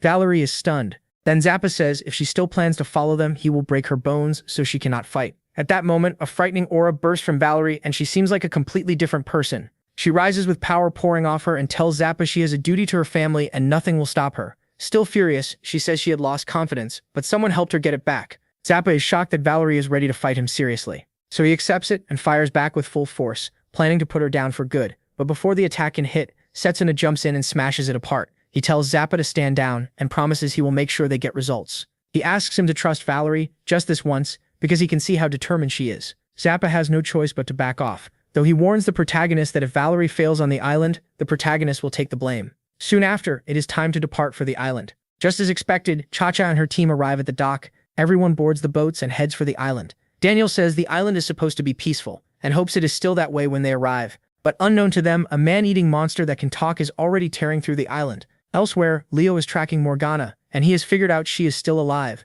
Her whole house is gone, leaving him frustrated. Hooker, standing behind him, mentions that the Magus battalion is heading to investigate Rhodes Island. With the evil legion there, he wonders if the battalion will be wiped out. Then Leo suddenly realizes Setsuna may have joined that mission after his training. Out of nowhere, Puker throws a ninja knife at him. Leo barely dodges, and the blade slams into the ground hard enough to crack it. Shocked, Leo demands to know why Puker attacked him. Puker tells him to stop acting dumb. He thinks Leo leaked information to Setsuna. Calling him a traitor, he says Leo has to pay with his life. Leo is surprised Puker jumped to that conclusion so fast, but he does not mind fighting back. In fact, he is excited, since this fight will be a first in history. Puker grins under his Joker-like face and gets ready too. Back with Sid and Cha-Cha's teams, the island finally comes into view. A little over an hour later, Sid notices large birds in the sky and says that is strange because birds like that do not live on the island. To him, that confirms something is wrong. The island normally has fewer than 500 residents, though its hot springs bring in lots of tourists. Sid adds that the volcano in the center has been quiet for a long time. Still, the whole place feels wrong. Sid reminds them of the mission. Find survivors, protect them, and investigate what happened. If fighting breaks out, everyone needs to stay sharp. Setsuna remembers that in his past life, Sid's whole unit was wiped out, and even Zappa, the only survivor, came back with broken memories. All Zappa could recall was being attacked by monsters from nowhere. Since monsters like these appeared again when the evil god showed up, MC is sure the apostles are involved. Sid says missions are always harsh. That is why 30% of trainees quit every year. If things go bad, he wants them to put their own lives first. He also warns them not to chase officer recommendations if it means dying for them. Right away, Zappa turns to Valerie and tells her not to hold the team back. Then Daniel suddenly says he has a bad feeling. Setsuna quickly realizes the wind has stopped, and soon they notice the ship is not moving either. A giant sea serpent suddenly bursts from the water, revealing itself as a 3-star monster. Zappa cannot understand why something that dangerous is in a peaceful sea, but Valerie steps up at once and says she will handle it. She casts a barrier to keep the monster away from the ship. Sid immediately starts giving orders and tells them the serpent's weakness is lightning. Then he blasts it with a lightning spell, made even stronger by the water. The serpent screams and goes limp, slowly sinking under the water. But a second later, it rises again, and this time it slams the ship with a tentacle. Iris is stunned. A sea serpent should not have tentacles. Setsuna starts to understand what they are facing. But then another tentacle lashes onto the ship. Before it can wreck anything, he tears it apart with his bare hands. Then several monster heads rise from below, surrounding the ship. Zappa finally realizes why it had stopped moving. Even with monsters closing in, the team keeps formation and launches attack after attack. Then the ship is hit so hard, Daniel nearly falls overboard, but Sid catches him. Since Daniel is the summoner, Sid orders him to call the divine bird so they can escape the doomed ship. Daniel worries about Cha-Cha's team, but Sid tells him to trust them. If they all go down here, there will be nobody left to rescue anyone. While Daniel summons the bird, Valerie shields the group with her barrier. The bird gets them out just before the monster crushes the ship. They are still trying to catch their breath when ugly flying monsters with human faces appear overhead. Before long, they realize they are surrounded. Sid tells them to head down to the island, while Setsuna moves to intercept the monsters. Zappa and Han join in, giving the divine bird enough cover to land safely. Sid instantly sees how bad this is. With the ship gone, escaping the island will be much harder, and it is clear they were lured there. Iris worries about Chacha's team, but Sid tells her not to panic. Chacha's squad is packed with enchantment mages. Zappa says they should be able to reach shore, now they just have to hope they can regroup later. Sid says their only option now is to keep going on foot. He can't believe this island used to be peaceful, when now it's packed with twisted monsters. Iris notices Valerie shaking. She tells her to hold it together, saying things aren't hopeless yet. Trying to calm Valerie down, Iris walks over to a flower bud. But the second she gets close, the bud opens up into a monster filled with jagged teeth. With no time to dodge, it snaps Iris up, and the others scream her name. Before it can drag her off, Setsuna rushes in first and slices through the monster's neck, forcing it to spit Iris back out. She's hurt, but not too badly since her shield went up just in time. The protagonist checks on her and she says she's alright. Iris says that shield saved her life. As the team's healer, she's determined to stay alive no matter what. Valerie is just glad Iris made it out alive and is still with them. Daniel says this proves the island's monsters are both savage and way more varied than they expected. Sid agrees, every creature here seems driven to attack humans. Daniel suggests they pull back and regroup with Chacha's team, since staying on the island is too risky. Sid says that would be smart, but the real question is whether they can. Then a wounded man stumbles out of the woods begging for help and collapses before he can say more. They hurry to him and Iris heals his wounds while asking what happened. He says he's searching for his little sister. Sid asks his name and he says it's Janelle. He explains that monsters unlike anything they'd seen attacked his village, and the adults tried to get the children out safely. But he got separated from his sister Sapine. Broken and desperate, Janelle begs them to find her. The village is full of monsters, and she is the only family he has left. Setsuna pats his head and tells him not to worry. Then he looks at Sid and says their retreat plan is over. Sid gives a new order. They have to save every survivor they can find on the island. No one argues with that. Once Janelle recovers a little, he leads them toward his village. About half a day's walk away. Iris warns him not to overdo it since her magic healed his injuries, not his energy. Janelle says he understands. Then they keep moving through the forest. A rustle suddenly comes from a nearby bush and they wonder what it is, until a rabbit hops out. Valerie relaxes for a second, but Zappa quickly warns her not to drop her guard. Sid adjusts his glasses to inspect the rabbit and says it's no normal animal. Its magic gives it away as a one-star monster. The rabbit finally turns hostile toward them and the team gets ready to fight. Then they realize there are a lot more nearby. In no time, they're surrounded as the rabbit monsters start jumping at them. The group forms up back to back so nothing can slip through. Zappa fires off strong flame magic and tells everyone not to panic, since these monsters are weak. Daniel summons his giant wolf to deal with the rabbits too. Even so, a few of them still bite him because there are just too many to handle at once. Daniel starts having trouble moving, and that's when they realize the rabbits use paralytic poison. Setsuna knows the poison will keep building with every bite, and against a whole swarm, that's a serious problem. When Daniel drops to his knees, Sid decides to copy Iris's healing magic. He tells the others to keep the monsters away while he treats Daniel. The team responds right away, blasting the rabbits back with everything they have. Soon they wipe out a large chunk of them and finally get a little room to breathe. Setsuna thinks it's over, but as he heads back, he misses one rabbit sneaking up behind him. Han notices it and chooses not to act. Right before it bites him, Valerie spots it and moves fast. She uses her magic to stop the monster and saves him. Han is furious that Valerie ruined what he wanted. After the fight, Janelle says he's amazed by how strong they are. Daniel adds that he's feeling much better now. Setsuna is more interested in Sid's glasses and asks about them. Sid explains they're a magic tool that estimates a creature's danger level by reading its magic, movement, and looks. He brought them just in case, and now he's glad he did. To show how they work, Sid checks a few nearby creatures. The flying birds rate at 3 stars, while the 4-legged beast is 2. The flower monster that attacked Iris was only 1 star. Since Valerie is handling support, Sid gives her the spare pair. As night gets close, Sid says they'll make camp soon, and tells everyone to rest up for tomorrow's trip through the forest. Setsuna taps Janelle on the shoulder and says he can stay close if he's scared. Janelle thanks him and sticks right by his side. While gathering firewood, Janelle tells the protagonist that Han gives him a bad feeling. MC tells the boy not to worry about Han. Still, he's sure Han saw the monster behind him and chose not to do anything. Janelle curls up and says his sister must be terrified and they need to find her fast. Setsuna tells him he's a good big brother. Han asks how they'll recognize the sister, and Janelle says she wears a red pendant on her neck, a birthday gift from him. He promises they will find his sister and swears he'll make it happen. Meanwhile, his sister is trapped in a cave and it looks like she's turning into a monster. Daniel also reassures Janelle that they'll find her once they reach the village. Before bed, Sid says they'll take turns standing watch.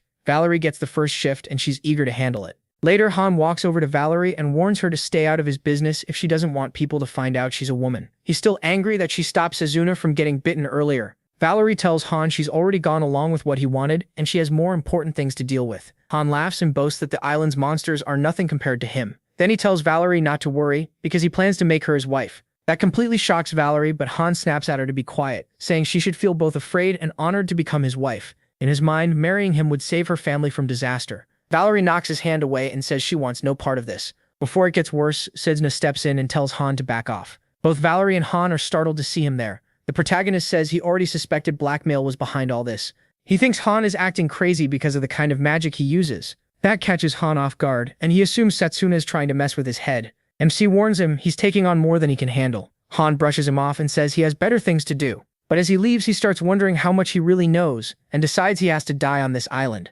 After that, the protagonist asks Valerie what happened. Since he didn't hear everything, she wants to open up, but she's scared it could ruin her life. So Valerie says she can't talk about it right now. She also asks him to keep it from the others because she doesn't want drama getting in the way of the mission. Setsuna says he won't press her, not for the mission, but for her sake. Still, he promises that if anything happens, he'll help. The next morning, the team gets ready to move again. Since they don't know what monsters they might face next, Iris tells everyone to stay careful. As they move along the forest path, Daniel notices how tense the group feels and tells them to stay focused so they can finish the mission and put all this behind them. Setsuna agrees but says the forest is way too quiet. Then a swarm of flying monsters rushes toward them. Just as the team starts getting ready to fight, the monsters fly right past. Now they're left wondering where they're going, and Zappa points out they wouldn't be fleeing from them if they're 3-star monsters. A strange feeling suddenly fills the air, and Seed orders everyone into formation. Right then, a terrifying chimera appears before them. Lion head, goat head, gorilla head, and a snake for a tail. Valerie checks it and freezes when she sees it's a 4-star monster.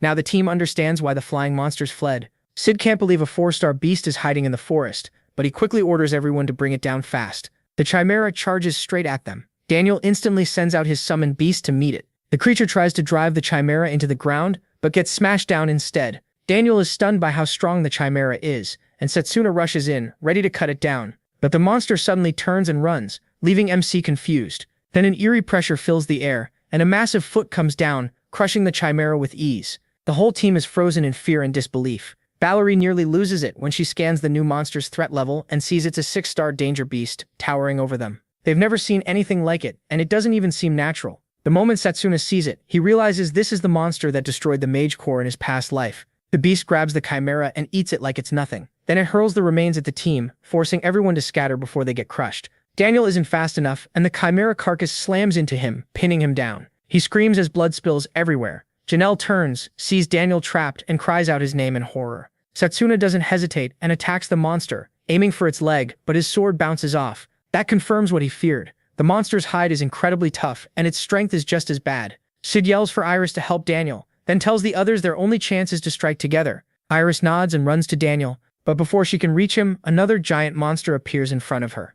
That makes things even worse. One was already too much, and now there are 2, maybe more. A second later, even more of the giant monsters arrive, at least 6, and surround the team, cutting off every escape route. Setsuna recognizes them as Gorfont, thanks to memories from his past life. Back then, these monsters wiped out an entire battalion, even one packed with long-range mages. The Gorfonts try to crush the team, but they somehow hold their line. Valerie is the one keeping everyone together with her barrier magic, but the strain starts breaking her down and blood runs from her nose. Suddenly, Janelle shouts and points off into the distance at someone he says is his sister. Unable to stop himself, he runs toward her. Cedric tries to keep the team from breaking formation, knowing it will only make things worse for them. Then Zappa tells everyone to move on while he holds the monsters back. Valerie protests, saying she'll stay and fight beside him to the end, but Zappa calls her naive. He reminds her she still has a family to rebuild. With a smile, Zappa tells her throwing her life away on this island would be stupid. Setsuna isn't surprised. He knows Zappa cares deeply about his comrades, even if he acts like he doesn't. To him, Zappa is kind,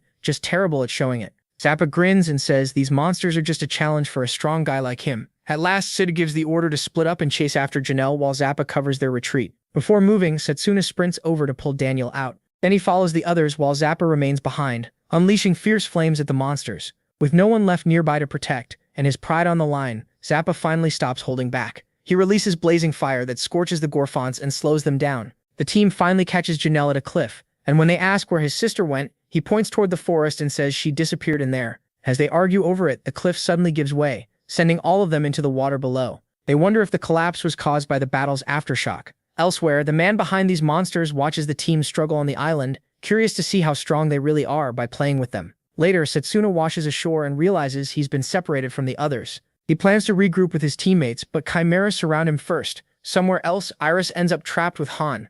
She says they need to work together, then suddenly notices Han has disappeared, leaving her alone with the monsters. Han just runs off without a second thought, because he's sure he can survive on his own. Meanwhile, Valerie is being chased by monsters. Sid is fighting another group when he hears Valerie call out, and he demands to know where she is. Valerie hears the captain's voice coming from a cave, though it isn't really him, and she gets lured in without noticing. Just before reaching the cave, she realizes she's been tricked by a group of monsters copying the commander's voice. Cedric senses Valerie is in danger and turns toward her voice, but that moment of distraction costs him. A Gorfont appears behind him, and though he barely jumps away, the monster's blow still shatters the ground. Cedric tries to fight back, but gets slammed into a tree and left wide open. He admits the monster is insanely strong, making their plans and tricks useless. Cedric realizes only top mages like Zappa really stand a chance against a Gorfont.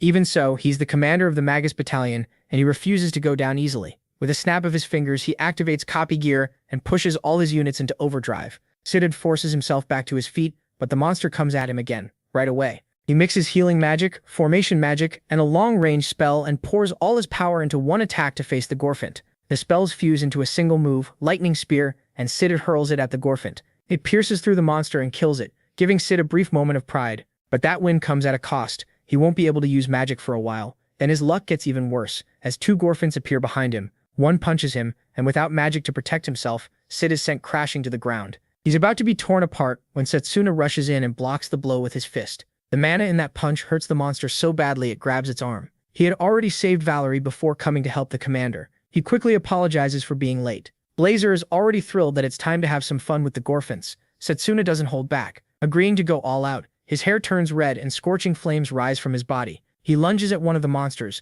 and rips its head off with a single punch. As he fights the Gorfonts, the flying monsters appear and mock him, saying everything he does is worthless. Already furious that they hunt people by copying human voices, the protagonist cuts them down with his flaming sword. One Gorfont tries to grab him, but Setsuna slices off its arm. Then he rushes the Gorfont and cuts off its head. Before that, he tells the Gorfonts they're about to feel the same despair he felt before his regression. Without mercy, he burns the Gorfont from head to toe. Setsuna turns the whole area into a graveyard for monsters and makes it clear they picked the wrong enemy. After that, MC checks Sid's pulse and lets out a relieved breath when he sees Sid isn't in real danger. He sets up a warm place and lays the two of them on warm rafts. Valerie wakes first, and Setsuna hurries over to ask if her injuries still hurt. Careful to hide who she really is, Valerie tells him not to worry because she can manage on her own. Soon after, Sid wakes up too. He thanks him for saving him, then asks how he beat the Gorfonts. Setsuna hesitates, so Sid lets it go, understanding he doesn't want to talk. Sid says they need to regroup with the others, and he's still talking when a bloodied Zappa arrives with Han behind him. The others are stunned, and Valerie can hardly believe Zappa survived those monsters. Zappa just smiles and says they were only a warm-up. Han claims they used an invisibility cloak to avoid monsters on the way, then lies that they lost track of Iris. Sid notes that Iris's whereabouts are unknown and says they need to find a way to regroup with Chacha's team. Han then says he spotted a village nearby. Sid realizes it must be Jonal's village, and since there might be survivors there, Han suggests he and Setsuna go. Valerie says it's too dangerous, so she offers to come too. Han leads them to a cliff, and says the village is past the forest. The protagonist is surprised there's really a village out there. While MC is distracted, Han gets ready to strike from behind. Valerie notices and rushes in. She throws herself between them and takes the hit for Setsuna. Han snaps at her, furious that she ruined his setup. Valerie says she won't betray the person who helped her, but Han's attack rips her shirt, exposing that she's actually a woman. She quickly apologizes for hiding it, explaining that she failed the Magic Academy and had to stand in for her brother. He doesn't get mad. To him, everyone has secrets. He promises to keep her safe, and says Han won't lay another hand on her. With that, Setsuna draws his mana sword. Han instantly uses his cloak and vanishes. Valerie panics, but the protagonist tells her to stay still. He sharpens all his senses and locks onto Han's incoming strike. Before it lands, he knocks it away and catches the core of the attack. That lets Setsuna realize what Han's magic really is, an enchanted golem. Valerie is stunned. Han wasn't a long-range mage after all. MC explains that Han hid mana inside an invisible golem and made it fly, tricking everyone into thinking his attacks came from far away. The reason the attack could change direction was because Han was giving that golem commands.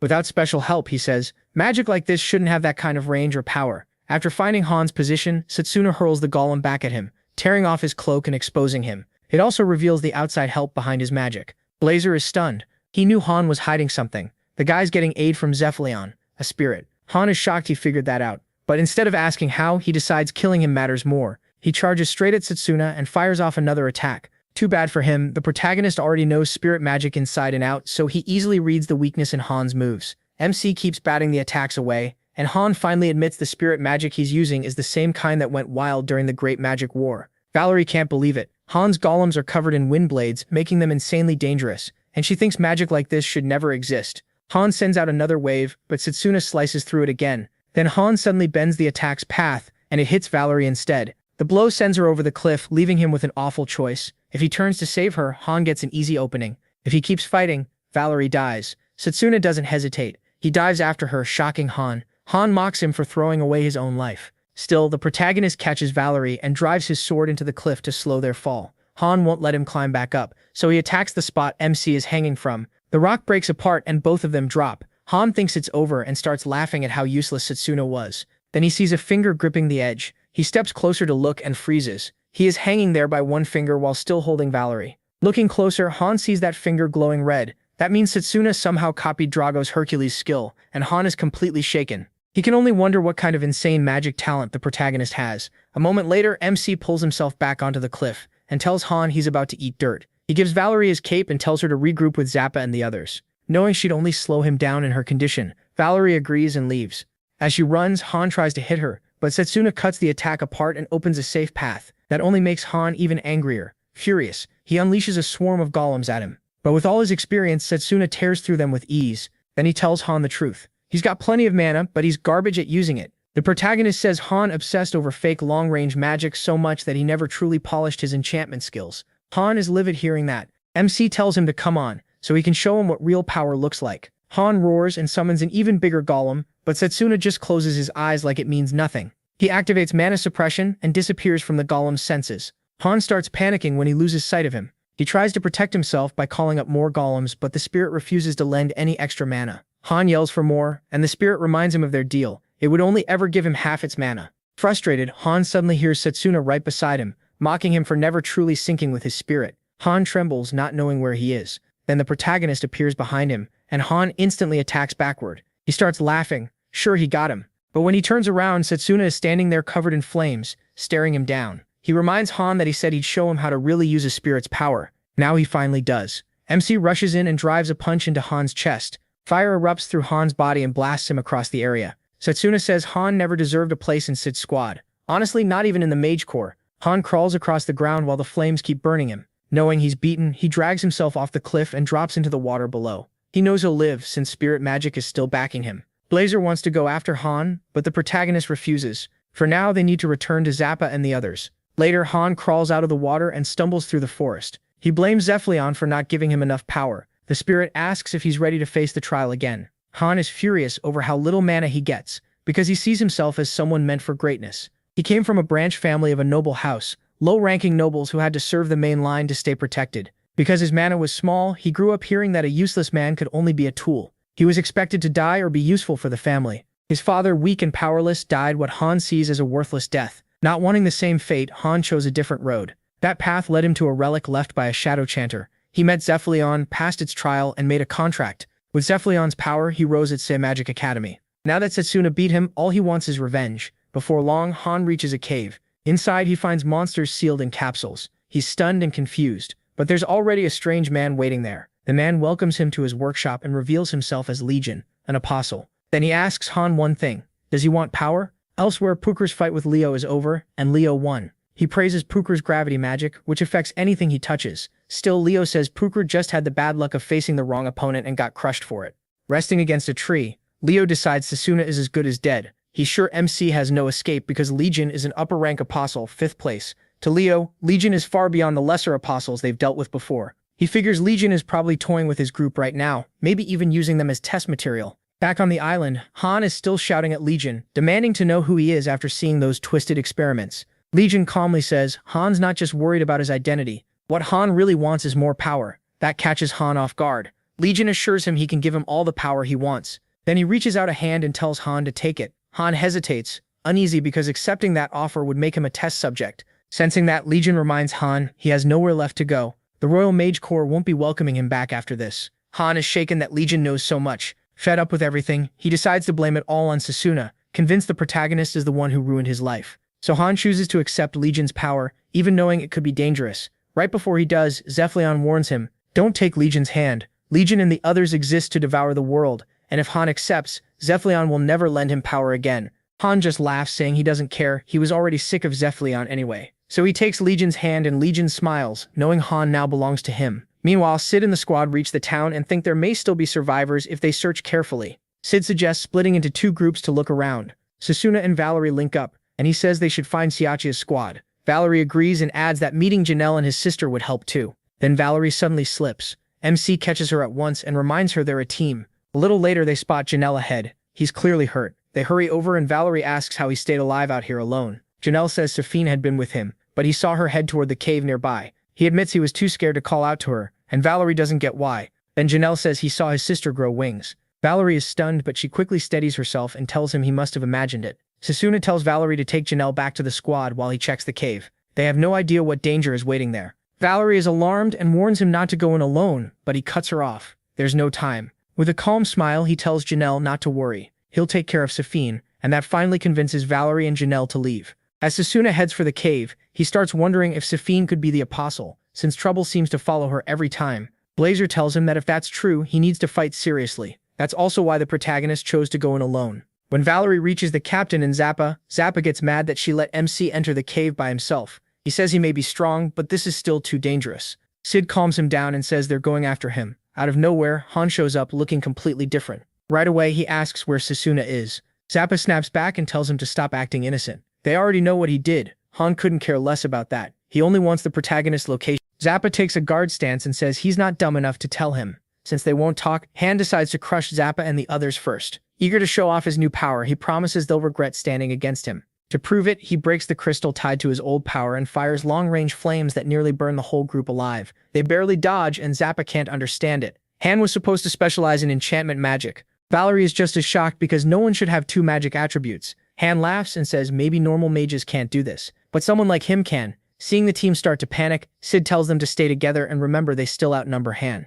Han hears that and decides to show them even more. 2 extra arms suddenly grow from his back, and the whole team freezes in shock. Han mocks them, saying he has more than 2 attributes, so their so-called advantage means nothing now. Once Han starts showing what those powers can do, they finally understand he really can use multiple kinds of magic. Then Cedric notices something awful. The arms on Han's back belong to the mages who were guarding the island. He realizes Han attached the dead mages' limbs to himself and stole their powers. Valerie is horrified and disgusted that Han crossed a line like this. Han just sneers at their faces and proudly says this power came from Legion, then keeps attacking. After seeing enough, Sid warns the team that normal magic won't beat Han. He asks Zappa if he has anything that can turn this around. Zappa says he'll try to break through Han's shield with everything he's got. He immediately begins stacking spells to make his fire magic far more deadly, and Valerie is amazed by what she's seeing. Each stack boosts attribute magic even more. It's hard to control, but with Zappa's huge mana pool, Sid thinks he can pull off the combined incantation. Han notices Zappa preparing something dangerous and moves to crush it before it can be unleashed. To make matters worse, he grows a 5th arm to shut Zappa's plan down. Just when things seem hopeless, Drago jumps in and blocks Han's attack with his own body. Then Chacha arrives too, and Sid's group looks relieved beyond words. She says her team found Iris and Daniel, and both are being treated somewhere safe. Valerie is glad to see backup, but Chacha is confused about what happened to Han. Sid says he'll explain later. For now, they just need to buy time so Zappa can finish his spell. Chacha admits that won't be easy because Han is basically a monster now. Drago doesn't care. If his body can shield the team, that's enough for him. Han laughs and tells them there's still not enough to beat him, while Zappa keeps building his trump card. But the laugh dies fast. Zappa finishes much sooner than Han expected. Zappa tells him that shock makes sense. Han was never truly part of the team, so he doesn't know what they're capable of. Han watches in fear as Zappa completes his 3-element combo spell, Apollonic Ray. Still, Han refuses to quit and sprouts even more arms to even the odds. With them, he unleashes a storm of attacks that throws the team into chaos and makes Zappa miss. Zappa crashes down and Han mocks him, telling him to witness the power of a mage who can use every branch of magic. Han boasts that he's gone beyond human limits and will never lose again. He says he's nothing like his father. He'll use this power to turn everyone who looked down on him into tools. Cedric quietly admits they're in real trouble, because beating Han won't be easy with all those extra arms. Then Valerie points out something she noticed while supporting from the back. After hearing her out, Cedric agrees it's worth trying. They put the plan in motion and Valerie slams her staff down to cast Hecatomb Bolt. Han laughs at the attempt and refuses to sit still while they try to finish him. He charges straight at Valerie, but Drago throws himself in front of the hit again. Han screams at him to stay out of it, and Drago fires back that he has no plan to stand aside. Furious, Han increases the force of his attack and pushes Drago past his limit until he collapses. But Drago bought enough time for Valerie to finish the spell. Han realizes that too, so he stays ready. Because of that, he dodges Valerie's surprise strike. He laughs again, sure they never had a chance, but Cedric cuts in and reminds him what Valerie's magic does. That's when Han realizes the attack he dodged was only a fake copy. Before he can react, the real blast hits and burns him. Han drops to his knees, unable to understand how he lost to people he thought were beneath him. Valerie walks up and tells him his real weakness was being alone. She had explained to Ced that no matter how many arms Han has, he still only has one brain. So if they attacked in several ways at once, they'd split his focus and open a path for the real hit. And even then, Valerie's spell still isn't the end. The rest of the team gets ready to finish Han. That's when he speaks up in despair, saying he doesn't want to die as a tool like his father did. Valerie tells him there was probably a reason he became this way, but that still doesn't excuse treating others like tools. She says he should have spoken out about what was wrong, instead of choosing this path. The moment Valerie finishes, Zappa lands the final strike, burning away the last of Han's strength. That also severs his connection to Zap's power inside him, and the earring drops off. Zappa walks over and picks up the earring. Before Han blacks out, Zappa hears him bitterly admit he couldn't use spirit magic properly the way Setsuna can. That leaves Zappa stunned. MC really formed a bond with a spirit. Meanwhile, he has already entered the cave where he finally finds Safine. He tries to talk to her calmly, but she rushes him like a wild beast. Safine swings at him, yet he dodges with ease without even taking his hands out of his pockets, and she falls to the ground. At that point, Setsuna realizes she's far too weak to be the apostle. He also notices he can't feel any killing intent from her, so the protagonist tells Safine he didn't come to hurt her. He only wants to save the people on the island. Hearing that, Safine settles down a little and asks MC if he really means it. Setsuna gently pats her head and tells her everything will be okay. Tearing up, Safine explains that monsters suddenly appeared on the island and started taking the villagers away. After that, the captives were taken somewhere else, and their bodies began turning into hideous creatures. Safine only escaped because the monsters looked away for a moment. He can tell how crushed she is, so he tries to calm her down. He says her brother is waiting and worried about her. But Safine reveals the awful truth. Her brother is dead. She says he died right in front of her while trying to help her escape. That leaves Setsuna stunned, but it also helps him understand what's really happening on the island. He tells Safine to stay hidden in the cave until he returns. Then the protagonist quickly stands and heads out, sure that his friends are in danger. Outside, Sid and the others are still recovering from their brutal fight with Han. Sid tells Chacha to check on Drago, who passed out after pushing himself too far. The group starts helping each other when Jonal suddenly begins clapping, and everyone freezes in confusion, wondering what's going on. Jonal starts rambling about how impressive they are for beating Han, even though each of them was far weaker alone. He says humans are amazing, and Valerie walks up to him thinking he's just lost in his own thoughts, but Sid sees the truth and yells for Valerie to get away from Jonel. Before she can react, Legion reveals himself through Jonel's body and stabs Valerie in the side. She cries out, and the rest rush over to see what happened. Sid keeps his cool and asks if he's the Legion he heard about. Legion confirms it. He says this island is his lab, where he creates monsters. Zappa is horrified by that, then demands to know what Legion meant about his missing sister. Legion says he was telling the truth. Safine is important to his experiment. Even after being turned into a monster, she kept her humanity, and losing her would be a real waste. Zappa snaps and hurls insults at Legion. Legion doesn't care. Instead, he shows that Jonel's body is still suffering inside him. Even in that state, Jonel is still worried about his sister. Legion calmly explains that his power, life fusion, lets him merge with and consume all kinds of life forms. While Zappa is losing it, Sid studies the situation. He realizes Legion's mana is too huge to even measure, far beyond the 6-star monster they fought earlier. As hard as it is to accept, Setsuna Wunj knows this thing is on a whole different level. Then Legion says he loves humans because their potential has no clear limit. He points to their fight with Han as proof, and says that's exactly why he wants to learn more about them. A moment later, he pulls out weapons from his collection. Iris and Daniel's staff. Cha-Cha is stunned to see her squad mates' weapons in Legion's hand, and Legion proudly says he took them to his lab to use as test subjects. He then suggests they stop resisting and offer themselves up for his experiments. Hot-headed as ever, Zappa fires a fireball straight at Legion. The blast burns away his skin, but Legion barely seems bothered. That only makes Zappa angrier, especially when Legion keeps smiling. He finally asks if Legion even feels pain. Legion says he does, but unlike humans, he doesn't let simple pain control him. So Zappa decides to keep blasting him with more fireballs. Then he notices Legion's skin starting to change. Legion laughs and says he now has dragon skin, which resists fire. His body adapted to Zappa's attacks and made the best defense on its own. The second Sid hears that, he knows how bad this is. Legion then decides it's his turn to attack. He charges straight at Sid, and Sid quickly throws up a shield to protect himself. It doesn't help. Legion smashes right through it. Sid barely avoids the hit and notices toxic pollen mixed into the attack, showing just how many monsters Legion has fused with.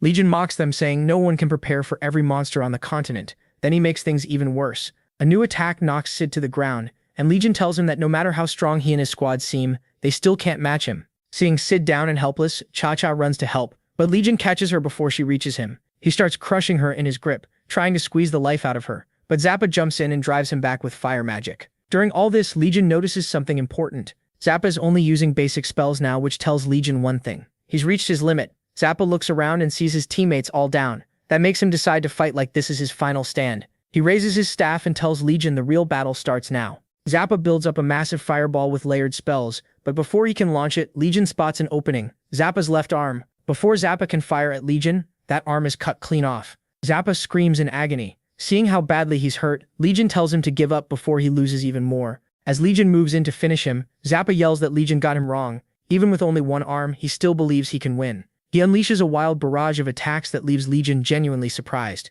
The strikes land, tearing Legion apart, especially his head. Zappa shouts in triumph, sure he's won, because nothing should live without a head. But that victory disappears when he sees Legion pulling himself back together, like nothing happened. Before Zappa can process it, Legion is fully restored. Forced to face it, Zappa admits Legion may as well be immortal. While Zappa is still in shock, Legion fires a crushing attack right at him. Just before it lands, Drago appears and saves him. Drago shields Zappa with his own body, and Zappa yells at him not to push himself any further when he's already so weak. Drago just smiles and says he won't have to hold on much longer. Right then, as if he knew the timing, Sasuna appears behind Legion and cuts him in half with one slash. Knowing his part is done, Drago passes out and tells MC the rest is up to him. He assures Drago and Zappa that he'll handle it from here. He then asks Zappa if he can protect the rest of the team. Before getting a reply, he spots Legion leaping through the trees. Setsuna takes off after him at once, and Legion's first move is to throw out a sea monster tentacle. The protagonist slices it apart easily, but another huge attack comes at him right after. Still, MC cuts through that one too, and the next attack as well. After cutting down wave after wave of monsters, Setsuna starts wondering how many creatures Legion has fused with. Legion praises his skill, saying his close-range magic is flawless, but he's sure this isn't the magic the protagonist used to defeat Tsukiyomi and Jagan. That's when MC realizes Legion is also an apostle. Legion even introduces himself properly, saying they've finally met. Now that he knows Legion is an apostle, Setsuna understands this won't be easy to deal with. He rushes in and drives a heavy punch into Legion, slamming him to the ground. After that, Legion chooses to fight him directly. He dashes away from the protagonist's allies so he can see everything Setsuna can do. Legion tells him to stop holding back, because he'll need him alive for the experiment.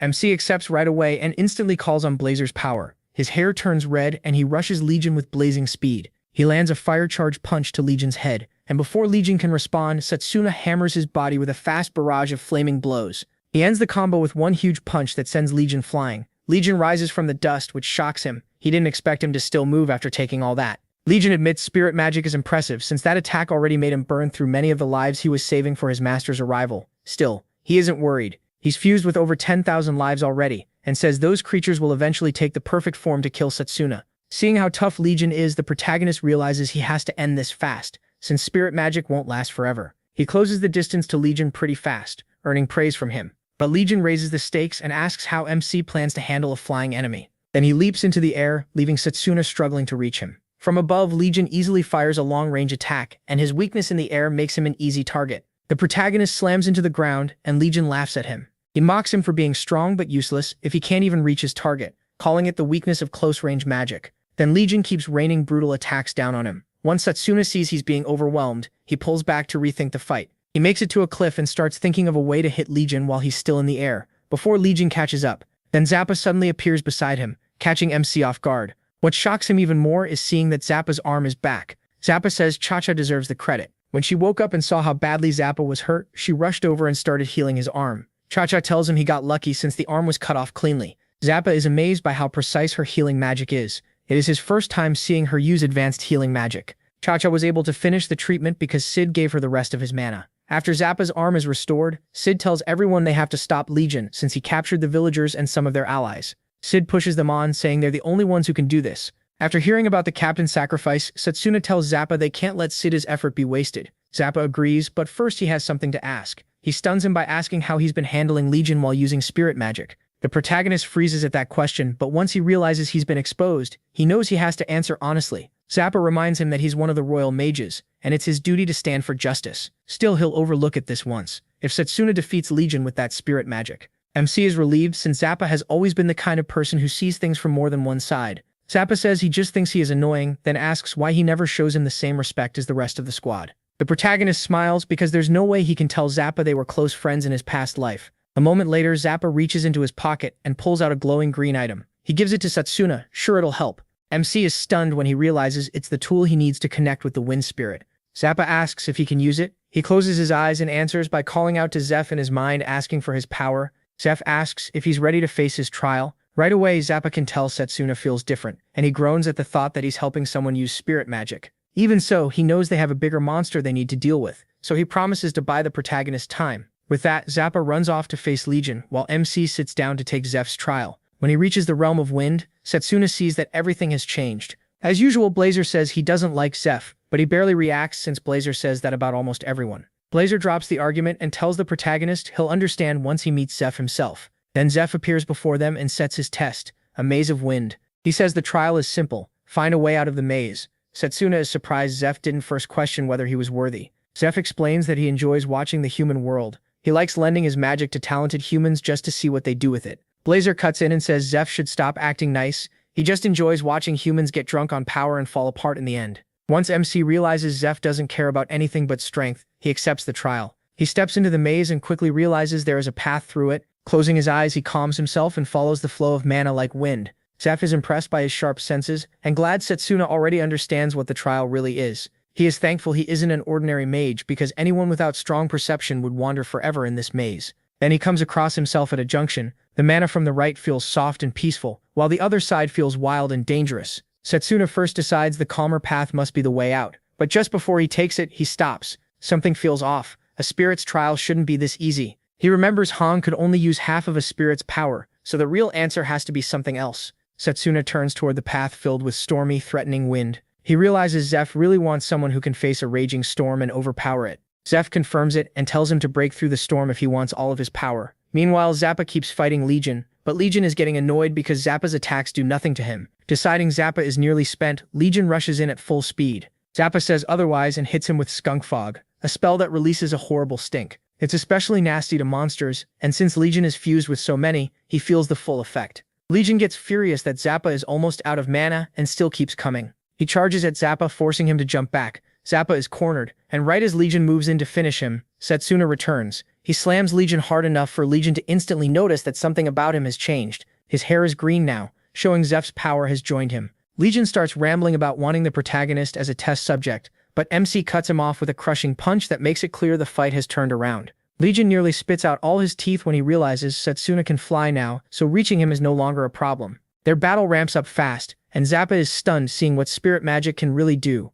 As they clash, he uses his speed to slip behind Legion, then blasts him down to the ground with a heavy spell. Legion is shocked. Things are turning against him, but he still stays calm. Wind spirit magic may be fast, yet it lacks the raw power of fire. Then Setsuna switches to fire magic, revealing that he and Blazer had already noticed lava below them. With one massive punch, the protagonist sends Legion straight into the lava, then barely avoids the eruption himself. Legion screams as the blazing magma swallows him. Setsuna grabs Zappa and jumps to a nearby cliff. They watch the magma cover Legion, and Zappa says there's no way he survived that. He praises MC's plan and says he's glad the time he bought actually mattered. Then they notice movement in the magma, and realize the fight may not be over yet. To their shock, Legion rises from the lava in a rage and says they've truly made him angry. Setsuna's attack cost him half the creatures fused into his body, a huge blow to his plans. Furious, Legion says he'll use everything he has left to kill them. He climbs out of the magma looking even deadlier than before and promises neither of them will leave the island alive. He immediately throws out a deadly spell, forcing them to run.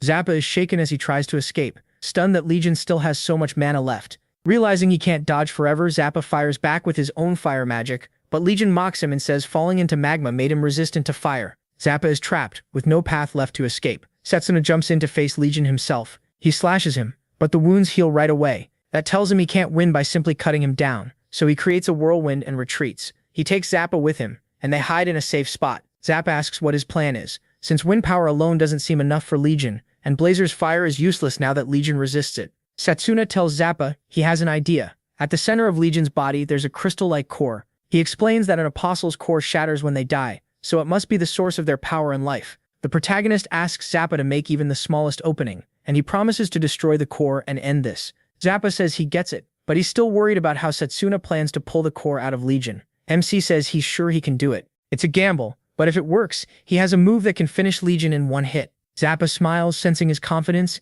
and says he'll create that opening even if it costs him his life. Those words and the way Zappa lifts his hand instantly bring back a memory for him. In the past, He asked Zappa to help him make an opening against Vidrak, and Zappa answered with those same words. He couldn't save the world back then, but this time Setsuna believes he can. Now that they agree, the plan begins. Legion is still furious when Zappa steps out and draws his focus. Legion gets ready to unleash everything on him, but Zappa suddenly yells that he wants to make a deal. As Legion pauses to hear him out, Zappa suddenly drops his staff and raises one hand. That alone shocks Legion. Then Zappa stuns him even more by claiming he surrenders. He begs to be spared and says he'll help with the experiments.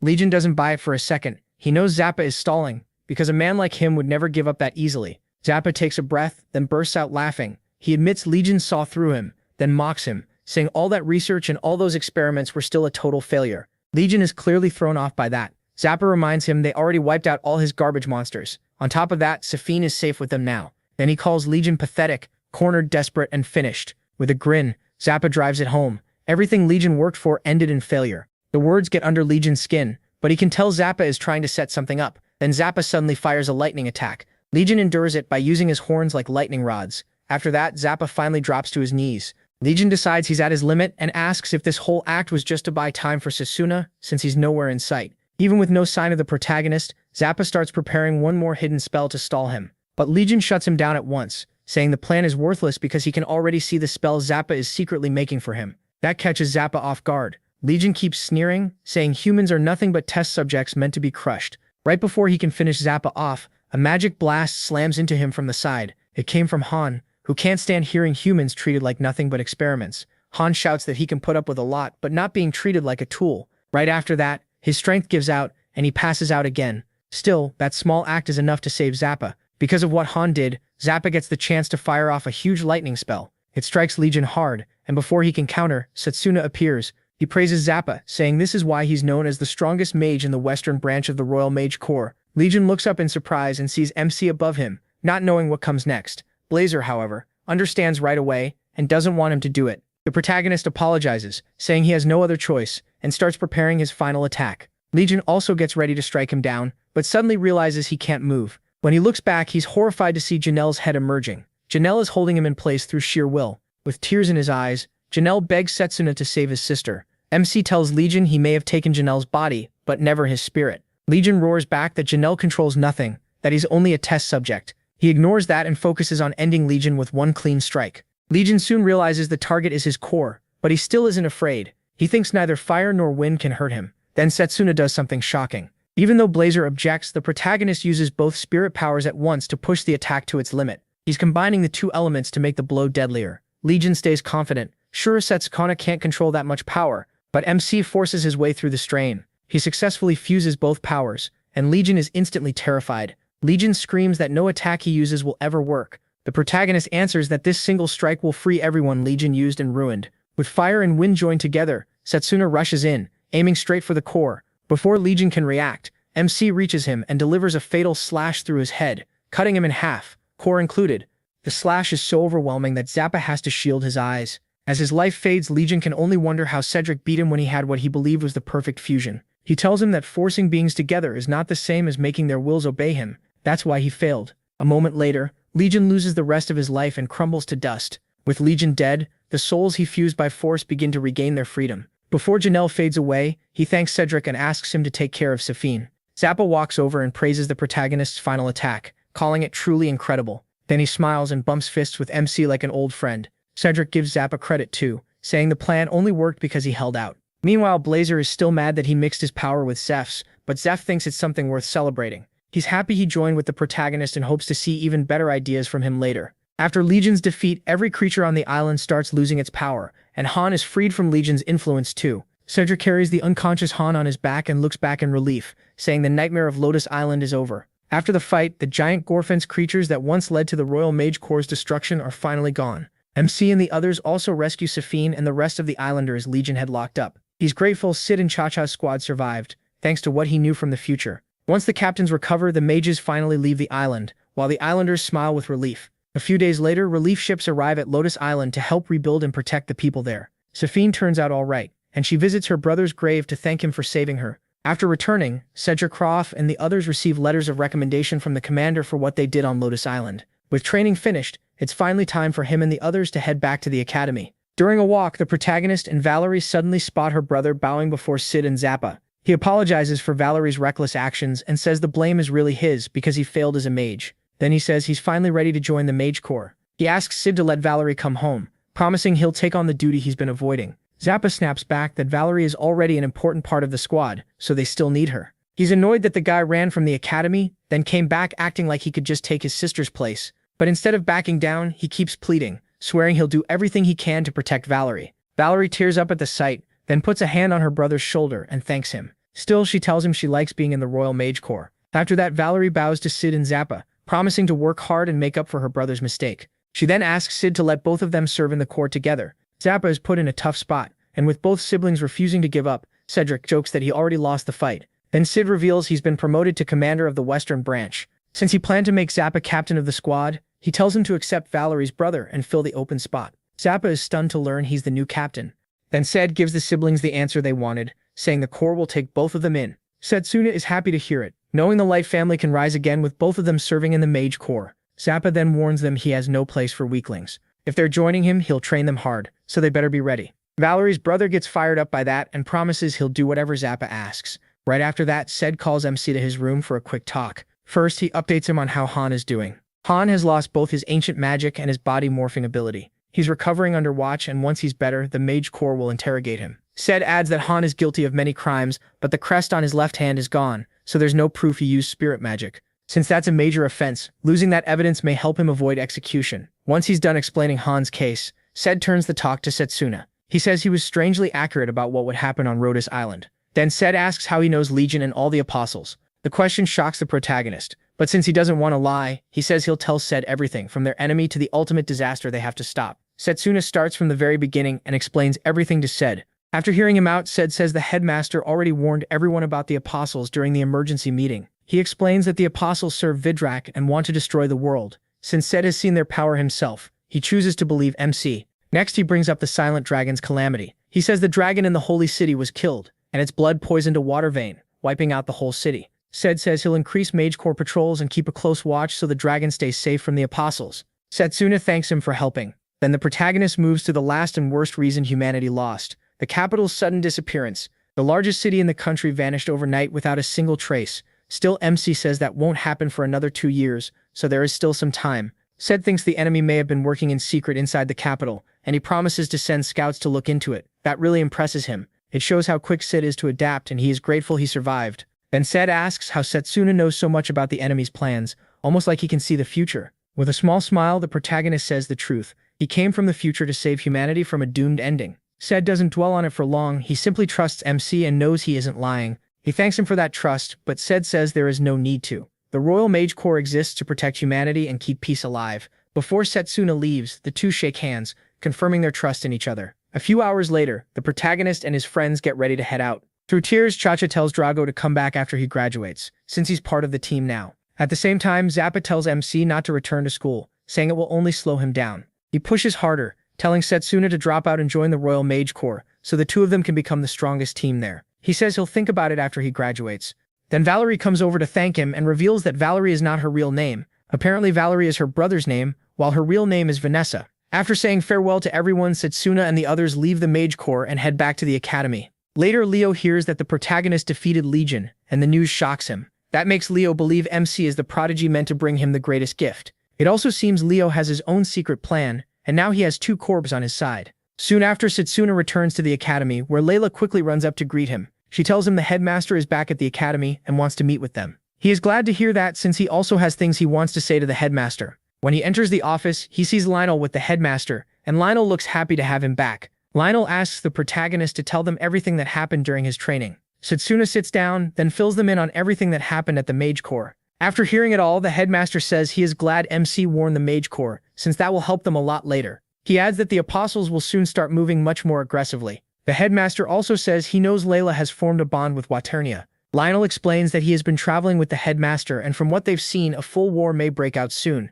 Because of that, the headmaster tells Setsuna and Layla to prepare themselves. He says that in the past he lost all his comrades because he couldn't protect them. This time though, it feels almost unreal since no one has been lost yet. He says he is ready to die if that's what it takes to protect the peace of the world. To do that, the protagonist asks the headmaster for a favor. He shocks everyone by asking if he can make a pact with the time spirit. The headmaster is stunned that MC wants to bond with his spirit, and MC confirms that he does. He explains that using both fire and wind spirit magic showed him how powerful multiple spirits can be. Because of that, he believes gaining more spirits could help him defeat Vidrak. After hearing that, the headmaster summons the time spirit so it can speak with him. The spirit has a frightening presence and introduces himself as Chronoboros. He says he already knows what Setsuna wants, but asks if he is ready to face his trial. Without any hesitation, the protagonist says he is.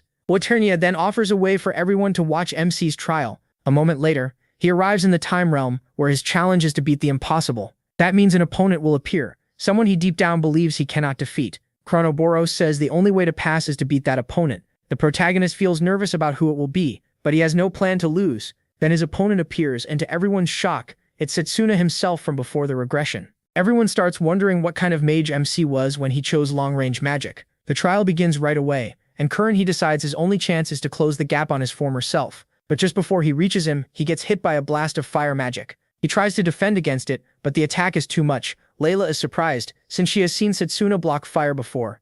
The headmaster explains that fire magic deals heat damage even on contact, which makes it especially dangerous. Worse still, his past self gives him no opening. He fires another long-range attack that chases Setsuna like a heat-seeking missile. The protagonist keeps dodging as he runs, planning to strike from a blind spot. But that choice backfires. Right as he gets close, his past self surrounds himself with a mana barrier. MC has no time to react and gets pierced through his body, losing the match. Everyone watching is stunned by how strong his past self was as a long-range mage. Even the headmaster admits that version of Setsuna is the strongest mage he has seen, so strong that even he couldn't beat him. After the loss, Layla asks Chronoboros if that means no pact, but the spirit says he is merciful. As long as he doesn't give up, he can challenge the trial as many times as he wants.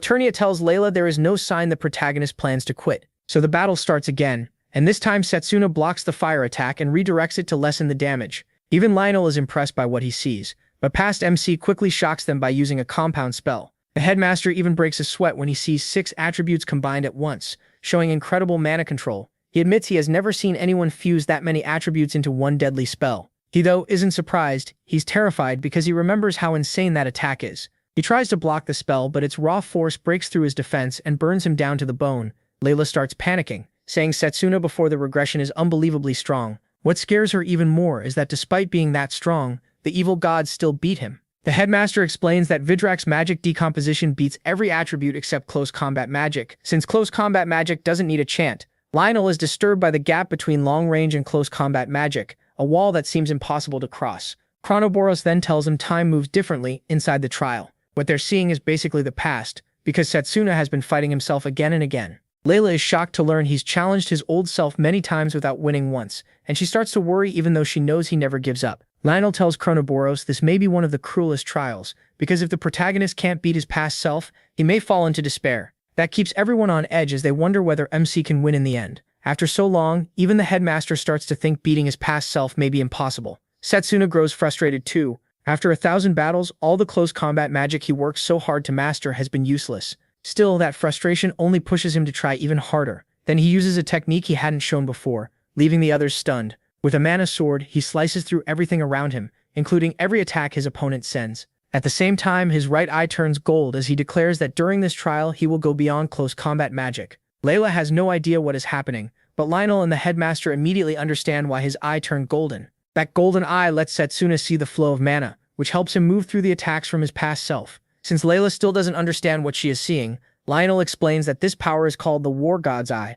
Long ago, a close combat mage known as the War God was said to see the flow of mana when he was at death's door. They explain this golden eye comes from sensing mana itself, a legendary power. Lionel never thought Setsuna could reach it so soon since people believed it took years of training and real combat to unlock. Close combat magic is special because it boosts the body by moving mana through it. He used that trait to pour mana into his optic nerves. That lets him see the flow of mana. But pulling this off takes insane precision. It's basically a martial arts technique called Qigong. Even Chronoboros is impressed. Setsuna used this timeless trial to grow stronger. Lionel says most close combat mages focus on muscles and martial arts first. By the time they try to perfect mana control, their best years are already gone. The protagonist avoided that because he mastered mana control in his past life and brought his mind, technique, and body together. Lionel tells everyone MC has become the ultimate close combat mage, and he proves it by weaving through his opponent's attacks. Close combat magic may not reach far, but inside its range, it can fully control mana and slice through spells to force a way to the enemy. Setsuna calls this the perfect form of close combat magic.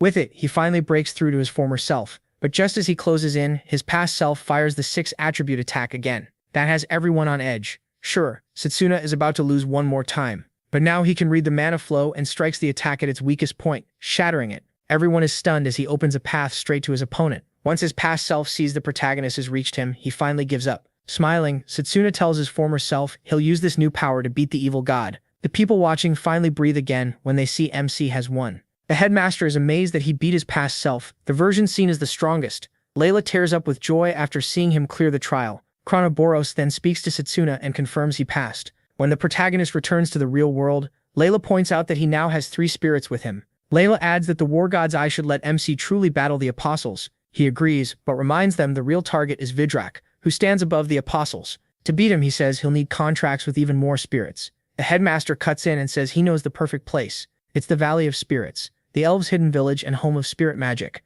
Layla is shocked because she had no idea such a place existed. The headmaster says that's because it's top secret and unreachable by normal methods. Still, he assures them he has a secret way in. Then someone knocks and an attendant brings in an injured priest. The sight stuns everyone. The wounded man says he's from the Holy Church and carries a letter for Setsuna. Layla is surprised to hear Robert sent it, and her attention snaps to it at once. They open the letter and learn it's about the Great Saintess, the highest-ranking priest in the church. Robert warns that the protagonist needs to know this before it's too late. Setsuna and Layla panic as they read on and notice the letter is stained with blood, making them fear something happened to Robert while sending it. After delivering it, the attendant says he'll take the priest to the infirmary. Layla then brings up what's been bothering her. MC has never once talked about saving the Great Saintess. Setsuna admits she's the one person he can't save, then explains why. In the flashback, the Saintess is praying when a priest named Gustav comes to speak with her. Annoyed, she asks why he interrupted, saying her duty is to pray until the Creator appears. Her endless tears show how deeply devoted she is. Hidden nearby, Robert is already watching because she suspected something was wrong. Gustav praises the Saintess and says there's someone he wants her to meet. A small rift opens in front of them and Senachia steps out. Robert panics when Senachia introduces himself as the second apostle. The Saintess says she's heard of him and asks if his power came from the evil god he serves. He confirms it. His authority is Dimension Rend, a power that tears space itself and opens paths to other places and dimensions. Before he can go on, Holy Knights rush in and demand to know who he is. Roberta is shocked. They moved without her order, even though she told them to stay ready. Thinking Satania came to harm the Saintess, the Knights charge him. He wipes them out with a single wave of his hand. Roberta is terrified as he rips through space and drags the Knights into it. The Saintess is furious that Satanicia killed the Knights and that Gustav is working with the Apostles.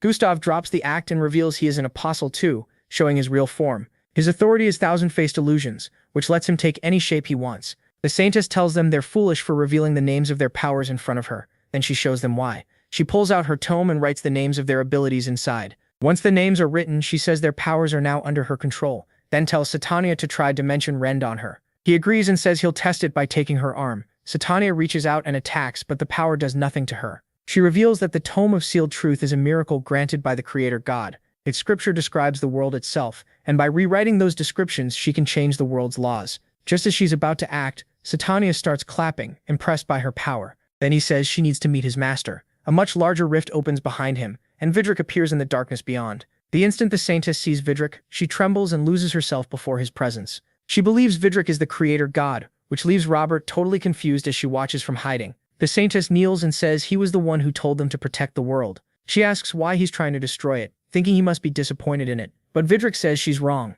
He says humanity has grown well and beautifully decorated his garden, but now that's enough. He's ready to purify humans before they become pests. Vidrak says he was the one who ordered the Saintess to keep the world pure, then reveals the truth. The Tome of Sealed Truth is an authority he granted her. That means the Saintess, Marianne, is actually the first apostle. Robert is stunned and can hardly believe what she's hearing. Marianne is shocked at first, but she accepts it almost immediately. She decides the world should be destroyed and returned to its creator, since he gave it in the first place. Marianne offers herself to Vidrak completely, saying he can do whatever he wants with her body, and even her tears.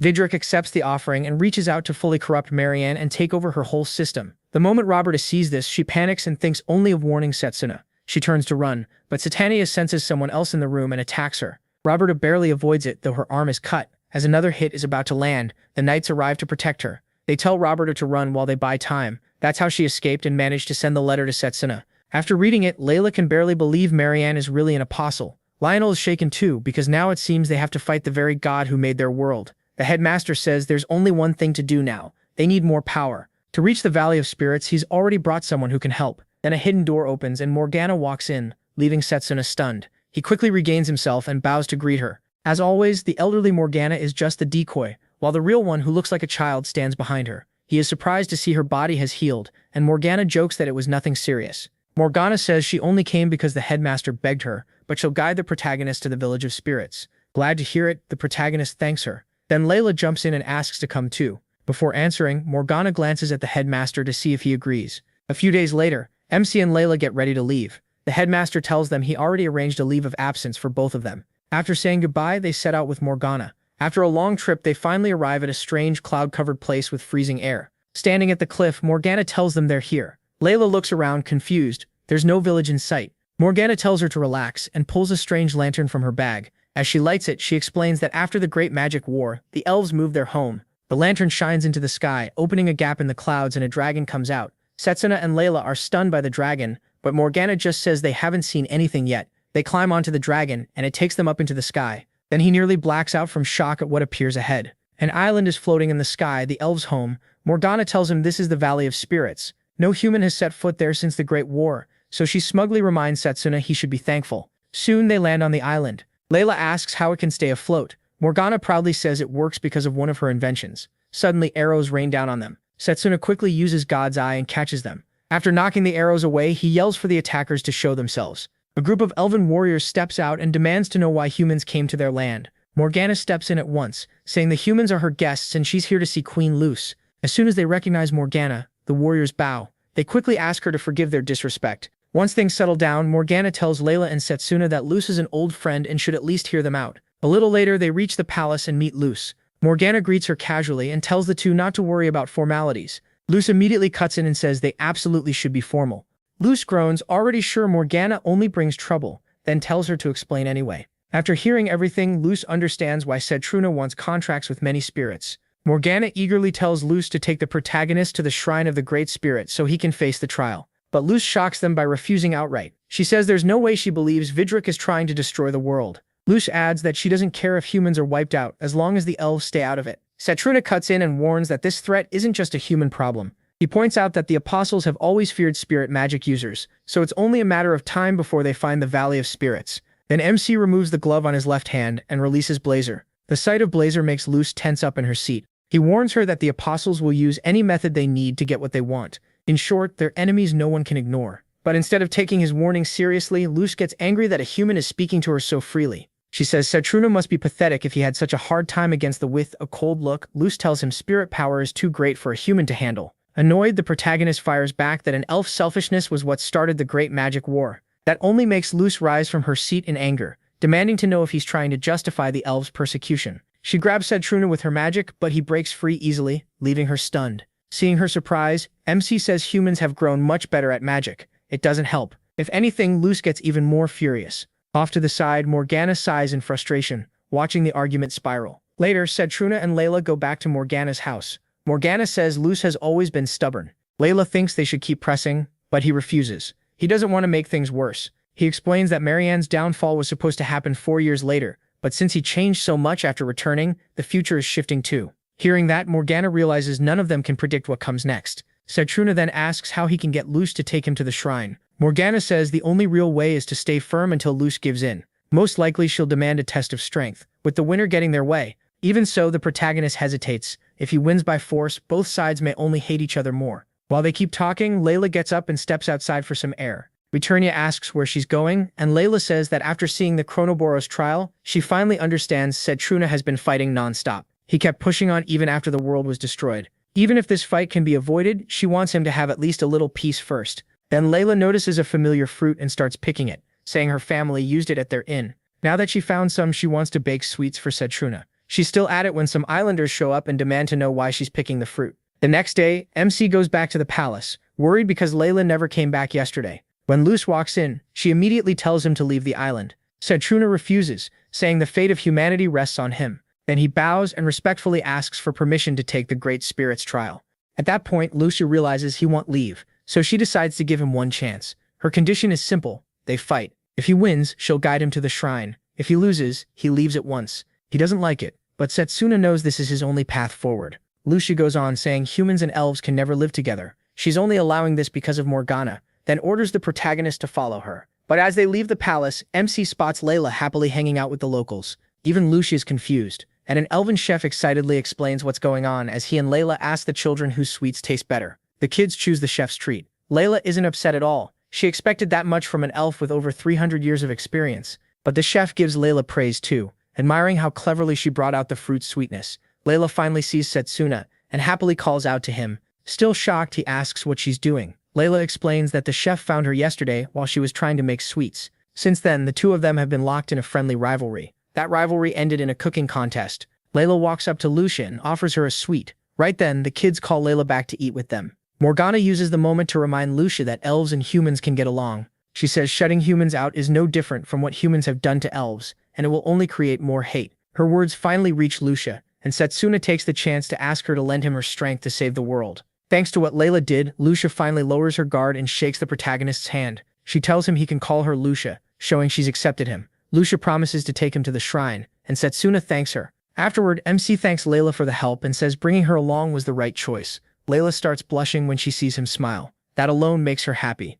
Tourney tells Layla to confess, but she refuses, saying it would only burden him right now. She decides she'll tell him how she feels only after they defeat the evil god. Soon after, they arrive at the shrine of the Great Spirit. At the same time, the apostles start moving outside. Sagnakia tells the others they'll launch attacks at the same time, so Setsuna can't figure out what they're planning. He puts two apostles, Lulu and Cruel, in charge of killing the dragon at the temple. Meanwhile, the other apostles move on their own missions too. With this new plan, Sagnakia is sure the protagonist can't stop everything at once. Back at the shrine, Lucia explains that three great spirits are inside: light, thunder, and ice. She warns Setsuna that each one has its own trial, so he needs to choose carefully before making a contract. All of a sudden, Morgana gets a message in her head and alerts the others that her doll on the surface just sent a report. The apostles have started moving and are heading to different targets. That news catches MC off guard, and he says they may need to delay the trial. Morgana quickly shuts that down, warning that a full war with the apostles is starting. She reminds him the apostles are dangerous, and their god is even worse. Then Morgana says Setsuna is humanity's best hope. If he can't form these spirit contracts, he has no chance against Vidrock. He is frustrated, but he knows she's right. Elsewhere, Lulu and the others reach their target, where knights are waiting for them. Then the soldiers suddenly start coughing up blood. Without even moving, Lulu wipes them out. His power can kill anyone who meets his eyes. At the same time, Karel is getting something ready for his friends when a dimensional rift opens at the school and monsters pour in. Leading the raid are Dantalion, the third apostle, and Gigantes, the seventh. Together they unleash monsters across the academy, sending the students into a panic. One student trips while running, and the monsters close in. He's seconds from death when the headmaster arrives with his dragon, which burns the monsters and saves him. The other teachers are there too, and with the staff ready to fight, the apostles won't have an easy time. Meanwhile, Sat and Achia is sure their operations are going smoothly. Once this part is done, he plans to attack the mage army. By wiping out humanity's fighters, he hopes to make the rest easy. Then Sat and Achia and his force reach the Elven Island. The Elven warriors confront them first and fire a volley of arrows to push them back. But Sat and Achia blocks the attack with ease and strikes back to wipe them out. Before he can, Morgana and the Queen step in. With a fierce warning, Lucia declares that the apostles will go no farther. The second Sanheicha notices Morgana and Layla there. He realizes Setsuna must be on the island too. To him, that makes this perfect. He can finish every objective at once, including killing the protagonist, their biggest problem. Layla panics when Sanheicha talks about destroying the capital. Morgana is alarmed too, since he clearly knows their secret. Sanheicha taunts them and asks where Setsuna is, but Lucia answers that he's occupied right now. She adds that she's more than enough to fight him. With the battle about to explode, Layla asks Waternia for the power she needs to face them. The moment Marianne sees Layla using spirit magic, she snaps and calls her a disgusting creature. Since Waternia can only back one person at a time, Morgana tells her to stay with Layla. A brutal clash begins between both sides, and Morgana fires a deadly attack with her magic tools that nearly slices Marianne in two. Morgana mocks her, saying she can't control a tool if she doesn't know its true name, and Marianne shouldn't be able to learn them, because Morgana made those tools herself and is the only one who knows their names. But Marianne stuns her by finishing an analysis, then sneers that nothing can be hidden from a god's messenger. Using that analysis, she figures out the names of Morgana's weapons and instantly shatters them, forcing Morgana back. Even so, Morgana doesn't flinch. She still has plenty of tools left. Still, beneath that tough front, she's worried. Marianne's power feels overwhelming, and Morgana starts wondering if she can stop her, until Sasuna arrives. At the same time, Layla swears she'll risk her life if it helps. Lucia turns to face Satania, ready to show him the strength of the Elven Queen. She launches a long-range attack, but instead of hitting him directly, the attack sinks into the ground. Satania thinks she missed, but then he realizes too late the vines grab him and lock him in place. Lucia rushes in, trying to stab him with her staff, but Satanisha breaks free with little trouble and counters at once. Loser barely avoids the strike, but her leg is badly hurt. To keep fighting, she wraps the wound with her own vines, making Satanisha admit she's impressive, especially with that huge mana supply.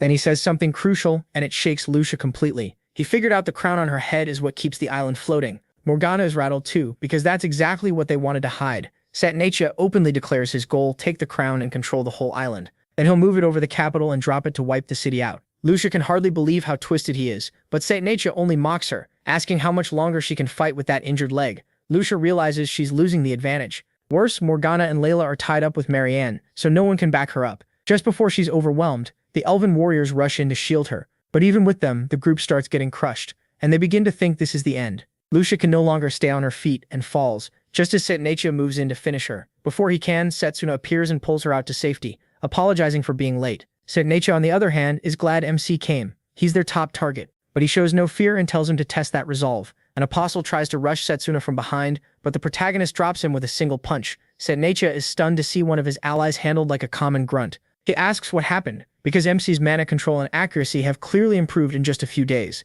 He isn't dumb enough to answer. Satanisha says it doesn't matter, stronger or not. Humanity's destruction is already underway. Setsuna fires back that he's suffered before and he refuses to go through that again. That's why he and the others have been getting ready too. He promises Satanisha that this plan will not succeed, but Satanisha challenges him to prove it. Satanisha charges straight at him, and Satanisha attacks to meet him. Then the protagonist uses the magic of the Spirit of Time, letting him dodge every attack Satanisha had waiting for him. Satanisha is shocked and thinks it's foresight. He makes an even deadlier space trap to catch MC, but MC's close-range magic is the real threat. He closes the distance in an instant, smashing the dimension in front of him. Satanisha stares in disbelief at his broken attack, and Satanisha tells him fists are enough to beat him. He also says he's not showing everything yet, especially with Marianne watching. That only makes Satanisha angrier since it sounds like pure disrespect. In rage, he releases a beast he was holding, but he keeps weaving around it until he finds an opening and cuts it in half. Once Satanisha realizes Satanisha is closing in on him, he slips into one of his space portals, but the protagonist reads exactly where he'll come out.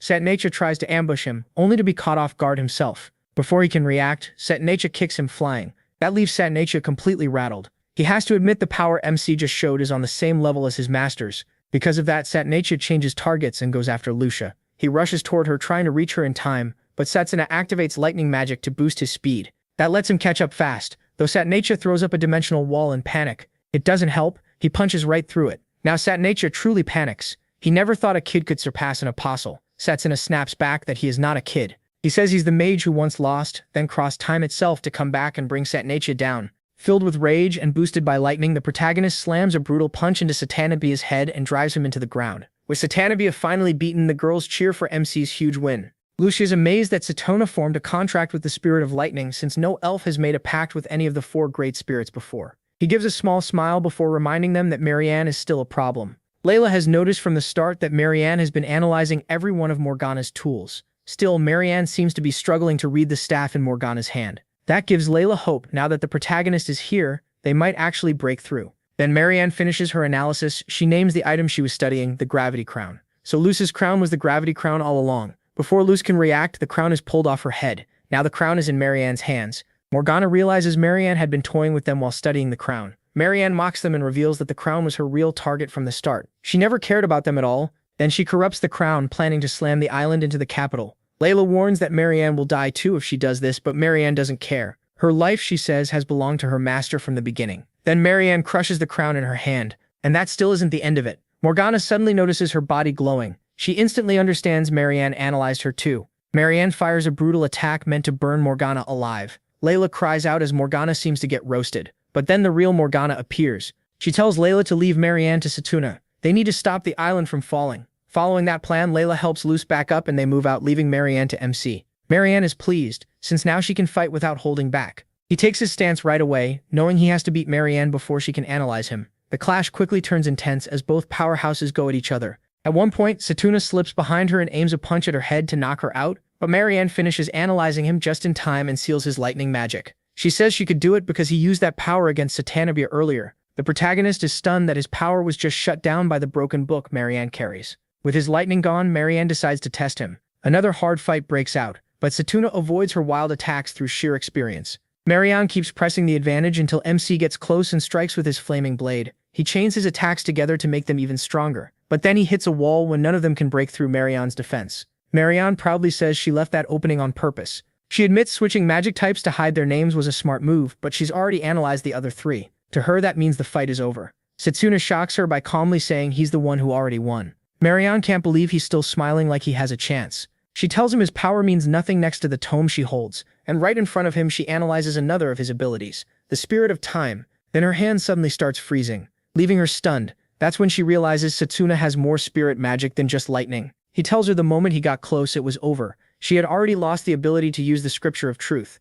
Marianne switches to her staff and fires a huge blast, trying to kill the protagonist in one shot. Smoke fills the area, and when it clears she sees she only hit a fake made with refracted light. Marianne instantly understands what that means. Setsuna breaks the silence and reveals he didn't only master lightning, he mastered the other spirits too, including light and ice. He rushes Marianne, and before she can respond, MC drives a massive mana sword into her chest, crushing her ribcage. Marianne drops to her knees, and before dying she asks why Setsuna keeps resisting when Vidrak is beyond human power and all anyone can do is obey his will. He answers that he prays too, but only to stay alive. Because of that, he refuses to let anyone take his future from him. As she fades, Marianne smiles and tells him he can resist all he wants, but he'll die in the end. Right after that, Setsuna feels his lightning magic return. So destroying the scripture undid everything it had changed. Then the protagonist realizes the island is still falling, and they have to stop it. Meanwhile, Layla and Morgana reach the control point, but no one knows what to do. The elves are overwhelmed, thinking they've run out of options. But Luxie steps forward and rallies them, telling them not to give up. Humanity has survived worse before.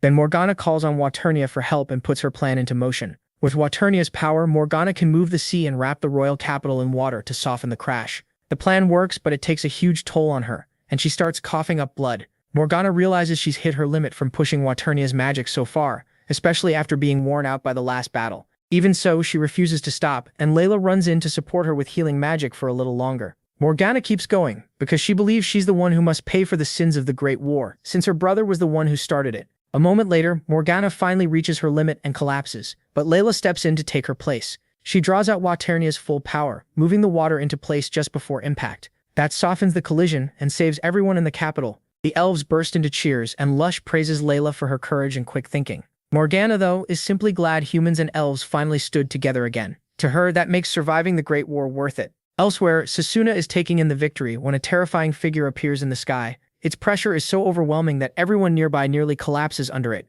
It's Vidrak himself. At the same time, Lulu and Cruel are about to finish their task when they're attacked out of nowhere. Cruel turns and sees mages pouring from a teleport circle. Shocked, he asks where they came from, and the leader Zappa says their commander was one step ahead of them. At the same time, reinforcements reach the school and wreck the Apostles' plan. As the fighting spreads, the headmaster reveals that he set up giant teleport circles around the world for quick travel. Thanks to that, they can finally face the Apostles on even ground. With the teachers and mages holding the line, the headmaster can only hope Setsuna handles the rest. Once Vidrak appears, he immediately mocks the humans before him, calling them insects in his garden. He's even surprised they're struggling so much just to push back the Apostles, which clearly annoys him. For his first move, Vidrak forms a giant black sun to wipe out everyone nearby. Just before it can strike, Setsuna rises to meet it. He fires a powerful spell straight at the black sun, and to everyone's shock, he destroys it. Then MC flies up to face Vidrak directly. He asks why Vidrak wants to destroy the world if he's the one who made it. Vidrak answers that this world is no different from the countless others he's created before. He says humanity grows far too slowly, yet in 1,000 years they'll become a real threat. So to him, wiping them out is the only mercy left. While Setsuna is still speaking with Vidrak, the elves rush over. They fire their weapons at Vidrak, thinking they're helping. Before he can warn them to stay back, they've already attacked. Then the truth hits them when their attack does absolutely nothing to Vidrak. Annoyed, he starts gathering mana in his eyes, and Setsuna knows exactly what that means. He yells for everyone to get back. There's nothing they can do against Vidrak, because magic is useless before his ultimate power, mana decomposition. Once the mana finishes gathering in his eyes, Vidrak uses the authority Curse of Killing to erase the protagonist. But Setsuna shuts his eyes and rushes him at lightning speed. Vidrak is shocked that his spell had no effect on MC, and before he can process it, he drives a punch into his stomach, calling it his trump card for the final battle. The only way to beat mana decomposition is to hit Vidrak up close before the mana finishes gathering. With incredible speed, Setsuna follows up with the 1-inch Trinity Fist and blasts Vidrak into the distance. Then he tells Vidrak he's wrong about humanity. Humans can defy fate and reach a new future, if only Vidrak would believe in them. But instead of listening, Vidrak dismisses him as a bug making noise. Seeing Vidrak won't change, Setsuna gives up on talking and accepts that he's an evil god. Then Gustav, also known as Balam and Satanicki, appear. Vidrak orders them both to hand over their cores, the source of their power. Loyal as ever, Satanicki moves to offer his first, but Gustav suddenly tears it out from behind, leaving Setsuna stunned. Then Gustav's face shifts, revealing the real one beneath the mask, Leo. The apostles also came from the same other world as Vidrak. Each one was given an authority of their own, but Leo stole Gustav's authority and used it to hide who he really was. Once Setsuna figures out Leo was plotting too, he yells at him. Leo reveals that he and the other apostles came from a world Vidrak destroyed long ago. In return for giving Vidrak their hearts, they received divine cores and their own authorities. That made the apostles swear loyalty to Vidrak. Leo, though, was the only one who never truly did. Then Leo rushes at Vidrak to strike him. Vidrak stays calm, sure Leo is too weak to even touch him. He releases a blast of power from his body and puts Leo in serious danger. Vidrak explains that the divine cores were once parts of himself, but they were taken after a higher being swallowed them. Hearing that, Leo bursts out laughing and says he's been waiting for this exact moment. He rips open his shirt and reveals the shocking truth. 4 cores are embedded in his body, which is why he's so confident. Leo even thanks Setsuna for wrecking Vidrak's plans, since that kept him from recovering a single divine core. Meanwhile, Leo has gathered 4 of them himself. Because of that, the gap between him and Vidrak has become much smaller. Furious, Vidrak fires another wave of magic at him. Leo tanks the whole thing. Then he tells Vidrak that he may be absolute, but he's become old, stale, and boring. Vidrak is clearly irritated, yet Leo keeps pushing him, saying nobody needs a dull god who only knows how to crush things. Right after that, Leo releases a huge burst of energy that overwhelms Vidrak. Vidrak can only stare in disbelief as Leo absorbs him and defeats him completely. When everything clears, Leo steps out of the smoke like the winner. The elves cheer because they think the evil god is finally gone, but Setsuna stays alert. Leo brags about winning, while the protagonist is uneasy that Vidrak went down so easily. Leo answers that Vidrak was strong but painfully boring. He says Vidrak just destroys any world he stops liking. A childish need for control. To Leo, having fun matters more than avoiding boredom. Then he goes further, explaining how he'd make the world far more entertaining. Setsuna doesn't get what he means, so Leo decides to show him. He releases a crushing energy that seizes the elves and starts draining their lives.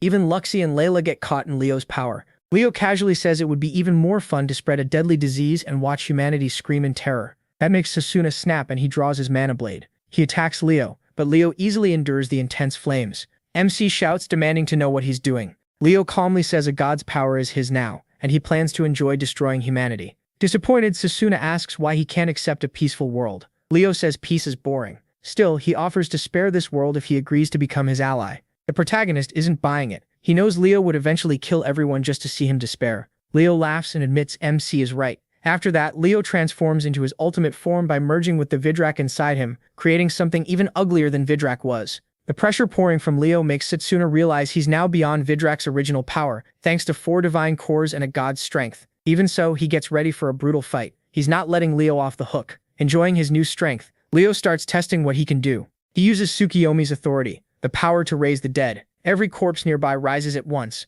but Setsuna cuts them down without much trouble. Leo is impressed that the protagonist is beyond normal foes, so he raises the difficulty. He tries using the truth scripture, but decides it's too annoying to deal with right now, and saves it for later. Next, he switches to Satania's power, but Setsuna still gets through it with the God's Eye. He avoids the rifts while slicing through the zombies too. As MC deals with Leo's non-stop tricks, Layla and Lucia are still pinned down by Leo's crushing aura. Since his God's Eye is causing problems, Leo answers with one of his own. He activates the cursed Eye of Death, but Setsuna avoids it with lightning speed. Then the protagonist suddenly splits into several copies, shocking Leo. Leo tries to figure out which one is real, but he chooses the wrong target. By the time he realizes he chased an illusion, Setsuna is already in close. MC fires off the deadly 1-inch fist at Leo, but Leo blocks it like it's nothing. He answers with a punch of his own, saying he's done testing powers. Now he just wants an old-school fist fight with him, and the blow sends Setsuna backward. The protagonist is stunned that one punch shook him so badly, and he realizes Leo is mixing the Divine Core's power with his own. That's when MC confirms Leo has surpassed Vidrak. Meanwhile, the people watching from below can only see 2 streaks of light clashing in the sky. Setsuna and Leo keep trading heavy blows, and from the huge amount of mana spilling out, Luxie tells the others and Layla they simply can't interfere. Layla refuses to accept that she can do nothing and starts desperately thinking of a way to help. As the battle goes on, Leo admits Setsuna is still incredibly skilled, but he wants more, since he knows he has contracts beyond the spirits he's shown so far. The protagonist charges at him and tells him to shut up, but Leo wins the exchange and blasts him away. That makes MC consider combining 4 elements. Even though it's dangerous, he knows a mistake means death, and even if it works, the boost won't last long. Still, with how the fight is going, he knows he can't win unless he combines more elements. In the middle of the battle, Setsuna suddenly gains enough power to smash Leo into the ground, because he's finally combined the strength of all 6 spirits inside him. That lets him form a powerful mana blade, the Hexagrandia. He swings straight for Leo's head, but Leo dodges at the last second, only losing a few limbs. When Leo sees how strong that power is, he laughs like a madman and says he loves it. Setsuna isn't here to play. He only has 60 seconds with this power-up, and he has to bring Leo down before time runs out. Realizing he has revealed his trump card, Leo decides to answer with his own. He unleashes a massive surge of energy and regrows his missing limbs. Then Leo creates 3 black suns at once and throws them at Setsuna. Using the God's Eye, the protagonist weaves through them and cuts them apart. Then he rushes straight at Leo, and Leo instantly understands that if this attack lands, it's going to hurt badly. He shoots up into the sky, but MC follows with the power of wind. Leo mocks him, impressed by his effort but reminding him that he can't keep this up for long. Setsuna pushes the power into overdrive, even though it'll burn through his time even faster. He doesn't care, as long as it lets him beat Leo. With the clock running down, he charges again, trying to cut Leo down before his trump card fades. Below, everyone prays for the protagonist to win. Otherwise, they're all finished. Eventually, Setsuna catches up to Leo, but moving that fast ruins his aim. To make things worse, Leo summons a demon army and gives MC even more to handle. He is forced to fight through the beasts before he can reach Leo again. But while that's happening, Leo prepares something even worse. As Setsuna breaks through the beasts, Leo tries to hit him with the cursed eye. The protagonist is ready for it and reflects the attack back, damaging Leo's body and giving MC a perfect opening. Realizing he's targeted, Leo pulls a dirty trick. He changes his face into Layla's, hoping Setsuna will hesitate, but he ignores it and attacks anyway. He lands a solid blow to Leo's head and sends him crashing down. Even with all that power, the protagonist still can't cut cleanly through him. Leo managed to stop the strike before it reached his chest. He yanks the sword free and kicks MC away, mocking him for not hesitating even after seeing Layla's face. Then Leo brings out his own trump card, a spell called Magic Devouring World. He summons a giant sword that grows bigger the more mana it takes in. By now, Setsuna has only 10 seconds left, and Leo forces him completely onto the defensive. With just 4 seconds remaining, he risks everything to reach Leo and land one last blow that might finish him. The plan works exactly as Setsuna imagined, and he reaches Leo at the very last moment. His strike lands, and smoke explodes across the battlefield. The battle drains every last bit of the protagonist's mana, but when the smoke fades, MC is stunned to see Leo still on his feet. After all that, he can't believe Leo is still standing. Leo praises his strength, saying few could fight a god's power like that. For a moment, he even thought Setsuna's last hit had beaten him. But now that his energy and mana are gone, Leo mocks him and tells him to scream louder. He blasts the protagonist with more energy. Yet even now, the protagonist refuses to quit. He charges in with nothing but his fist and slams it into Leo's head. This time Leo isn't worried at all, and easily catches his arm. Then he answers with a punch to Setsuna's chest, sending him flying. Even so, Leo admires how MC keeps going with no mana and almost no strength left. He answers that he got this far because giving up was never an option. As long as he can still make a fist, he says he won't stop. Seeing that resolve, Leo decides to finish him himself. He forms a huge energy blast and throws it straight at Setsuna. It lands and erupts in a massive explosion. When the blast clears, the protagonist is nowhere to be seen. Leo smiles, sure that he has finally won. Now he decides it's time to wipe out everyone, and the planet too. What Leo doesn't know is that Setsuna survived because Layla pulled him away at the very last second. With no one left to challenge him, Leo starts choosing what to destroy first. He considers heading to the academy to settle things with the headmaster. Just then, the mages attack him, and he turns his focus to the royal capital instead. At the cave Layla brought him to, she can tell Setsuna's injuries are terrible. Once he regains a little strength, MC thanks her for saving him. Then he tells Layla to leave, since she's also out of mana and stamina. Layla just smiles and says the same is true for him. She opens his hand and places something in it, saying it's for him. It's the brooch that Setsuna helped Layla win back from the upperclassmen earlier in the story. Before rescuing him, Layla had everyone pour healing magic into the brooch, since it can store mana. She tells him to use it and heal. He hesitates because she's hurt too, but Layla reminds him he's been risking his life from the very beginning. So now she's willing to risk hers too, because Setsuna is the only one who can beat Leo. To reassure him, Waternia appears and explains that Layla avoided a fatal injury thanks to her power. Waternia adds that watching the protagonist fight without caring for his own life moved her.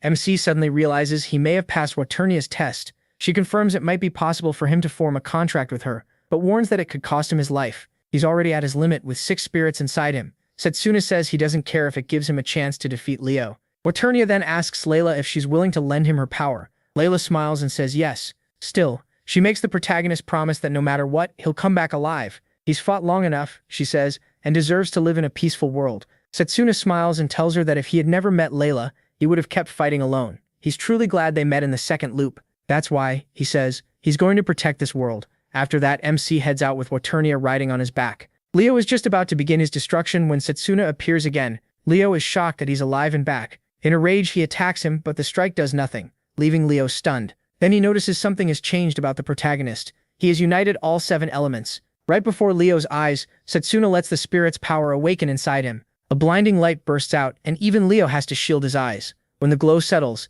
it becomes a brilliant rainbow. Everyone is stunned by what they're seeing, except Chronoboros, who already saw this form in the future. This is the being meant to save all worlds, the Rainbow Spirit King, Bifrost. Setsuna's hair shifts through many colors, and his body shines. Blazer warns him that his body is falling apart because it can't handle the spirit's mana. Even so, Blazer tells him not to die. He still has to return to Layla after the promise he made to her. Setsuna smiles at that, and then his face turns completely serious. In a flash, MC rushes Leo and lands a crushing blow that makes Leo scream. He keeps pressing him, striking again and again while Leo can't fight back. A moment later, the protagonist tries to slam Leo to the ground, but Leo avoids it and jumps into the air. He charges back at Setsuna, and the two trade punches, but MC's hit is far stronger. It shatters Leo's left arm and draws out a painful scream. Setsuna follows up with a brutal punch to Leo's midsection, launching him far away. Bruised and broken, Leo still manages to crawl out of the rubble. He cries out in horror, unable to accept that his power now surpasses a god. The protagonist walks up and tells him this fight is over. Leo refuses, saying he'll battle to the end just to keep MC